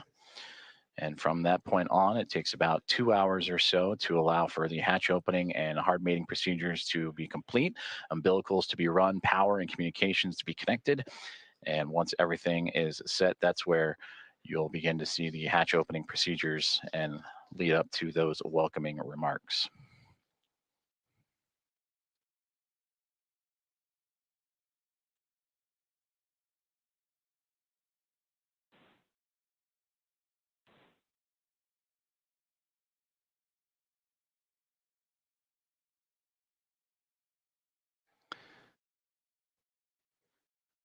And as you're following along with us as we continue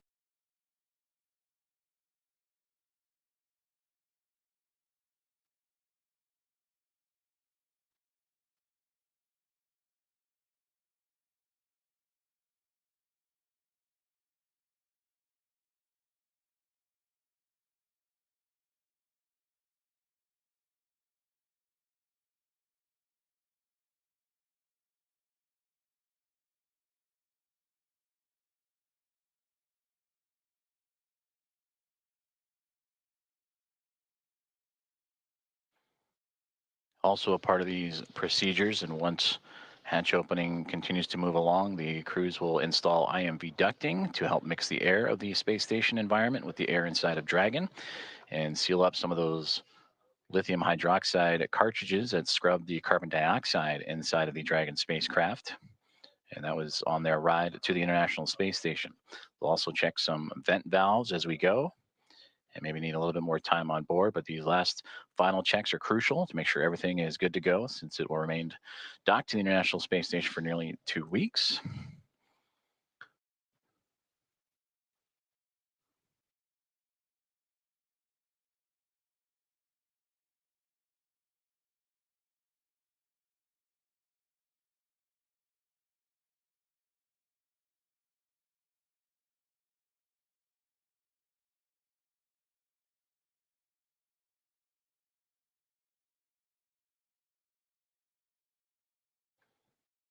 With the arrival of Axiom Mission 4 and the Dragon Grace spacecraft, newly named and given by Peggy Whitson, commander of Axiom Mission 4, shortly after launch yesterday morning, that now brings 5 spacecraft to the International Space Station, 2 Dragon spacecraft, a Soyuz MS-27 spacecraft, and 2 Progress vehicles, cargo vehicles, attached to the orbiting outpost. For Dragon, it is Endurance and Grace, connected to the forward and now zenith ports of the Harmony module, with 2 Progress vehicles and that Soyuz MS-27 also connected. And once the Axiom Mission 4 crew makes its way aboard station, that'll bring, since 1998, 288 visitors to the orbital outpost.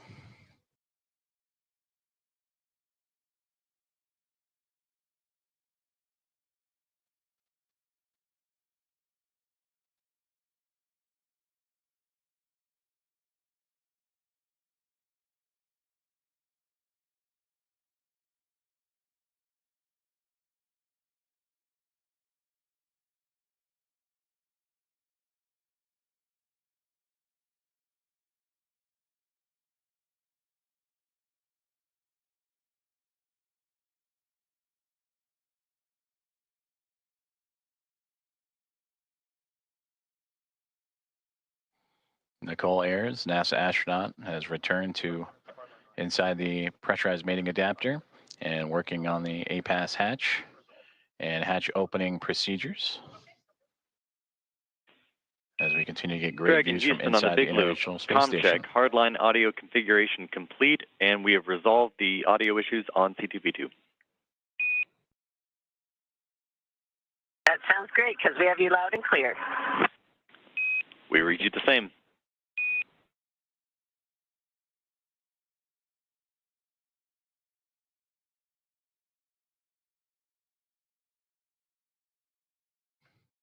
And that was a good communications checkout from the teams on the ground up to Dragon Grace on the C2V2 line, common communications for visiting vehicles, and that communications line connecting all parties.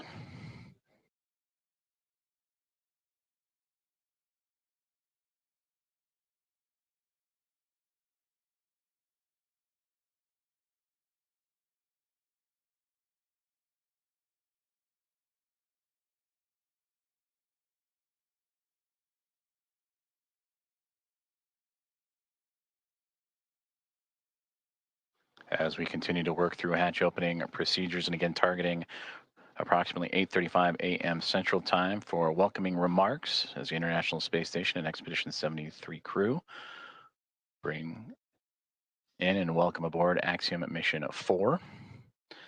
Both the orbiting laboratory and the newly docked SpaceX Dragon spacecraft over the northern Pacific Ocean, about to cross into the west coast of North America, right along the US-Canadian border.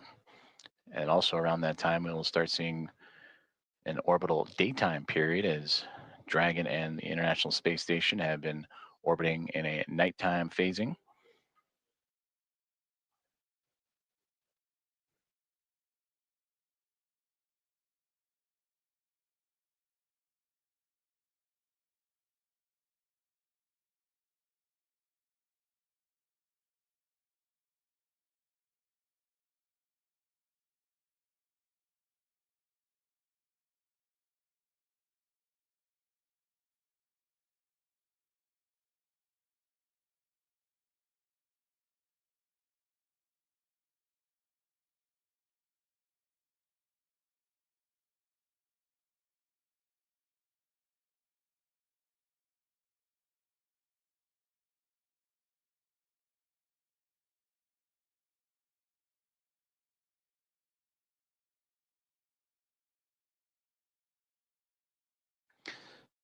Currently experiencing a satellite handover period, and we'll continue to bring you the live views from the International Space Station, both inside or exterior.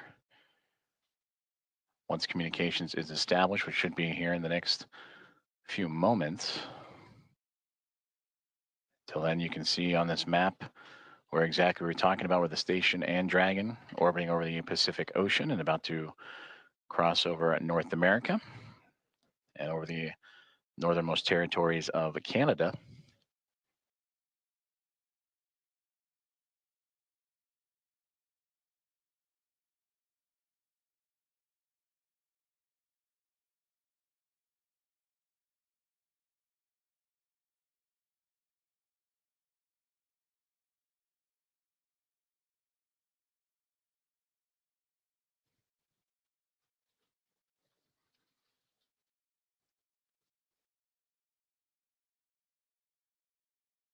As we wait for those communications to return, to recap, Axiom Mission 4 has connected with the International Space Station after launching from NASA's Kennedy Space Center yesterday morning at 1:31 a.m.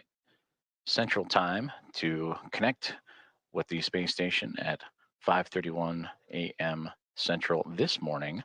So a little more than a day's transit, and where it would execute a sequence of burns to raise its altitude and close the distance between Dragon spacecraft, Dragon Grace, and the International Space Station through a phase burn, boost burn, close burn, transfer burn, and then eventually the co-elliptic burn, to make sure that the spacecraft is on the same pathway as the International Space Station and able to make its way up and over top of it to connect to the space-facing port of the Harmony module, the Node 2 Zenith port, as we now get views back inside of the International Space Station. That is the view from the other side. We mentioned the space-facing port that is looking up into where the hatchways will be to allow for the Axiom Mission 4 crew to pass through and be brought aboard the International Space Station for Peggy Whitson, commander of Axiom Mission 4, her second flight as an Axiom commander after previously serving as commander of Axiom Mission 2. This is her 5th flight and return to the International Space Station, where she continues to build on an impressive career, the most experienced United States astronaut. Entered the mission with 675 days to her credit, and will certainly add to that record-setting total in her time aboard the orbiting laboratory, and bringing up pilot Shubhanshu Shukla of ISRO, Sławomir Uznański-Wiśniewski of Polsa, and Tibor Kapu of Hunor. And for Shukla, Uznański-Wiśniewski, and Kapu, representing India, Poland, and Hungary, respectively, for those nations, it'll be their first time coming to the International Space Station. Nicole Ayers, and the last one into the hatch, I believe that was Anne McLean, making her way in as they continue to work through hatch opening procedures.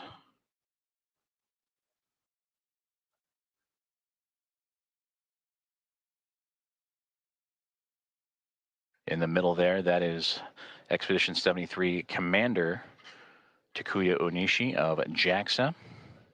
And then you just momentarily saw NASA astronaut Johnny Kim float in and out of view as the crew working together to continue these procedures, moving around some equipment, and to allow for the access to the APAS hatch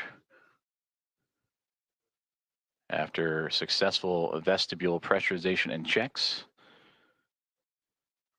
And that's the operations that Nicole Ayers is working on right now with Takuya Onishi.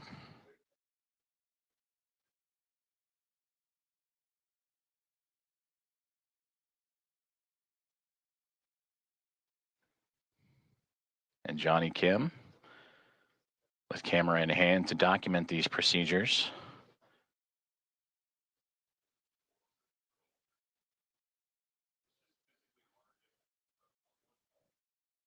And again, just on the other side of this hatchway is where the Axiom Mission 4 crew going through procedures of their own, inventory and doffing their suits that they wore on the uphill ride to their initial orbit.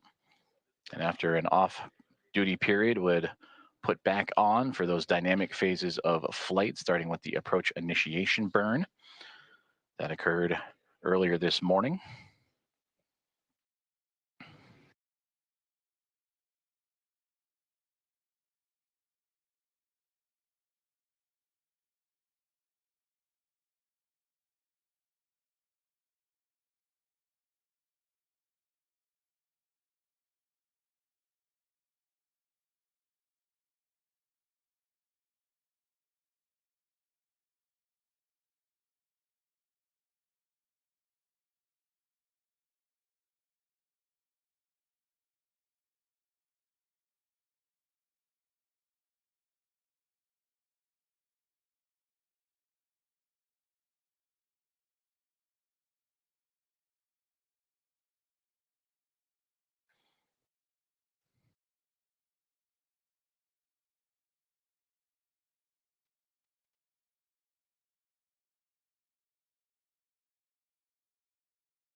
If you are just joining us, good morning from Mission Control in Houston in the International Space Station Flight Control Room as we are looking live inside of the International Space Station as NASA astronauts Nicole Ayers and Ann McClain alongside with Commander of Expedition 73 and JAXA astronaut Takuya Onishi going through a hatch opening procedures. And there you can see as the team has worked together to open up that A-pass hatch and continue on with those procedures to welcome aboard eventually the Axiom Mission 4 crew with the welcome remarks. Currently still targeting. The big loop, the A-pass hatch is open and no condensation observed on the seals. Houston copies. Looks great. Thank you. And a perfect call down right there, as that is the A-pass hatch that we were just mentioning that Nicole Ayers and team have opened up and radioing down the status and condition of that hatch with no condensation reported.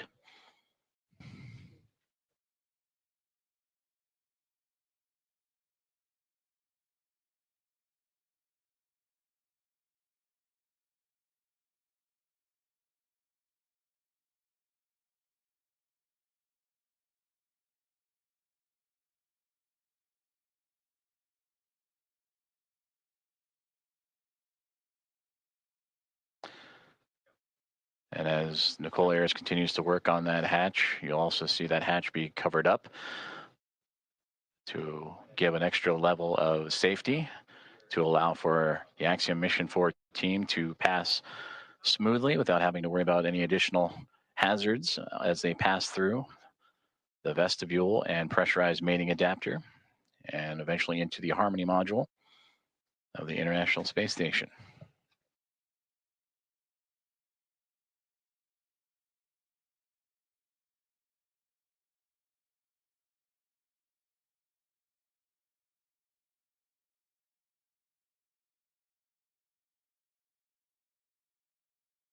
Another step in this hatch opening procedure is the removal of the docking cross, which it looks like that is what Nicole Ayers is working on as we speak. And you sometimes catch glimpses of it on the docking procedures that was exposed to the vacuum of space to help provide targeting for visiting vehicles. But that'll be another step in this hatch opening process again to help clear the way for that pass through between the Dragon SpaceX Grace spacecraft and the International Space Station.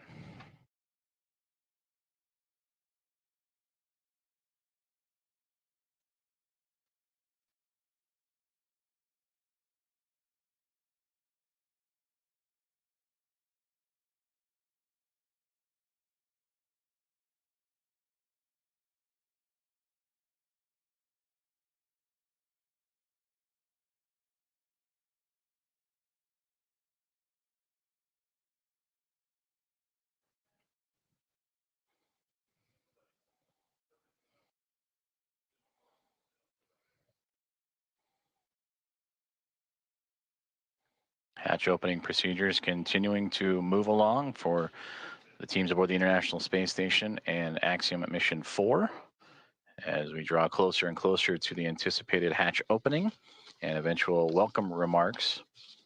And we thank you for tuning in and joining us this morning as we are live from the International Space Station Flight Control Room in Houston, Texas, monitoring Nicole Ayers as she continues to work through those step-by-step procedures. As the hatchway, there you see the large square structure just off to the right-hand side of our field of view with that window in the middle was Station opened up. Houston on the big loop.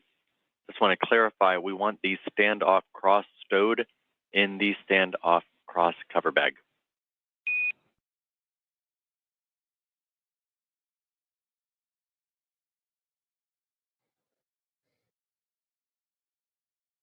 Houston station copies.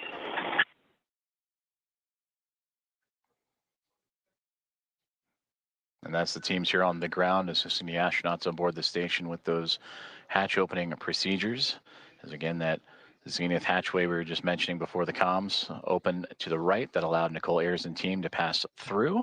And that docking cross that was just removed will be inserted into its own bag, and there is NASA astronaut Anne McClain to join heirs in the hatchway and continue on with those procedures as they now look to cover up the APAS hatch, which was just opened a few moments ago, to provide an extra layer of safety and protection for astronauts passing through.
SpaceX Dragon suit drying is complete.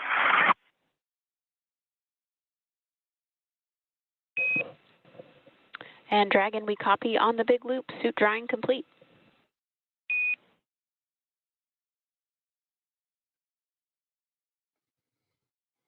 Good insight there from the Axiom Mission 4 perspective of their procedures that they are currently going through in anticipation of hatch opening, and welcome remarks as they make their way into the International Space Station after connecting and docking to the International Space Station about an hour and a half ago, 5:31 a.m. Central, 6:31 a.m. Eastern.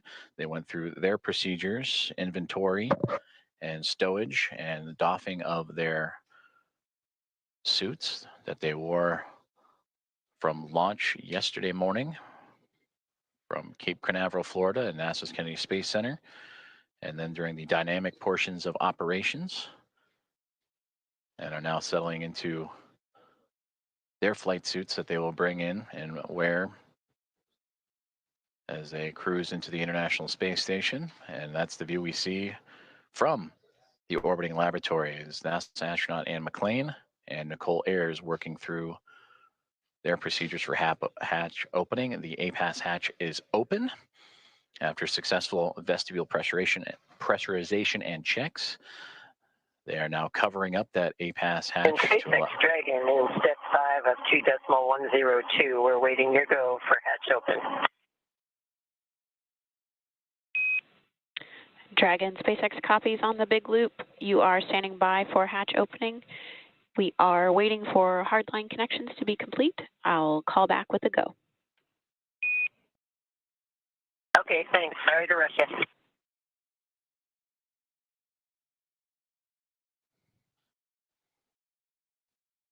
And there you heard Axiom Mission 4 Commander Peggy Whitson radioing down to the team at SpaceX. They are awaiting the go for hatch opening. I'd imagine the crew aboard the Dragon Gray spacecraft anxious and excited to float into the International Space Station for the very first time.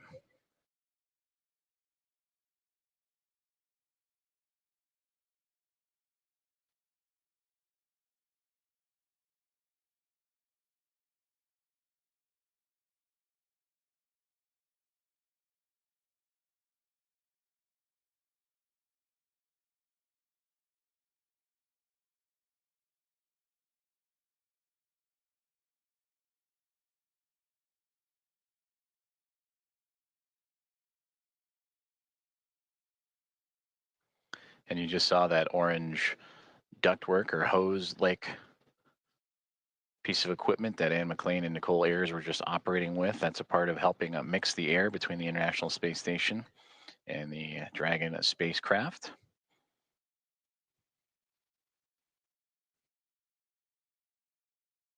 They'll continue to check some vent valves as well, so it just might be a little bit more time before we welcome the crew on board. But these final checks, again, critical to making sure that everything is good and sealed tight with no leaks and no issues, as Dragon Grace will be docked to the International Space Station for approximately the next 2 weeks.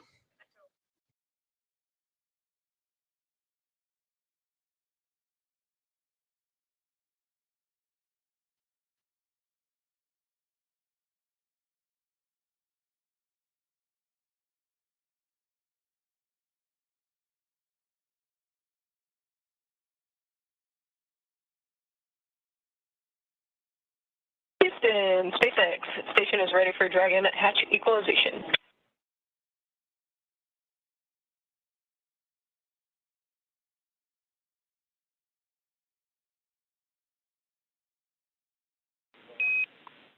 Houston, copy, stand by.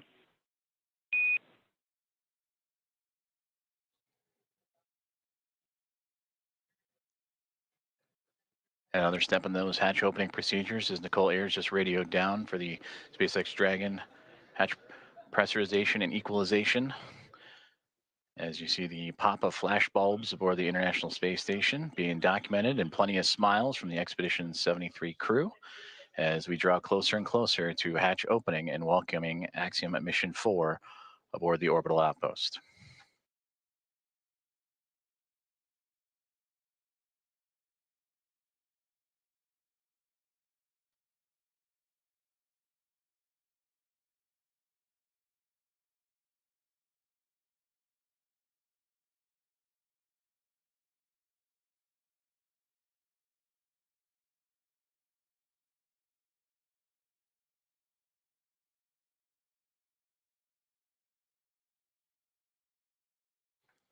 Meanwhile, here on the ground inside NASA's Mission Control, the International Space Station Flight Control Room, anticipation also building up as the room starting to fill with NASA leadership, as well as the Athena flight team continuing to work through the hatch opening procedures. Flight Director Allison Bollinger closely monitoring every step of the way as Nicole Ayers continuing to work through each checkpoint on her list. That's what you saw on the little tablet that she was referring to, making sure every step is covered as she has now floated back into the pressurized mating adapter across the APAS hatch. Station Houston on the big loop. We're still working some ground config actions before we're ready for equalization.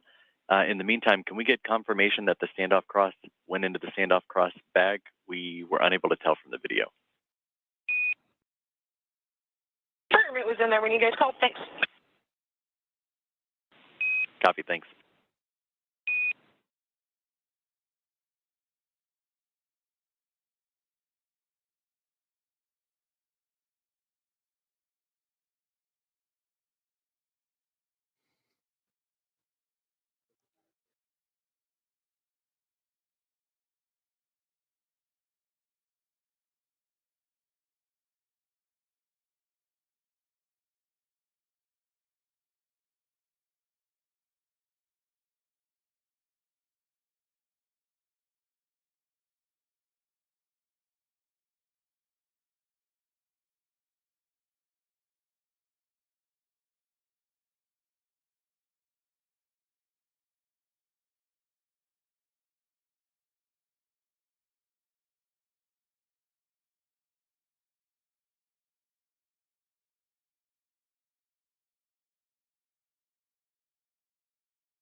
Hearing communications from teams on the ground as they continue to work through hatch opening procedures and making sure all pressurization and leak checks are good and everything equal between the Dragon spacecraft and the International Space Station before the hatches can be formally opened on both sides.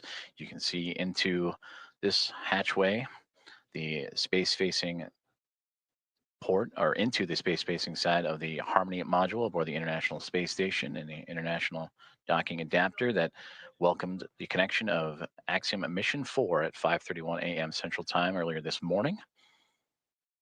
And since then, the crews aboard both the Dragon Gray spacecraft and International Space Station have been diligently working and continue to monitor the progress of that hatch opening, with teams on the ground also following suit.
Station, Dragon, Houston on the big loop. Stand by for equalization, expected to take 1 minute.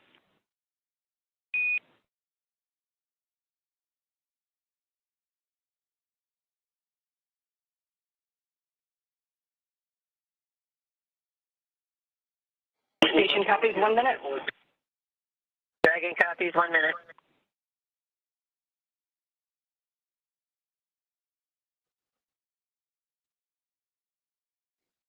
Great communications there from all teams here at NASA's Johnson Space Center and International Space Station Mission Control Room, teams in SpaceX in Hawthorne, California, and everyone aboard the Dragon SpaceX Grace and Axiom Mission 4 and the International Space Station as we continue to march towards the hatch opening to welcome Axiom Mission 4 aboard the orbiting laboratory.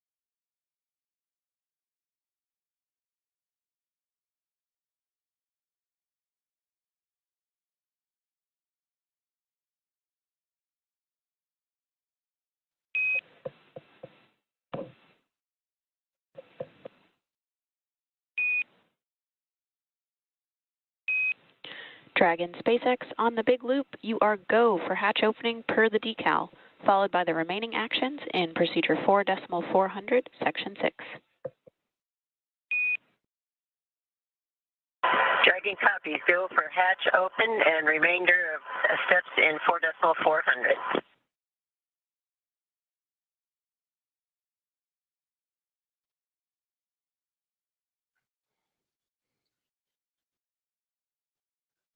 We are go for hatch opening is what you have just heard.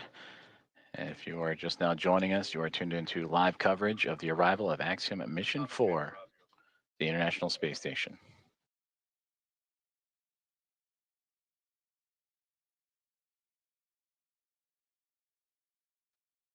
And SpaceX Dragon, hatch is coming open.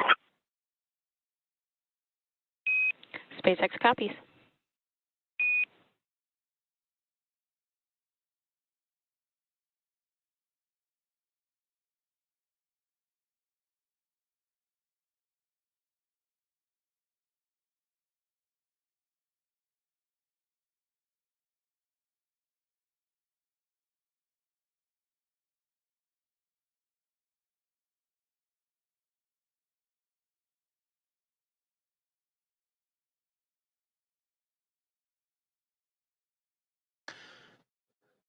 Expedition 73 crew anxiously awaiting as we just received the go for hatch opening to welcome Axiom Mission 4 into the International Space Station. There you see Ann McLean in the foreground working on the tablet, alongside with Johnny Kim on the far right-hand side, NASA astronaut, and then Roscosmos cosmonaut Kirill Peskov next to him, with Alexei Zubritsky and Sergei Ryzhikov, also of Roscosmos in that mix. And right there in the middle, almost standing, if you will, from our perspective, is Expedition 73 Commander and JAXA astronaut Takuya Onishi.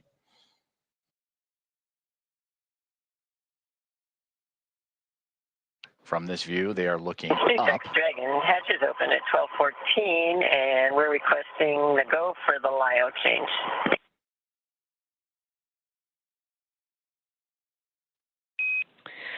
Copy 1214 Zulu hatch opening time, and you are go for LIO swap.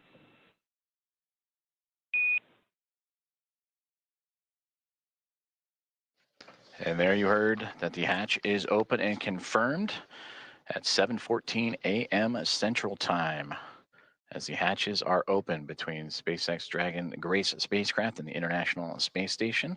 Again, 7:14 a.m. Central, 8:14 a.m. Eastern.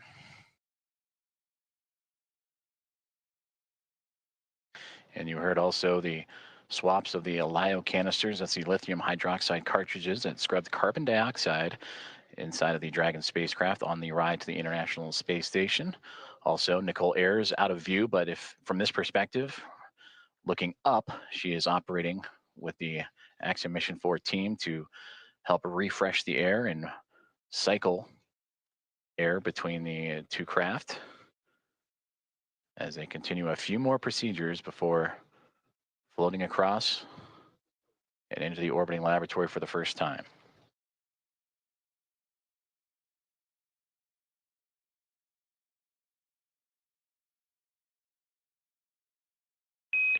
Dragon SpaceX on the big loop for LIO cartridge.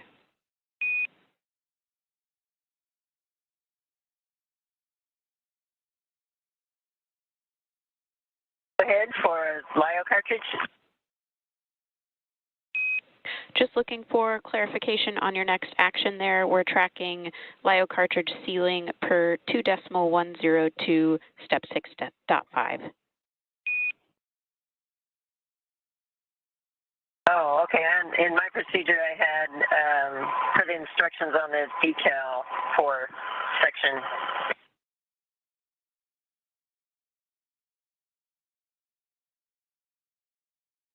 For section 4 of the instructions on the decal. And copy that, Peggy. We'll defer to the instructions in 2.102.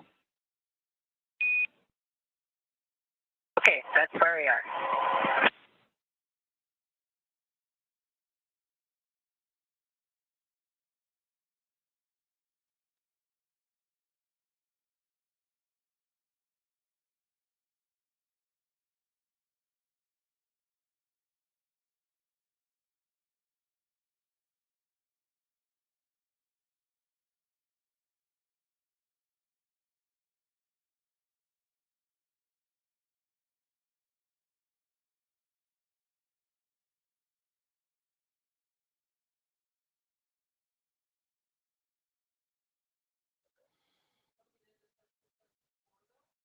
You just heard communications between Axiom Mission 4 Commander Peggy Whitson and the teams on the ground as they were talking about the swapping of the lithium hydroxide cartridges as the hatch has been opened between the Dragon spacecraft and the International Space Station just a few moments ago at 7:14 a.m.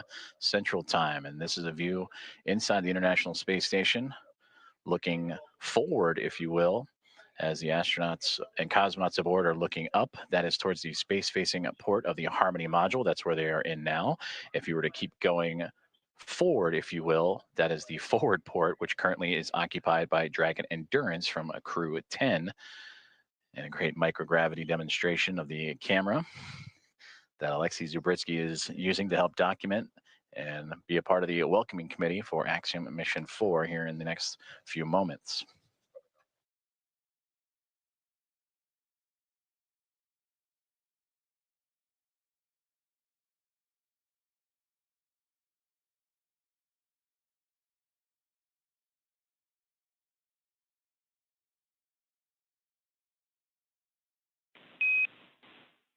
Dragon Houston on the big loop. Just to confirm, we want to make sure IMV duct installation is complete before we do LIO cartridge sealing. Yes, the IMV duct installation is complete. My bad, I didn't get it reported. Houston copies.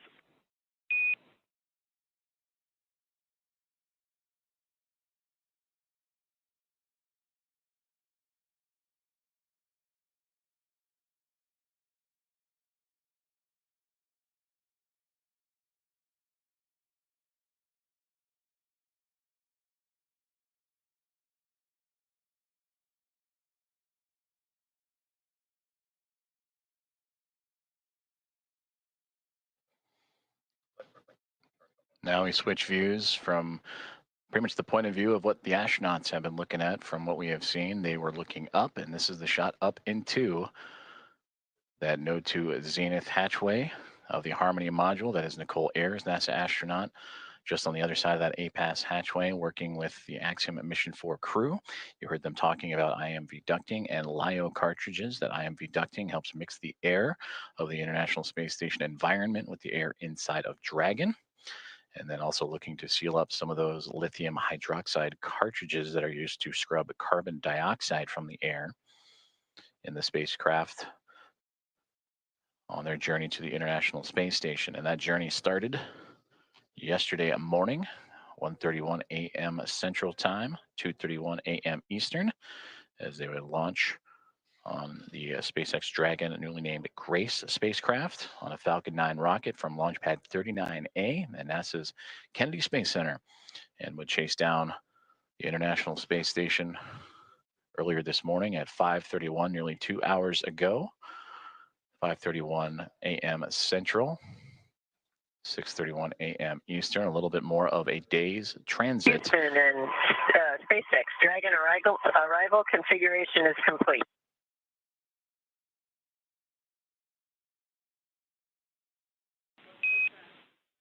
Houston copies. SpaceX copies.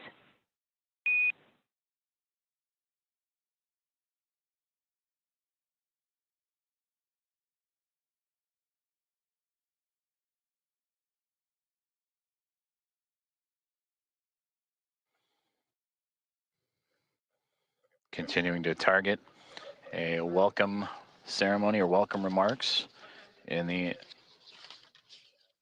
near future at 8:35 a.m. Central Time. So a little bit more than an hour from now is Axiom Mission 4 and the International Space Station continuing to work through hatch opening procedures, but getting close, you can start to see a little bit of a window of opportunity that was just on the other side of astronaut Anne McLean and Nicole Ayers there, as they are working on IMV ducting, mixing the air of the station and Dragon, and lithium hydroxide cartridges, stowage and swapping out.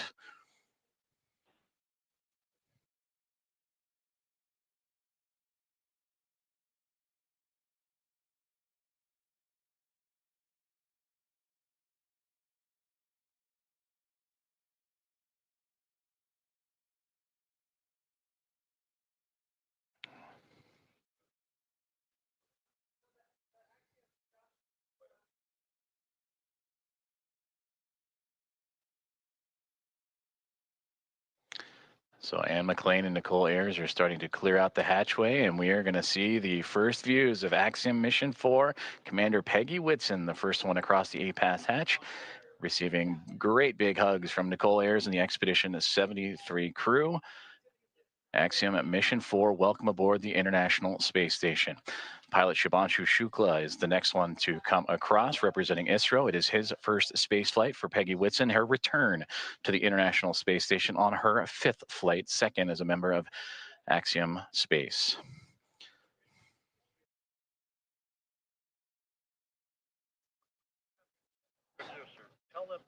Sławomir Wisniewski of ESA, representing the nation of Poland.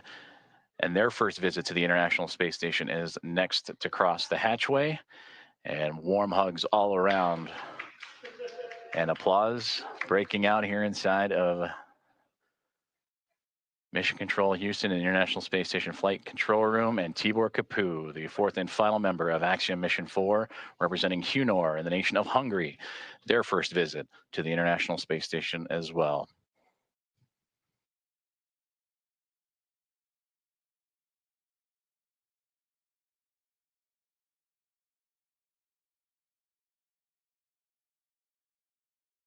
Great big hugs and handshakes across all members of Expedition 73 and Axiom Mission 4's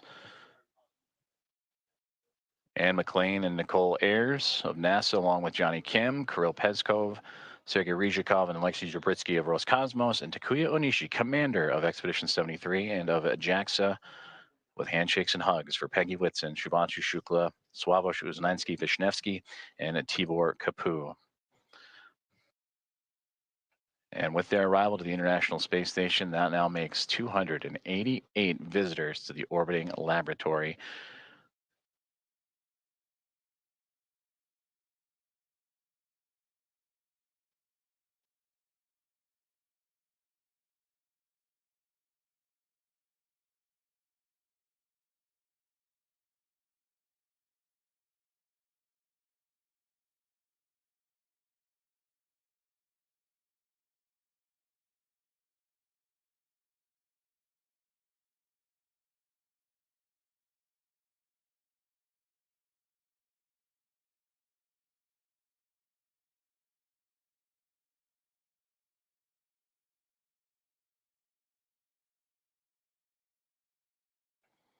Axiom Mission 4 is now aboard the International Space Station. Commander Peggy Whitson in her return to the orbiting laboratory, her 5th flight. 3 is a member of NASA, and her 2nd as commander of an Axiom Space private astronaut mission, commander of Axiom 2 and here of Axiom 4. Regaling the crew with smiles and stories. To her left, or our left from her viewpoint, to her right, Sławomir Wisniewski of ESA, Shubhanshu Shukla to her left of ISRO, and Tibor Kapu on that far right-hand side of our viewpoint.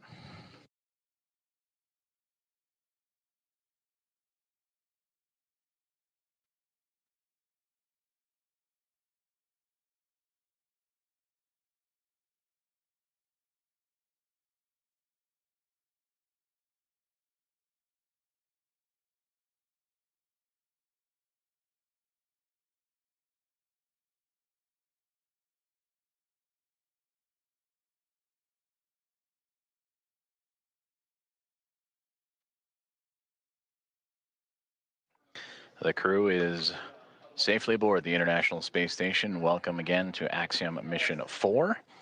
And we are continuing to target a formal welcome remark from the crew and being joined by the Expedition 73 team as well. That'll be at approximately 8:35 a.m. Central Time. And from there, they will receive a safety briefing and begin their approximately 2-week mission aboard the International Space Station, in which they will participate in around 60 research investigations representing 31 countries, with more than 2 dozen of those experiments sponsored by the ISS National Lab.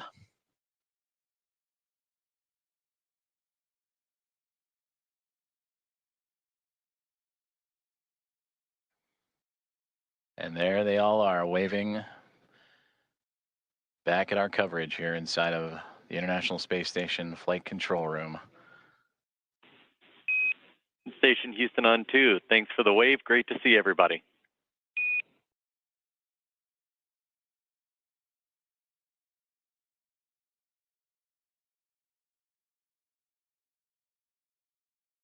Houston Station, we're happy to be here. It's so great to be here finally.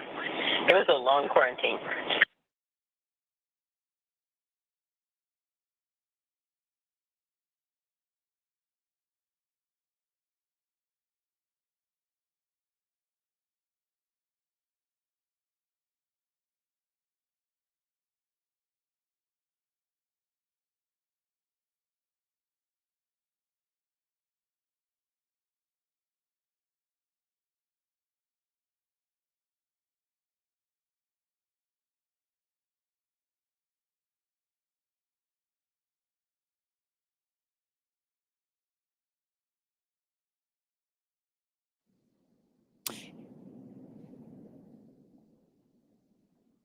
And with the crew now in the space station, we're going to wrap up our portion of the live joint coverage from Hawthorne.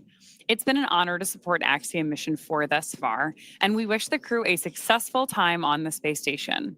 We're, of course, also looking forward to joining Ax-4 again when it's time to return home. Ronnie, from launch to docking, it has been an absolute pleasure sharing this desk with you. What has been years in the making for India, Poland, and Hungary is now well underway. Axiom Space and NASA's joint coverage will continue from here through to the welcome ceremony as Peggy, Shubhanshu, Sławomir, and Tibor start their 2 weeks aboard the orbiting laboratory. Over the course of our crew's time on station, we will be producing mission updates from Axiom Space's own space station development facility in Houston, Texas. So we invite you to follow the progress of Ax-4 on axiomspace.com and through Axiom Space's social media channels. So with that, on behalf of SpaceX, Axiom Space, and NASA, thank you all for tuning in to watch. While our stream on X is coming to a close, coverage of the welcome ceremony now continues on NASA Plus, axiom.space/live, and Axiom Space's social channels. With that, we'll turn it back over to you, Joseph. Have a great morning, everyone, and go Ax-4. Go Ax-4. Thank you very much, Paul and Ronnie, and thank you for joining us on this morning's broadcast as we continue on with our live coverage of the arrival of Axiom Mission 4 to the International Space Station, the fourth private astronaut mission to arrive to the orbital outpost, and the first since January of 2024. We just saw the crew of 4, including Commander Peggy Whitson, Shubhanshu Shukla, pilot of ISRO, Sławomir Szymanski-Wisniewski, and Tibor Kapu of ESA and HUNORT, respectively, crossed the hatchway and into the orbital outpost for the very first time. We're continuing to follow along as we'll wait for the formal welcoming remarks that are currently scheduled for roughly 8:35 a.m. Central Time, so a little bit more than an hour to go as the crew continues to settle in. After you heard the remarks from Peggy Whitson mentioning the long quarantine, the ride up, which took a little bit more than a day's time to do so, as the teams here in the International Space Station Flight Control Room and special guests in the viewing room at the back of your screen on hand to witness this special moment, and also to be a part of a handover period as the Orbit 1 team wrapping up their day's work, which certainly was busy. That saw the multiple burns as the Dragon spacecraft named Grace would continue its transit to catch up to the International Space Station, and ultimately docking at 5:31 a.m. Central Time with that initial contact. The soft capture turned to hard capture and mating. Hatch opening procedures took about 2 hours or so to complete, with teams on both sides inside the Dragon spacecraft and the International Space Station meticulously checking for leaks and going through each procedure step by step before that moment we just had a couple moments ago at 7:14 a.m. Central Time, in which the hatch was opened and the astronauts of Axiom Mission 4 floated on through to the International Space Station. We're currently experiencing a transition in communications satellites. That's nominal and to be expected, so we will bring you back those views inside the International Space Station once we have them. But again, the teams here inside of the International Space Station Flight Control Room, Orbit 1 team wrapping up a great day's of work, or great morning's work, that saw 4 new members join the orbital outpost to bring up the attendance to now 11.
This is Mission Control Houston as we continue our live coverage of the arrival and docking of Axiom Mission 4 to the International Space Station that occurred a little more than 2 hours ago as the team lifted off from NASA's Kennedy Space Center and Historic Launch Complex 39A yesterday morning at 1:31 a.m.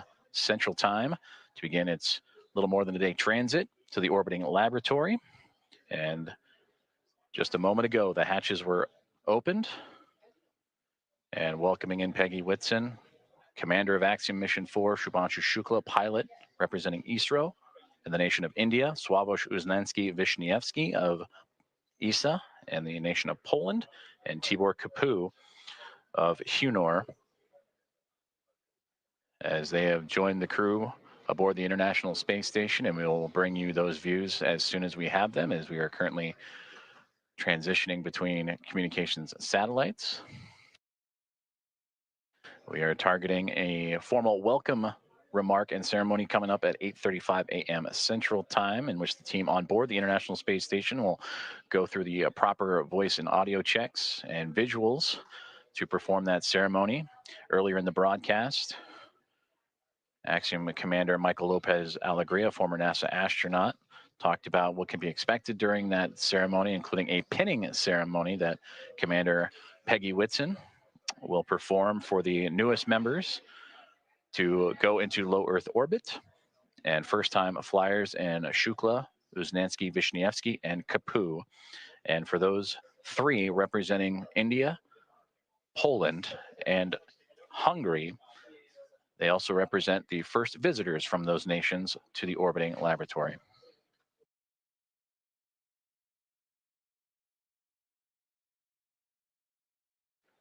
You're currently seeing live views inside of the International Space Station Flight Control Room, as the teams on the ground here in Houston are currently undertaking a handover period over at Orbit 1 team that had the early morning hours and monitored Dragon's approach and docking. We'll hand over to the Orbit 2 team, which will then take over for their shift of the day.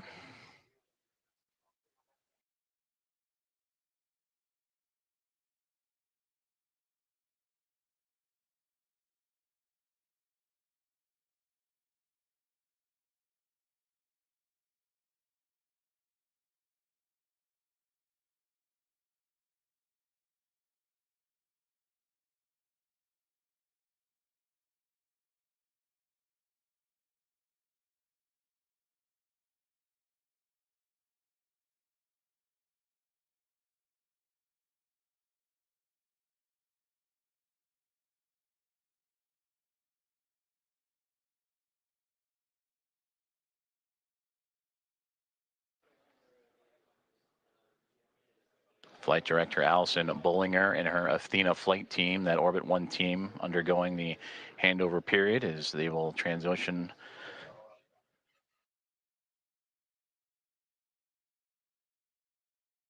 to the Orbit 2 squad, as we'll continue to follow along with live commentary and updates leading into the welcome ceremony and opening remarks on the arrival of Axiom Mission 4.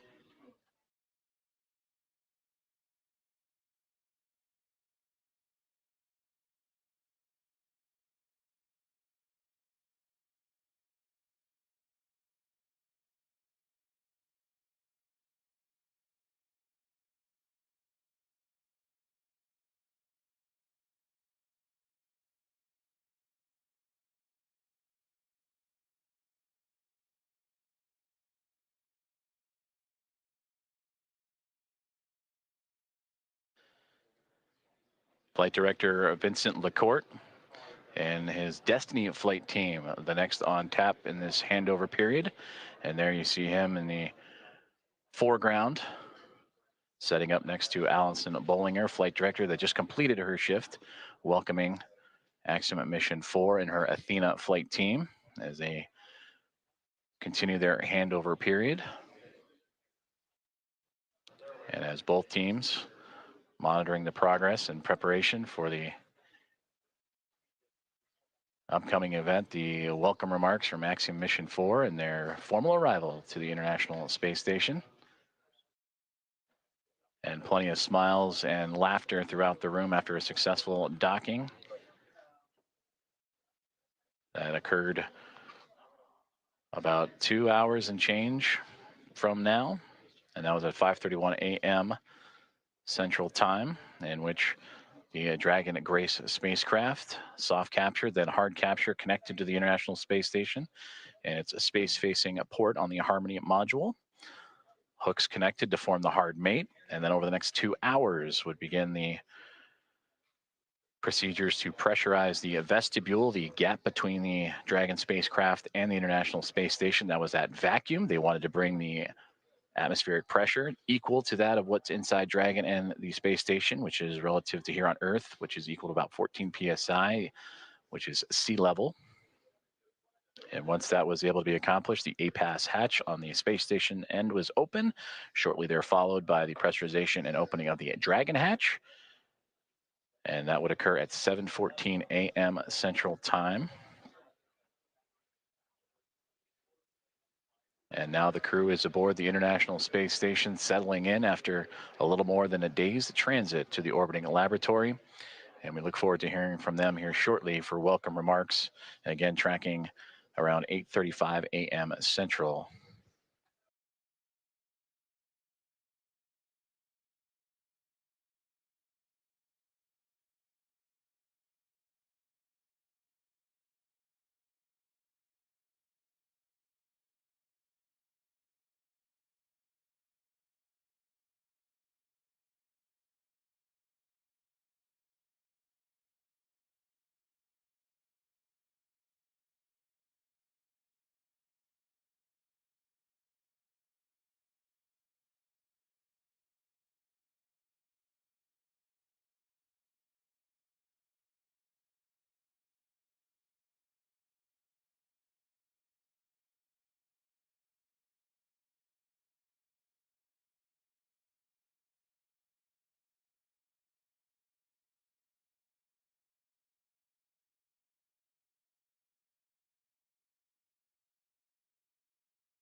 This is Mission Control Houston as we continue our coverage of the arrival and docking and the soon-to-be welcome remarks of Axiom Mission 4 as they have locked up and synced up with the International Space Station earlier this morning.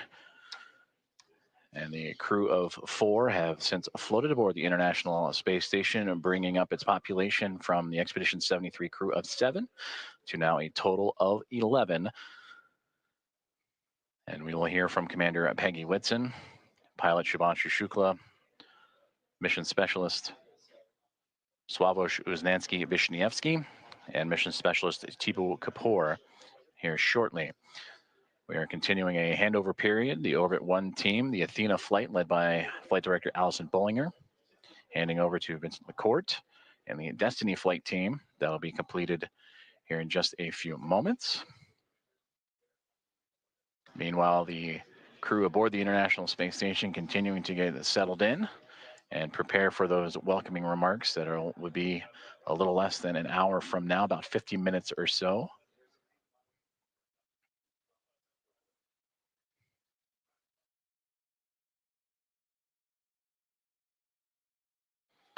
The Axiom Mission 4 team that just arrived and entered the International Space Station shortly after the opening remarks will settle in and recover and soon to get to work as they will participate in around 60 science investigations representing 31 countries and more than 24 of those experiments sponsored by the ISS National Lab. They'll also participate in a wealth of outreach activities that they'll participate during their approximately 2-week mission.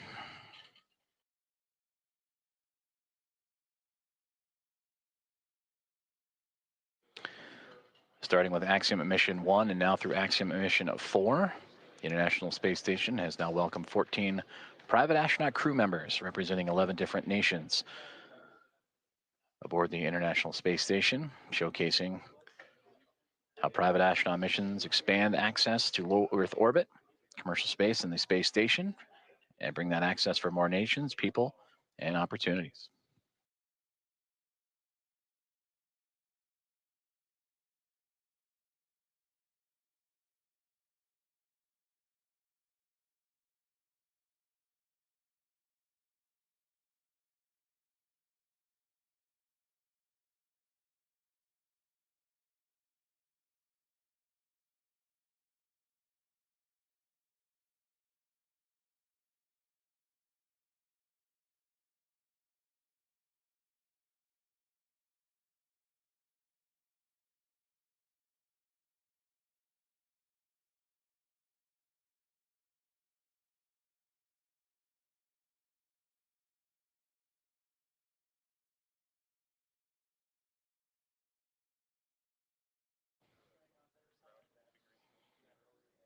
The views you are seeing now are from the external cameras on board the International Space Station, looking at the Dragon spacecraft as the vehicles now enter an orbital nighttime period.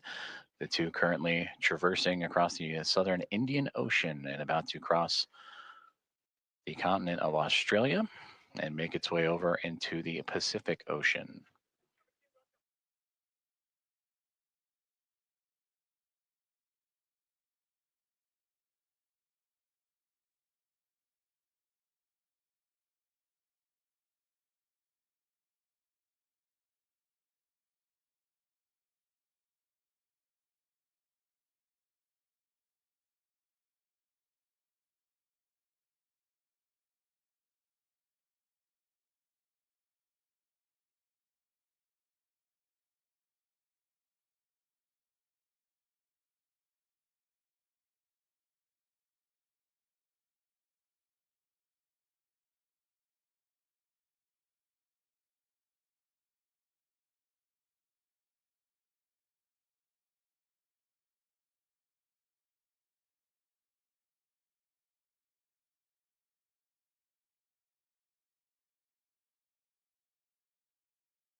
Formal handover underway here inside of the International Space Station Flight Control Room at NASA's Johnson Space Center. As the teams on the ground, Orbit 1 team, Allison Bollinger, flight director, in her Athena flight, handing over to Vincent LaCourte and the Destiny flight team, who will take over and continue to monitor the progress of the arrival of Axiom Mission 4, who are aboard the International Space Station, hatch opening between the SpaceX Dragon spacecraft named Grace, in which that hatch would open up at 7:14 a.m. Central Time, and the crew of 4, Peggy Whitson, Shubhanshu Shukla, Sławosz Uznański-Wiśniewski, and Tibor Kapu, welcomed with smiles, photos, handshakes, and hugs from the 7-member Expedition 73 crew that feature NASA astronaut Anne McClain and Nicole Ayers, along with Johnny Kim, JAXA astronaut Takuya Onishi, Kirill Peskov, Sergei Ryzhikov, and Alexei Zubritsky of Roscosmos.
This is Mission Control Houston, as we have just completed the handover from the Orbit 1 to Orbit 2 flight teams inside the International Space Station Flight Control Room at NASA's Johnson Space Center in Houston, Texas, as the teams continue to monitor and proceed with what will soon to be the welcome remarks from Axiom Mission 4 as they have arrived, docked, and entered the International Space Station earlier this morning. They would launch towards the International Space Station yesterday morning, starting their transit that lasted a little bit more than a day. And they would make their way starting at 1:31 a.m. Central Time with that launch. And then they would begin their transit with a sequence of burns to chase down the orbiting laboratory. And then earlier this morning,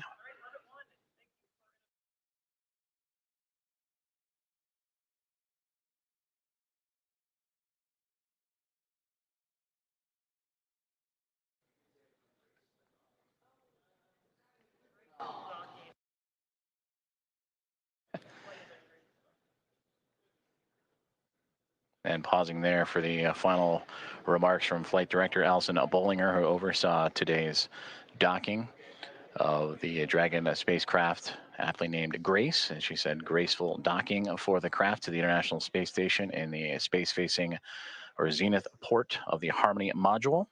And that contact would occur at 5:31 a.m. Central Time earlier this morning.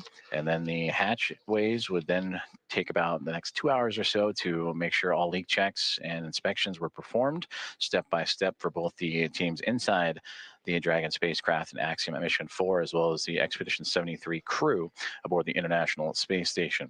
And then the hatchways would open up to allow the crew to come on board. That would occur at just after the 7 o'clock hour at 7:14 a.m. Central Time that the hatchway would open. And Peggy Whitson, commander of Axiom Mission 4. I see you, Johnny, and if you were trying to call and Houston, she would lead the charge. It'll be her return to the International Space Station after commanding Axiom Mission 2, but also her 5th overall flight, 3 previous before Axiom as a member of the NASA Astronaut Corps and key missions to the International Space Station. I can do the scene voice check now if you'd like.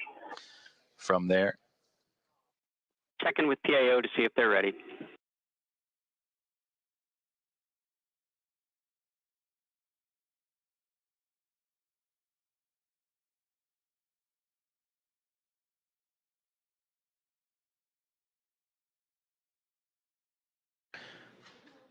Producer on ACO.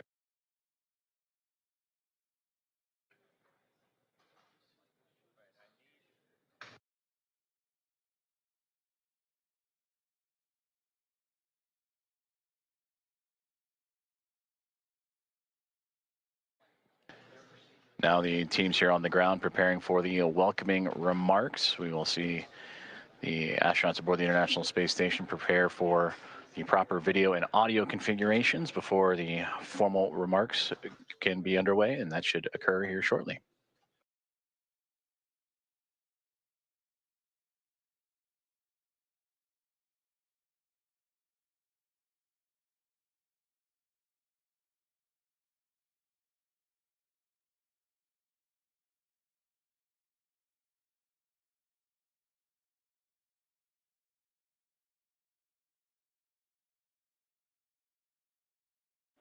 Station Houston, Space Ground 2 for Johnny. Hey, we're rerouting video. Give us a couple minutes and then we'll let you know. But we're getting ready for a scene and voice check shortly. Roger, sounds good. Thanks.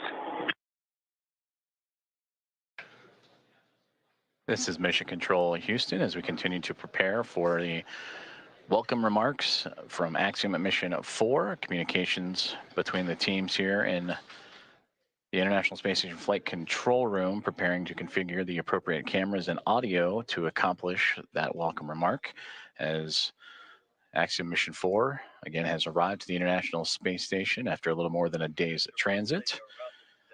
This welcome ceremony will feature Commander Peggy Whitson, pilot Shubhanshu Shukla, Sławosz Uznański-Wiśniewski, and Tibor Kapu, all of the Axiom Mission 4 cadre, and also all members of the Expedition 73 crew.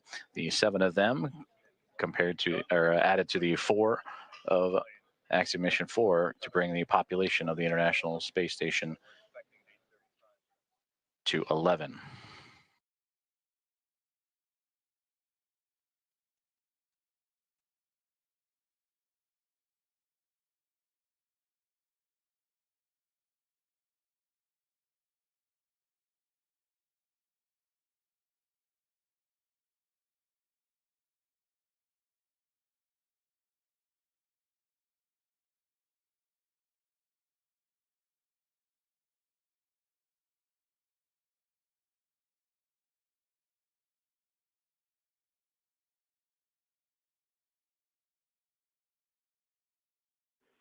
Station Houston on Space Ground 2 for Johnny. We're ready for those scene and voice checks.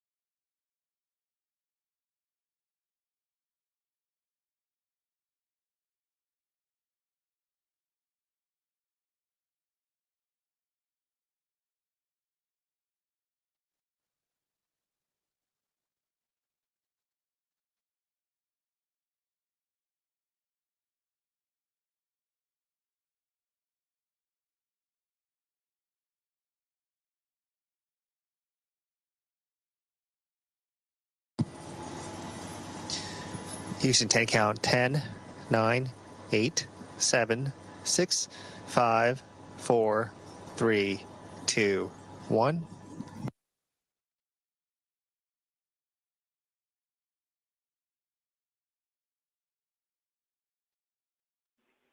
Johnny, we have a good scene, good voice. Thanks for the check. Yep, and just a friendly reminder, we're looking to start the event at 13:35.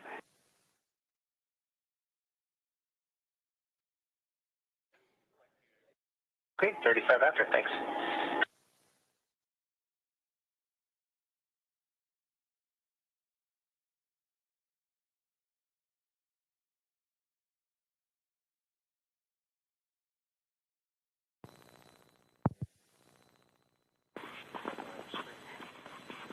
And Johnny, FYI, the current video that you are on is streaming live to NASA TV, so just FYI.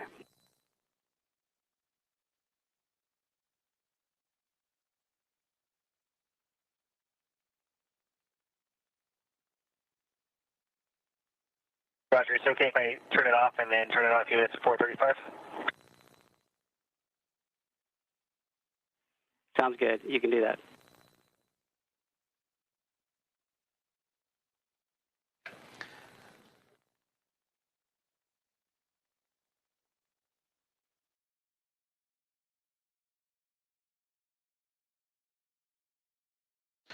Good communications there between the team on the ground and the International Space Station Flight Control Room, up to NASA astronaut Johnny Kim, helping establish the good video and audio configurations for the upcoming welcome remarks that'll take place, currently scheduled for 8:35 a.m. Central Time, so a few more minutes from now, as the Expedition 73 crew will welcome formally the 4 members of Axiom Mission for the 4th private astronaut mission to arrive to the International Space Station. They would arrive on the SpaceX Dragon spacecraft named Grace, and that would occur earlier this morning, and then ultimately go through the hatchway and pressure checks and to ultimately allow them to cross over from the Dragon spacecraft and into the International Space Station. And that docking would occur at 5:31 a.m. Central Time for that soft capture. It would take about 2 hours or so to make sure the leaks and everything was safe to proceed. The pressurization between the International Space Station and the Dragon spacecraft were equal, and allowing for the hatchway to be opened and then welcoming in Commander of Axiom Mission 4, Peggy Whitson, Shubhanshu Shukla, the pilot representing ISRO and the nation of India, Sławosz Uznański-Wiśniewski of ESA and the nation of Poland, and Tibor Kapu of Hunor and the nation of Hungary. They would cross over the APAS hatch starting at 7:14 a.m. Central Time. And for Shukla, Uznański-Wiśniewski, and Kapu, representing again India, Poland, and Hungary, it is those nations' very first visits to the orbiting laboratory. So we'll continue with live coverage of the welcome remarks that will again be taking place in about 25 minutes or so, as Johnny, Kim, and the team were able to configure the cameras and audio appropriately. And again, that now 11-person International Space Station will come on camera and welcome in the newly arrived Axiom Mission 4 crew.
This is Mission Control Houston, as the Orbit 2 team has now formally settled into their roles for the day, as they continue with the welcoming procedures for the upcoming remarks from the newly arrived Axiom Mission 4.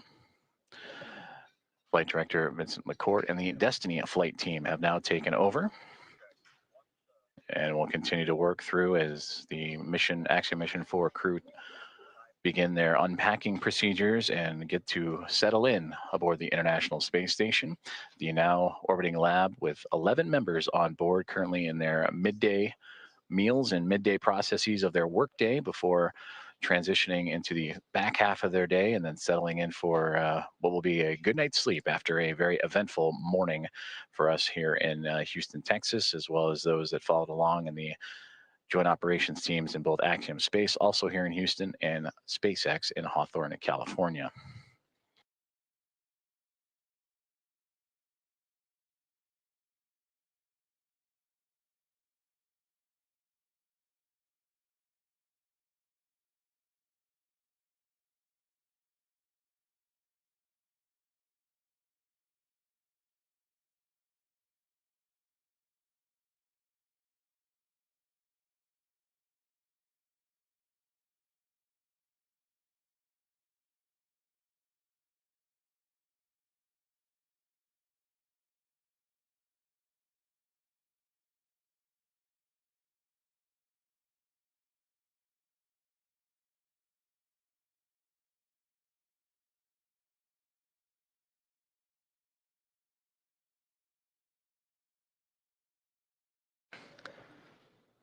A little more than 10 minutes away from welcoming remarks of the Axiom Mission 4 team as they settle into the International Space Station after arriving earlier this morning.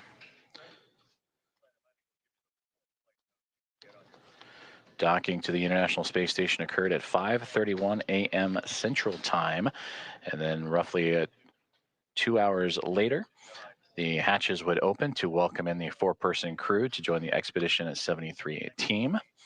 And that welcoming remarks will feature all now 11 members of the crew on board, and the first remarks from first-time flyers in Axiom Mission 4 pilot Shubhanshu Shukla, Słava Uznansky-Wisniewski, mission specialist, and also mission specialist Tibor Kapu.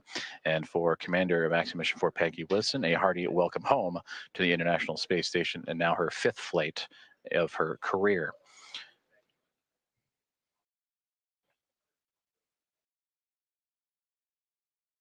For Peggy Whitson, the most experienced U.S. astronaut in history, began this mission with 675 days under her belt, 9th all-time, but will continue to add to those incredible historical numbers as the Axiom Mission 4 and its crew will proceed with an approximately 2-week mission aboard the orbiting laboratory, performing outreach events and research investigations, participating in around 60 of those investigations, representing 31 different countries.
This is Mission Control Houston as we continue to monitor and anxiously count down to the welcome remarks of Axiom Mission 4 aboard the International Space Station, now inside at 10 minutes to those remarks as the now 11-member crew aboard the International Space Station getting settled in and preparing before radioing back down to the teams on the ground in both Hawthorne, California, and 2 members here in Houston, Axiom Space and, of course, NASA at NASA's Johnson Space Center and the International Space Station Flight Control Room.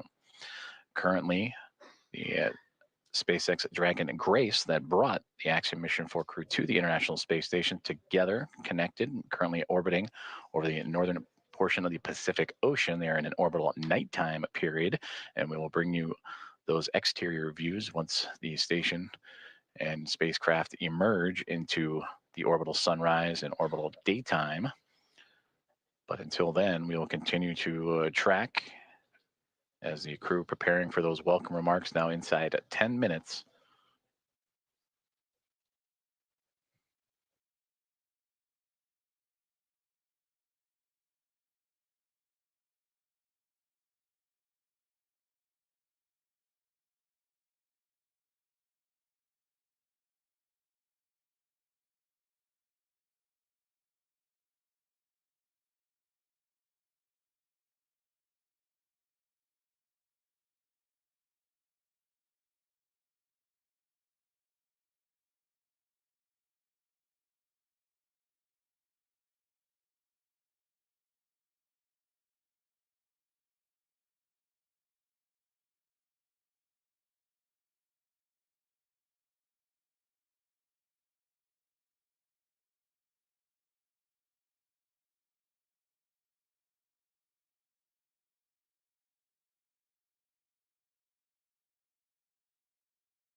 This is Mission Control Houston, as we are now 5 minutes away from the formal welcoming remarks, as the International Space Station has introduced, or will introduce, the members of Axiom Mission 4, formally after having docked to the International Space Station earlier this morning. They would dock to the orbital outpost at 5:31 a.m. Central, after pressurization and leak checks would occur on both sides for both the teams inside the Dragon Grace spacecraft and inside the International Space Station.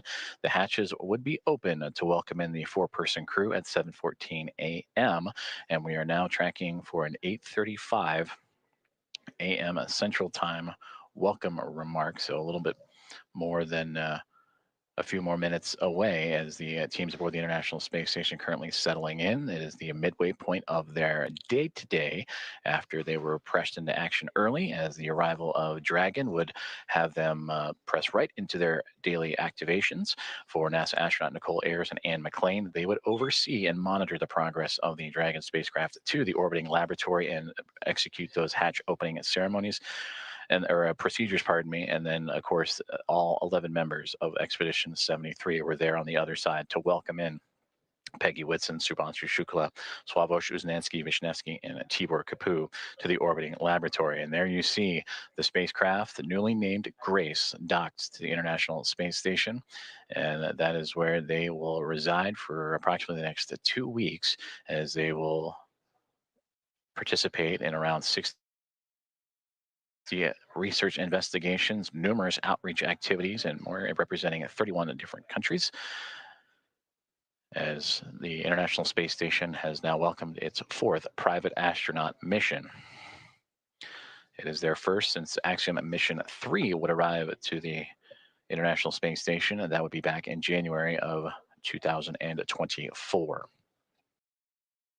And just out of view, you can somewhat see the nose cone. If you look to the bottom left-hand side, just past where that Dragon spacecraft is, that is another Dragon spacecraft, Dragon Endurance, at the forward port of the International Space Station in the Harmony module, as both Grace and Endurance flying in front of the International Space Station, 2 of now 5 vehicles that are attached to the orbital outpost. Also Soyuz MS-27 that brought NASA astronaut Johnny Kim to the International Space Station, and 2 cargo craft, Roscosmos Progress cargo craft, also attached to the International Space Station. So a full house, both externally and internally, on the orbiting laboratory.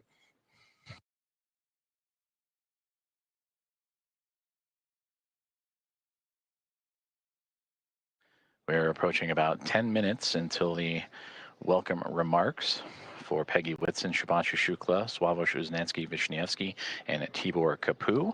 One of the traditions for the Axiom missions and the private astronaut missions is the pinning of the newly minted astronauts. For Peggy Whitson, she'll be placing those pins on Shubhanshu Shukla, Sławosz Uznanski-Wisniewski, and Tibor Kapu.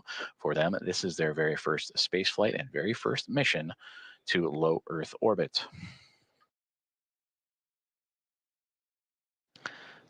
After the welcome remarks, they will jump right into their activities, whether it is unloading the Dragon